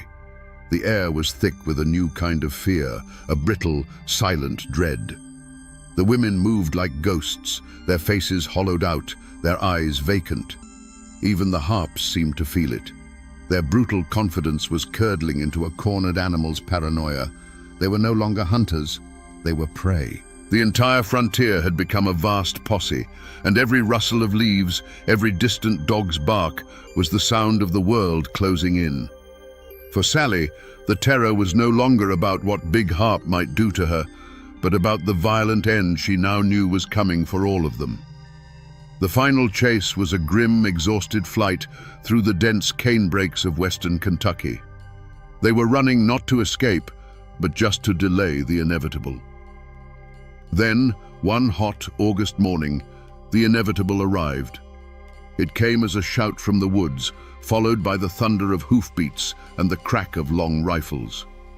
The posse, led by the vengeful Moses Stegel, descended upon their camp like a righteous flood. Chaos erupted. Sally and the other women scrambled for cover, becoming spectators to the final bloody act of the drama they'd been forced to star in. She saw Big Harp try to make a stand, saw him leveled by a shot that shattered his spine. He fell not like a giant, but like a puppet with its strings cut. As the posse swarmed his crippled, roaring form, Sally watched with a profound and chilling detachment. There was no joy, no relief, only a vast, hollow emptiness. She saw Moses Stegel, his face a mask of cold fury, kneel beside the dying monster. She watched the slow, deliberate work of the knife. And when Stegel raised Harp's head by its matted hair, a gruesome trophy against the morning sky, Sally felt no horror. She had already witnessed the murder of an innocent. This, by comparison, was just the slaughter of a beast. Her state of mind in that moment was not triumph or regret. It was a complete and total exhaustion of the soul. The nightmare was over, but she was not awake. She simply stood by a sycamore tree, dirt-streaked and numb, as the men of the posse, their bloodlust sated, finally turned their attention to the women. A hand, rough but not brutal, took her by the arm. It wasn't the possessive, violent grip of Big Harp. It was the cold, impersonal grip of the law. And in that moment, her life on the run was officially over. She didn't fight. She didn't speak. She simply allowed herself to be led away. For 2 years, she had lived under the absolute tyranny of one man's will. Now, she was a prisoner of another system, one with courthouses and judges instead of campfires and tomahawks. The end of the road had come, but she knew, with a certainty that chilled her to the bone, that a new and perhaps even more difficult journey was just beginning. While Sally Rice Harper was being led away in chains, the news of her survival began its slow, cruel journey back to her father's cabin in Tennessee. The message was a paradox of relief and damnation. Your daughter is alive, but she is the devil's wife. For Minister John Rice, the man who had built his life on the bedrock of piety and reputation, this was a blow from which he would never recover. The shame was a physical presence in his home, a stain on the family name that no amount of prayer could wash out. His congregation looked at him with pity, but also with suspicion. How could such evil have sprung from the house of God? The wreck of Big Harp's life was not his alone. It had washed up on his doorstep and poisoned the well of his life's work. The damage radiated outward, far beyond one family's shame. The Harp's reign of terror had fundamentally broken the frontier's most sacred code, the code of hospitality. Before their rampage, a stranger at your door was a guest to be fed. After, a stranger was a potential murderer. The trust that held these isolated communities together was shattered. Families who had once shared tools and salt now barred their doors at night, their long rifles kept closer at hand. The Wilderness Road, once a symbol of hope and a pathway to a new life, became a 2-year-long funeral procession, and its reputation was now one of ambush and unmarked graves. The land itself seemed to bear the scars. A certain bend in the river was no longer just a good fishing spot. It was the place they'd sunk John Tully's body. A particular patch of woods was not just timber, it was where the posse had finally cornered the beast. And for years to come, a lonely crossroads in Kentucky would be known only for the grotesque, rotting head of Micajah Harp impaled on a pike, a landmark of frontier justice that served as a permanent reminder of the horror that had passed through. The geography of the region had been rewritten, its landmarks now serving as tombstones. And then there were the other families, the ones whose names were not tied to the killers, but to the victims. For the wives, children, and parents of men like Thomas Langford and John Graves, the death of Big Harp brought no closure. It only cemented their loss. Their lives were now defined by an empty chair at the table, by a future that had been stolen by a moment of senseless, random violence. The Harps' legacy was not just in their own death and infamy, but in the countless quiet tragedies they left in their wake, in the dozens of families whose stories were now permanently rerouted down a path of grief and hardship. The tragedy of the Harper brothers, you see, did not end when a knife sawed through Big Harp's neck. That was simply the end of the killing. The true wreckage was in the survivors, in the communities paralyzed by fear, and in the shadow of suspicion that would fall over Sally Rice's family for a generation. The violence was a stone thrown into the placid pool of the frontier, and its ripples would disturb the waters for decades to come. The Russellville courthouse was little more than a log cabin with a judge's bench, but on the day Sally and the other women were brought to trial, it was the center of the universe. It was packed to the rafters with the husbands, sons, and brothers of the Harps' victims, their faces grim, their hands resting on the butts of the pistols in their belts. This was not a crowd seeking justice. They were a congregation demanding a sacrifice. To them, these women were not captives. They were the devil's brood, witches who had lured good men to their deaths. The air was thick with a righteous, murderous hum. This was the ultimate clash of cultures. The court, with its powdered wigs and leather-bound books, operated on the principles of evidence and testimony, of a world governed by man's law. But Sally's defense was based on an unwritten, brutal code that no one in that room, save the other two women, could truly understand. The mountain code of absolute survival. The prosecutor's questions were logical, but to Sally, they were absurd. "Why didn't you try to escape?" he would thunder. How could she explain that escape meant a slower death by starvation or a quicker one upon recapture? Why did you not cry for help? How could she describe the cold certainty that her cry would be a death sentence for whoever was foolish enough to listen? Here, in the crucible of the courtroom, Sally Rice Harper gave the performance of her life. She did not stand tall and defiant. She was the very picture of a broken victim. Frail, emaciated, her voice a fragile whisper, she painted a picture of unendurable horror. She spoke of her abduction, of the constant beatings, of the soul-crushing fear that was her daily bread. She understood her audience perfectly, a jury of stern, patriarchal frontiersmen who believed in the inherent weakness and moral purity of women. She could not be their equal. She had to be their ward, a fallen dove in need of their protection. Her trump card, the story that would save her life, was the murder of Susan Wood's infant daughter. As she recounted the tale, a hush fell over the hostile courtroom. She described the baby's relentless crying, Big Harp's cold annoyance, and the final sickening moment of silence. She looked at the 12 grim-faced men on the jury, her eyes brimming with tears she had learned to summon on command, or perhaps they were horrifyingly real. What chance, her voice cracked, did an unarmed woman have against a beast who would snatch his own child from her mother's arms and silence her against a tree? That single, horrific image shattered the prosecution's case. It was a truth so monstrous it transcended legal arguments. In that moment, the men on the jury no longer saw an accomplice. They saw their own wives, their own daughters, and imagined them in the grip of such an inhuman force. The code of the mountains, the law of survival, had finally been translated into a language the court could understand. It was the language of pure, unrestrained evil, an evil against which they reasoned no woman could possibly stand. The verdict, when it came, was a shock that rippled through the courtroom. Not guilty. Sally Rice was acquitted. A murmur of disbelief and anger went through the crowd, but the law had spoken.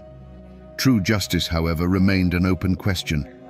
Was this a triumph of empathy, a rare moment where a court understood the realities of coercion and abuse? Or was it the ultimate con, a masterful manipulation by a hardened survivor who knew exactly what a roomful of men needed to hear to let her go free? The law had rendered its judgment, but the mountains and the whispers of the people who lived in them would keep their own verdict for centuries to come. While Sally walked free, the story of the harps was not yet fully written. The main antagonist, the hulking Big Harp, had already met a gruesome end, his head left to the sun and the crows. But the other side of that evil coin, his brother wily Little Harp, had cheated the hangman's rope. Before he could be tried and executed, he and Betsy Roberts managed to escape the flimsy Russellville jail, slipping through the bars like a shadow and vanishing back into the wilderness that had spawned them. The law had failed. The monster was not dead. It had merely shed its skin. For a time, Little Harp prospered in the only way he knew how. He changed his name, calling himself John Seton, and fell in with another notorious gang of river pirates led by Samuel Mason. He went right back to a life of robbery and murder along the Natchez Trace, proving that the evil was not just in his brother, but was a deep and shared corruption. He found a new pack to run with, and for a while it seemed as if he might just get away with it all, a ghost of the frontier's greatest nightmare, still preying on the innocent. But the story of Wily Harp ends with a final bitter twist of irony. It wasn't a lawman's rifle or a judge's gavel that ended his story. It was greed. A large bounty was placed on the head of his new leader, Samuel Mason. Seeing an opportunity, Harp and another outlaw conspired to murder Mason and claim the reward money. They brought Mason's severed head to the authorities in Mississippi, expecting a hero's welcome and a heavy purse. But a witness there recognized them, not as heroes, but as wanted outlaws in their own right. Wily Harp had come to claim the bounty on another man's head, only to have the price put on his own. He was captured, tried, and finally sentenced to hang. His end came in January of 1804. After the execution, in a grim echo of his brother's fate, his own head was cut off and impaled on a pike along the Natchez Trace as a warning to other outlaws. There was no simple victory of good over evil here. Little Harp was brought down by his own boundless avarice, a victim of the same brutal, self-serving code he had lived by. The scales of justice were balanced not by a noble hand, but by the weight of a bag of silver, proving that in the violent garden of the frontier, sometimes the only thing that could kill a snake was another, hungrier snake. For Sally Rice, freedom was not a celebration, it was a disappearing act.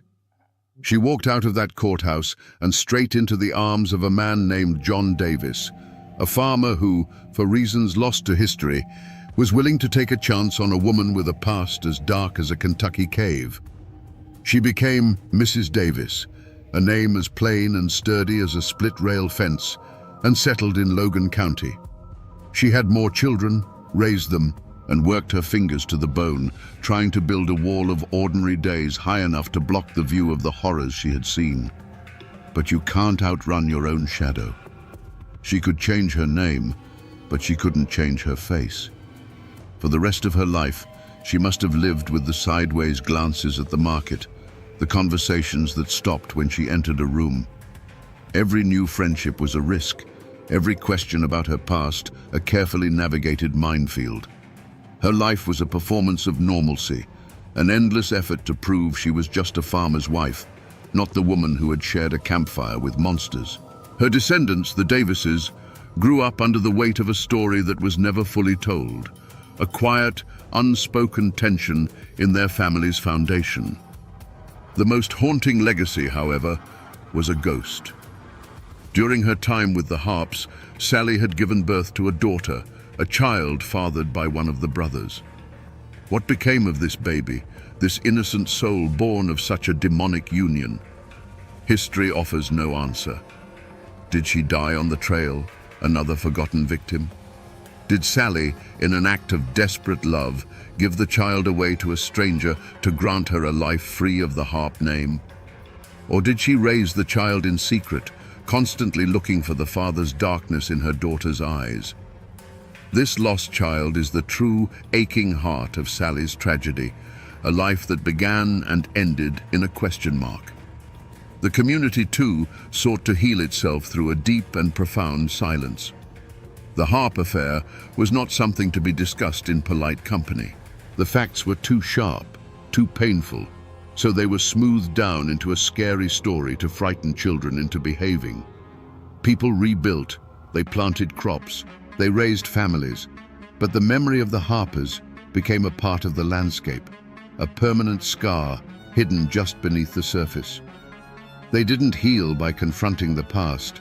They healed by burying it alive, hoping its ghost would not find its way back to the surface.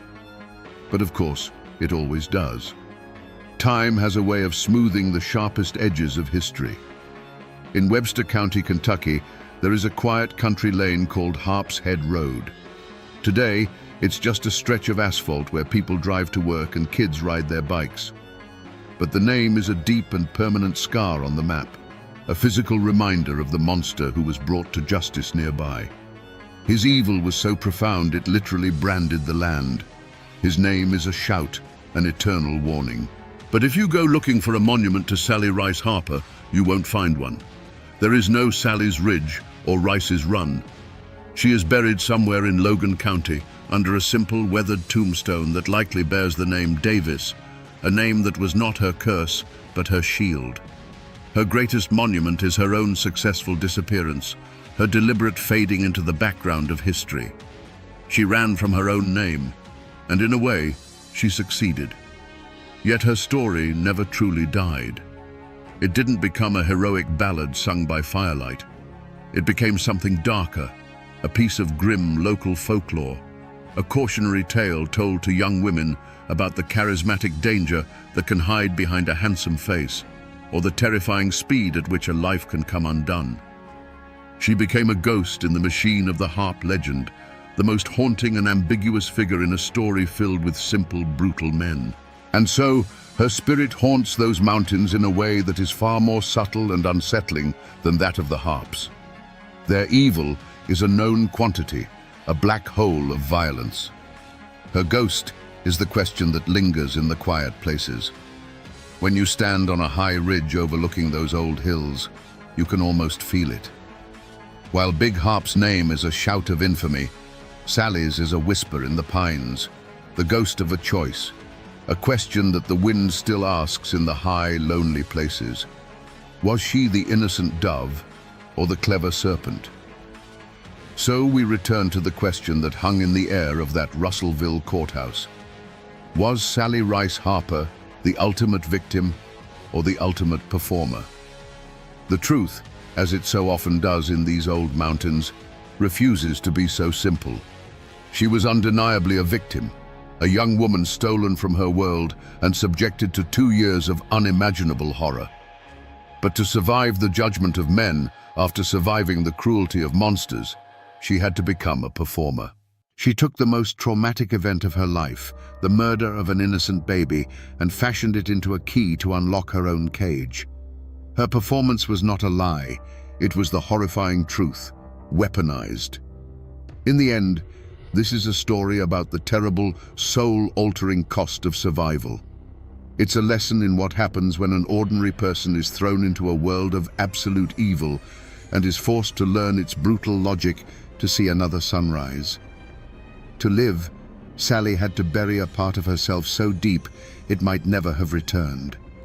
She had to learn to be silent when every fiber of her being screamed, to be still when her instinct was to run, and to turn her back on the last good man who offered her a hand.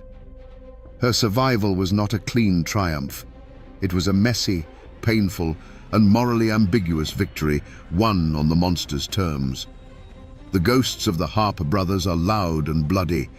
They are simple tales of butchery and frontier justice. But the ghost of Sally Rice is the one that lingers. It's a quiet, unsettling whisper that asks the most difficult question of all. She escaped the devil, yes, she even outlived him. But when you are known to history only as the devil's wife, can you ever truly be free of his shadow? And that, my friends, is the chilling ballad of Sally Rice Harper. A reminder that when you're forced to live with monsters, the most terrifying question isn't whether you will survive, but what part of you will have to die in order to do so.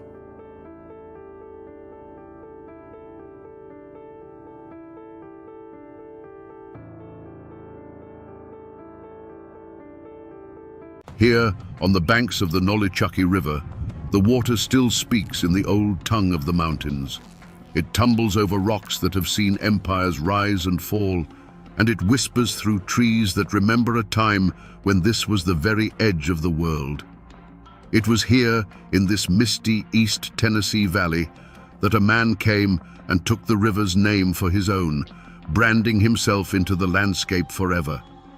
They called him Nolichucky Jack. But was he a hero, a rebel, or a king in buckskin? Today, we're going to follow the current back in time, because these waters hold a story of fire, blood, and ambition that shaped the very soul of Appalachia. Let's go back to 1773. Imagine this valley not as a quiet, settled place, but as the raw, bleeding edge of a new continent. This was a world of towering hardwoods and shadow-filled hollows, where the law was whatever a man could enforce with a long rifle and a steady hand. The settlements here, places like Watauga and Holston, weren't towns. They were clusters of raw log cabins huddled together for warmth and safety, islands in a vast, untamed wilderness. This was land that was promised by God, but forbidden by a king across the ocean, and more importantly, it was the ancestral hunting ground of the Cherokee. Into this crucible walked John Sevier. He wasn't born of these mountains. He was a man from Virginia with a hunger for land that was sharper than any axe. When he arrived and built his home on the Nolichucky, he didn't look like a mountain-born brawler. He was handsome, charming, with a gaze that could disarm a rival or win the loyalty of a stranger in a single glance. He had the easy smile of a man who knew deep in his bones that you'd follow him, that you'd trust him with your life. But those who looked closer saw something else. Beneath the charisma was a core of cold, hard steel. This wasn't just a farmer looking for a homestead. This was a born leader, a speculator, a man who saw this forbidden land not just as a home, but as an empire in the making. He was building a life here with his wife and children, but every nail he hammered was an act of defiance against a distant government and a declaration of war against the people who had called this place home for centuries. The air itself was thick with tension.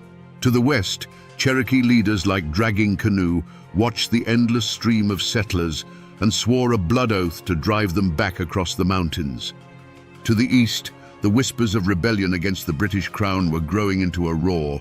Sevier and his neighbors were caught in the middle, squatters on stolen land, poised on the brink of a war that would force them to choose a side.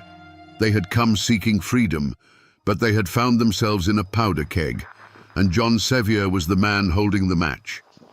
To really understand what forged John Sevier from a simple settler into a legend, you can't just look at maps or read treaties. You have to feel the weight of the times.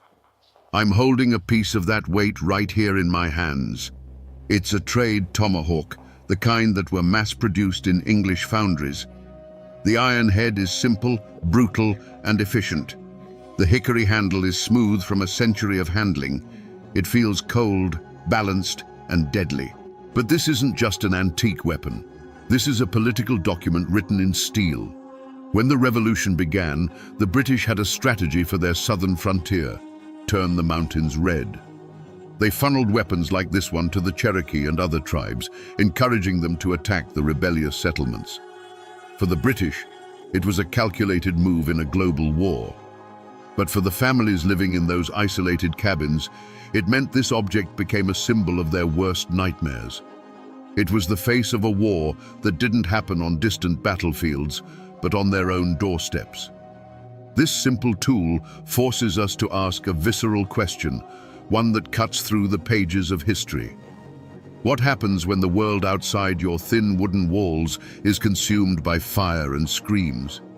What does a man like John Sevier do when he's looking over the palisade of a besieged fort and sees a young woman running for her life, with a weapon just like this one slicing through the air right behind her?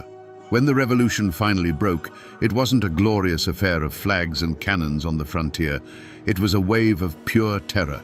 The British strategy was simple and brutal. They would unleash their allies, the Cherokee, upon the settlements. The war had come to the mountains, and it came on silent, moccasined feet, armed with English steel. Suddenly, every rustle in the woods, every shadow at dusk, could mean death. Cabins were burned, families scattered, and the survivors fled to the flimsy security of their forts. At Fort Watauga, the air was thick with the stench of fear and gunpowder. Hundreds of Cherokee warriors, led by the brilliant and implacable Dragging Canoe, materialized from the forest and laid siege to the crude wooden walls. Inside, John Sevier was no longer just a landowner. He was a commander, responsible for the lives of every man, woman, and child huddled within. The siege was a grinding nightmare of sniper fire, of terrifying war cries that echoed through the night, a constant reminder that death was only a few feet of log wall away. It was during this chaos that the legend of Nolichucky Jack was truly born. A young woman, Catherine Sherrill, was caught outside the walls when the attack began. As she sprinted across the cleared ground toward the fort, she was a lone figure of desperation. She could hear the footsteps pounding behind her, could feel the nearness of her pursuers. A tomahawk, a weapon just like this one, its polished edge glinting in the sun, whizzed past her ear and thudded into the gate just as she reached it. It was barred shut. For a heart-stopping second, her hope died. But from the top of the wall, John Sevier had seen it all. As Catherine, in a final act of pure will, leapt for the top of the palisade, his hands shot out, grabbing her arms and hauling her over the edge to safety. In that single breathtaking moment, Sevier became more than a man. He became a protector, a hero. The seeds of conflict, sown by a distant king, had just bloomed into a very personal war for him, and that heroic rescue planted the seeds of a love story that would itself become a cornerstone of Appalachian folklore. History books can give you the dates and the names, but they can't give you the soul of a story. For that, you have to talk to the people who are its living keepers. My search for the soul of the King's Mountain story led me to the back room of a county historical society, a place that smelled of old paper and cedar. It's there I met a local historian, a man in his 80s whose family had been in these hills since before Tennessee was even a dream.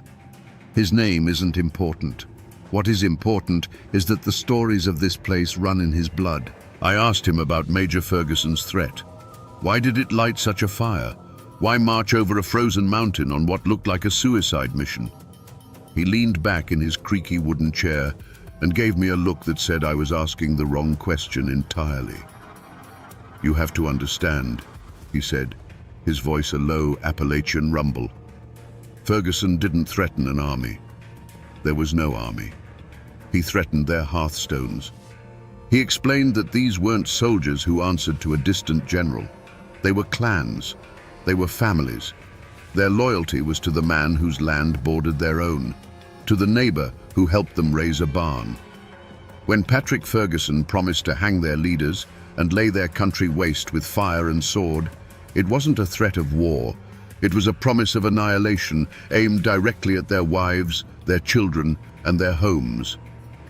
"My great-great-great-uncle was there," the old man continued, tapping a weathered finger on a map. "Family law says he was plowing a field when the rider came with the news. He didn't even unhitch the mule. He just dropped the reins, walked into his cabin, took his long rifle from over the fireplace, and told his wife he'd be back when it was done. That single image, passed down through generations, tells you more than any history book. This wasn't a political calculation. It was a personal insult, a blood feud declared on an entire people. And it was an insult that could only be answered one way. Major Patrick Ferguson's threat was a spark on dry tinder. It wasn't heard in a government hall. It was carried by riders from one isolated settlement to the next, a whispered promise of hellfire that spread through the mountains like a contagion of rage. This wasn't a challenge to an army. It was a personal insult, a vow to burn out the very heart of the Over-Mountain people. And in that moment, something shifted in the soul of the frontier. The time for talk was over. The time for defense was over. This was now a hunt. The gathering at Sycamore Shoals was not a military muster, it was a human flood. Men poured out of the hollows and down from the ridges, their faces set like stone. They were a rough-hewn army, clad in buckskin and homespun, their only uniform a shared fury. Their weapon was the American long rifle, a tool of subsistence that had become an instrument of vengeance. They left their plows in the field, their harvests in the barn, and their families with a grim promise to return. In the center of this storm of men stood John Sevier. Alongside Isaac Shelby, he was the axis around which this whole desperate enterprise turned. He didn't need to give speeches. His presence was enough. He moved through the camp, his piercing gaze meeting the eyes of farmers and hunters, transforming their individual anger into a singular, deadly purpose. He was one of them, but he was also more. He was the embodiment of their defiance. The decision was made. They would not wait for Ferguson to bring his fire and sword to them. They would take the war to him. They would do the unthinkable, march over the high, snow-dusted peaks of the Appalachians, leaving their own homes vulnerable to hunt down a superior British force. This was the point of no return. As they turned their faces east and began their climb into the freezing autumn air, they were no longer just settlers. They were an avalanche of buckskin and fury, and they would not stop until they had buried Ferguson and his army on a mountain of his own choosing. Today, Kings Mountain is a place of profound peace. You can walk the paved trails, hear the wind rustling the leaves, and read the solemn granite monuments that mark the place where a battle turned the tide of a war. But the true evidence, the real scar left on this landscape, isn't carved in stone. It's the land itself. You have to leave the path and feel the ground under your feet to understand what happened here. This isn't a mountain in the way you might imagine. It's a long, steep-sided ridge that rises abruptly from the surrounding country. When Major Ferguson brought his loyalist army up here, he thought he had found the perfect fortress. From this high ground, he could see in every direction, and he believed no army could assault such a steep, rugged slope. He was so confident, he reportedly boasted that he was king of this mountain, and that God Almighty and all the rebels out of hell could not drive him from it. He saw a fortress. He failed to understand that he was choosing a tomb, right here. Stand at the bottom of the slope and look up. You can feel the steepness in your legs and your lungs. This is where it happened. Ferguson's men were arrayed on the cleared summit, a perfect target against the skyline. But the Over-Mountain men didn't attack in formation. They used the dense woods on these slopes for cover, melting between the very trees that still stand here today. Each of these ancient oaks, each of these weathered rock outcroppings, became a silent testament to the chaos of that day. This whole ridge became a killing jar, and the Over-Mountain men were about to seal the lid. It began with a sound that was not quite human.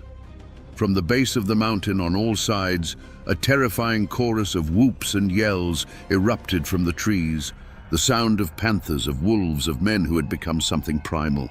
The Over-Mountain men didn't march. They swarmed up the wooded slopes, a relentless tide of buckskin and iron will. It was a kind of warfare the British had never truly understood. For every volley of musketry, the Loyalists fired down the hill, hitting little more than bark and shadow. A dozen puffs of white smoke would answer from the trees below. The crack of the long rifles was sharp, personal. Each one was a sentence of death delivered from an unseen judge. A man in a bright red coat would be reloading on the summit, and then he would simply fold, vanishing into the chaos. The Loyalists charged with bayonets, a wave of disciplined steel meant to break any line, but there was no line to break. The frontiersmen just melted back into the forest, letting the charge pass, only to rise up on their flanks and rear, their rifles speaking again and again. The fortress had become a slaughter pen. Above the din, Major Ferguson's silver whistle could be heard, a shrill, piercing note trying to impose order on pure chaos.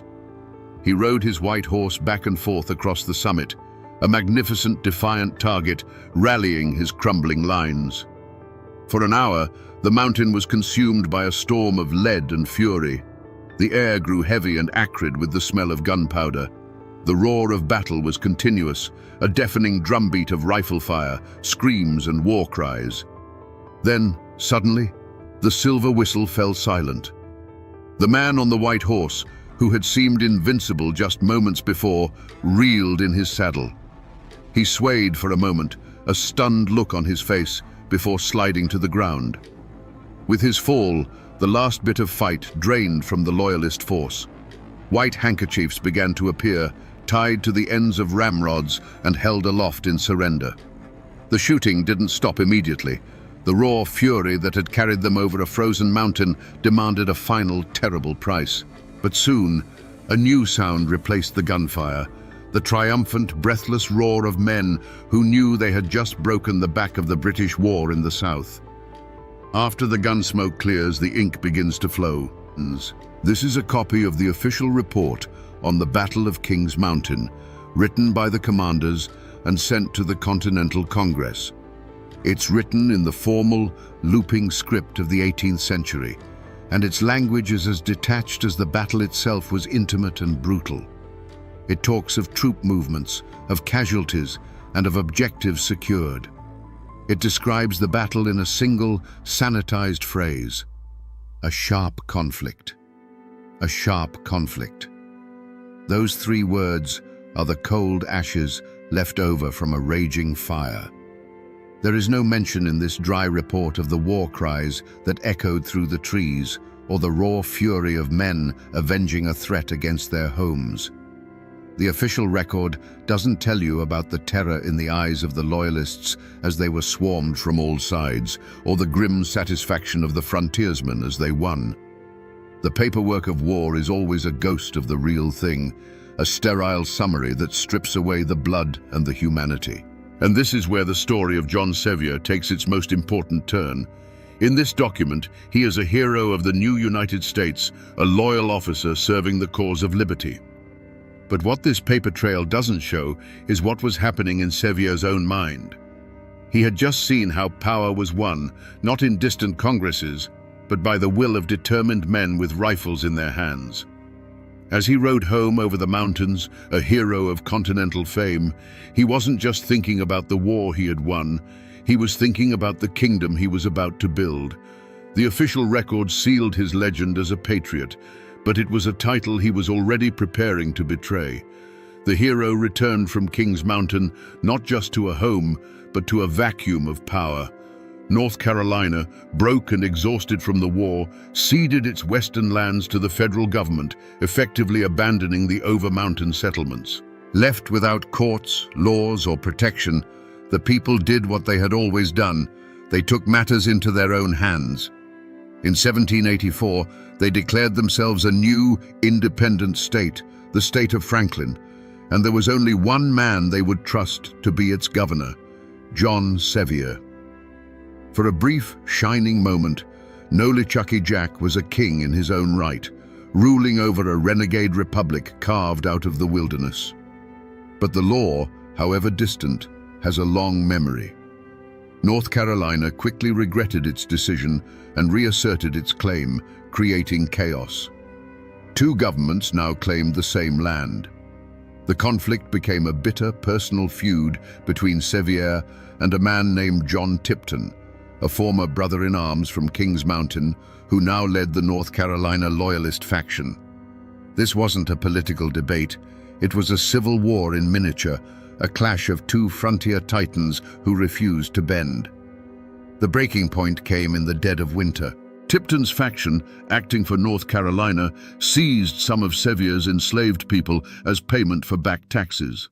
For Sevier, this was the ultimate insult. Enraged, he raised a small army and laid siege to Tipton's farm. The Battle of Franklin was a tragic farce played out in a blizzard. For days, the two sides traded insults and gunfire from behind fences and trees until a surprise attack by Tipton's reinforcements shattered Sevier's force. The state of Franklin collapsed in the snow and mud, and its governor was now a wanted man. The law's pursuit began. The hero of Kings Mountain was now a fugitive, hiding in the very mountains that had once hailed him as their savior. He was hunted by the government of North Carolina, the state he had once defended so ferociously. The cheers of victory were replaced by the quiet footsteps of a man on the run, a king with no kingdom, charged with the high crime of treason. Eventually, the law caught up with him. He wasn't captured in a blaze of glory, but arrested quietly, a shocking humiliation for a man of his stature. They put him in irons. Imagine that sight. Nolichucky Jack, the Indian fighter, the revolutionary commander, being hauled back over the mountains not as a hero, but as a common felon. The tense journey ended at the courthouse in Morganton, North Carolina, where he was to be tried for his life.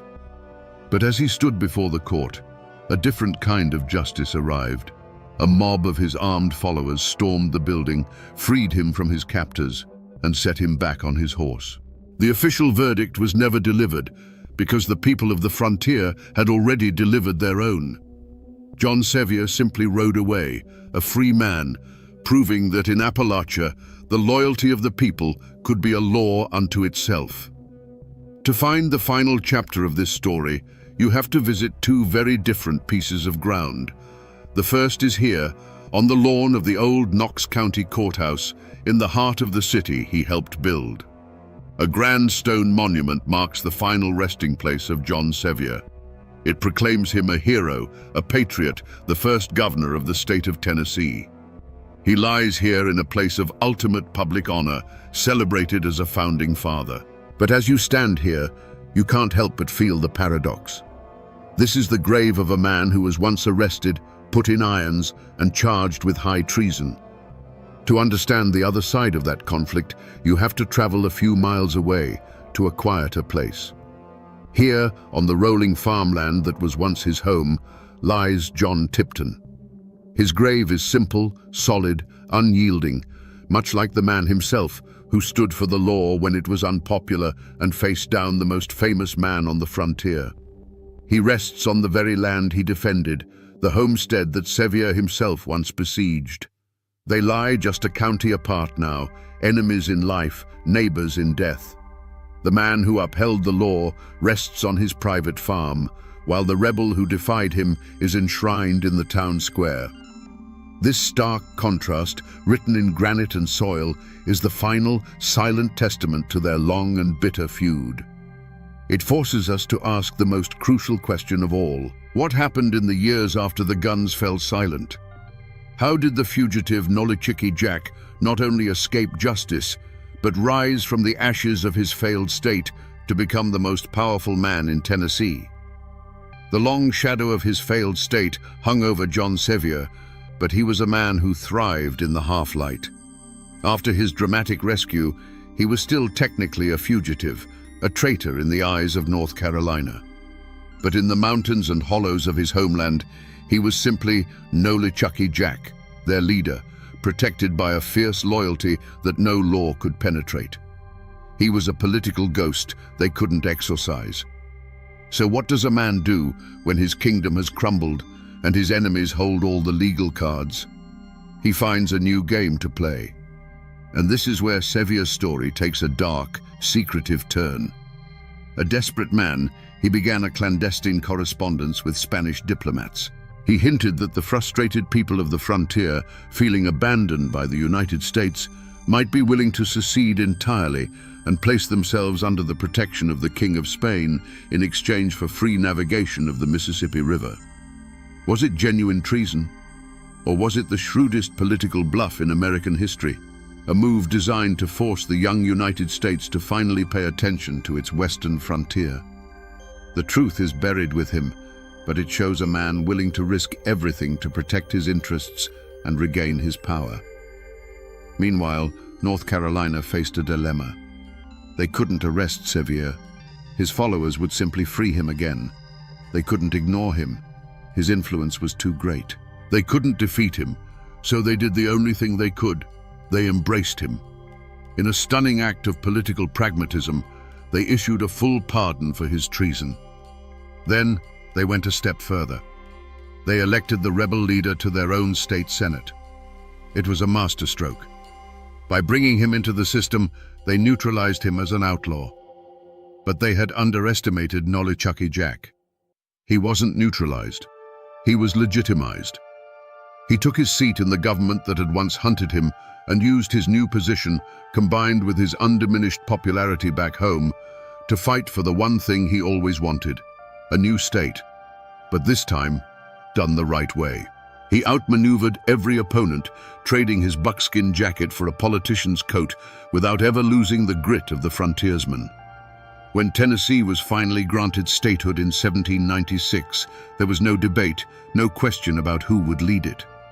The election of John Sevier as its first governor wasn't a political victory. It was a coronation. The rebel king was dead. Long live the governor. And that's where the story gets complicated, because even today, John Sevier isn't one man, he's two. The first Sevier is the one written in stone and bronze, the man on the monument. This is Nolichucky Jack the hero, the father of Tennessee, the fearless Indian fighter who protected the fledgling settlements from annihilation.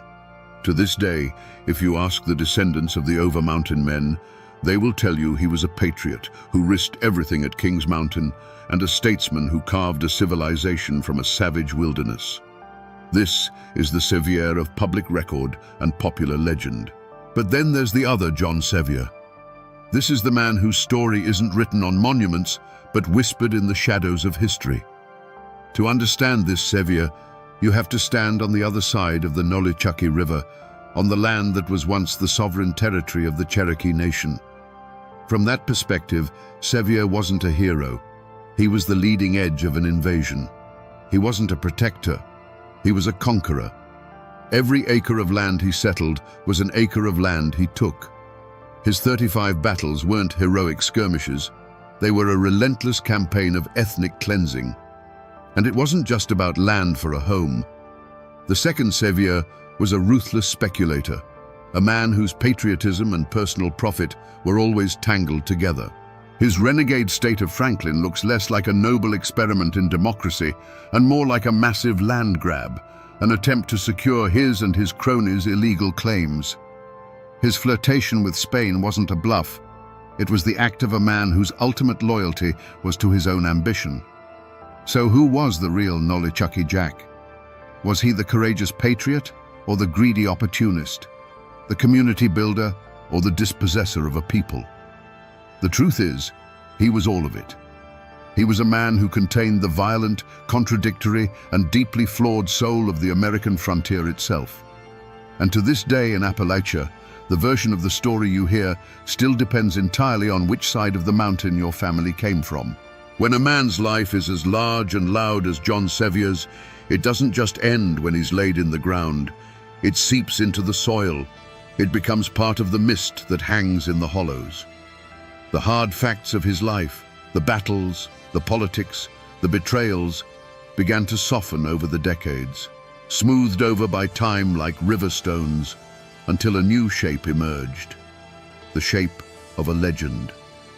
The most powerful legends are often the ones people needed to be true. Take the story that he fought in over 30 battles and was never once wounded. Historically, it's an incredible feat of luck and skill. But in the telling and retelling around a hearth fire, it became something more.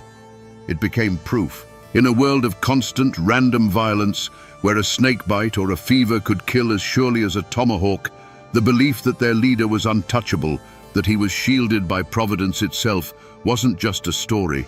It was a shield for their own hearts. But every bright legend casts a long shadow. There's another kind of story you'll hear in East Tennessee, one told in a hushed voice after the children are in bed. They say that on certain nights, when the moon is hidden and the river fog is thick, you can still hear the echoes of his forgotten wars down by the Nolichucky. They say it isn't Sevia's ghost you have to worry about.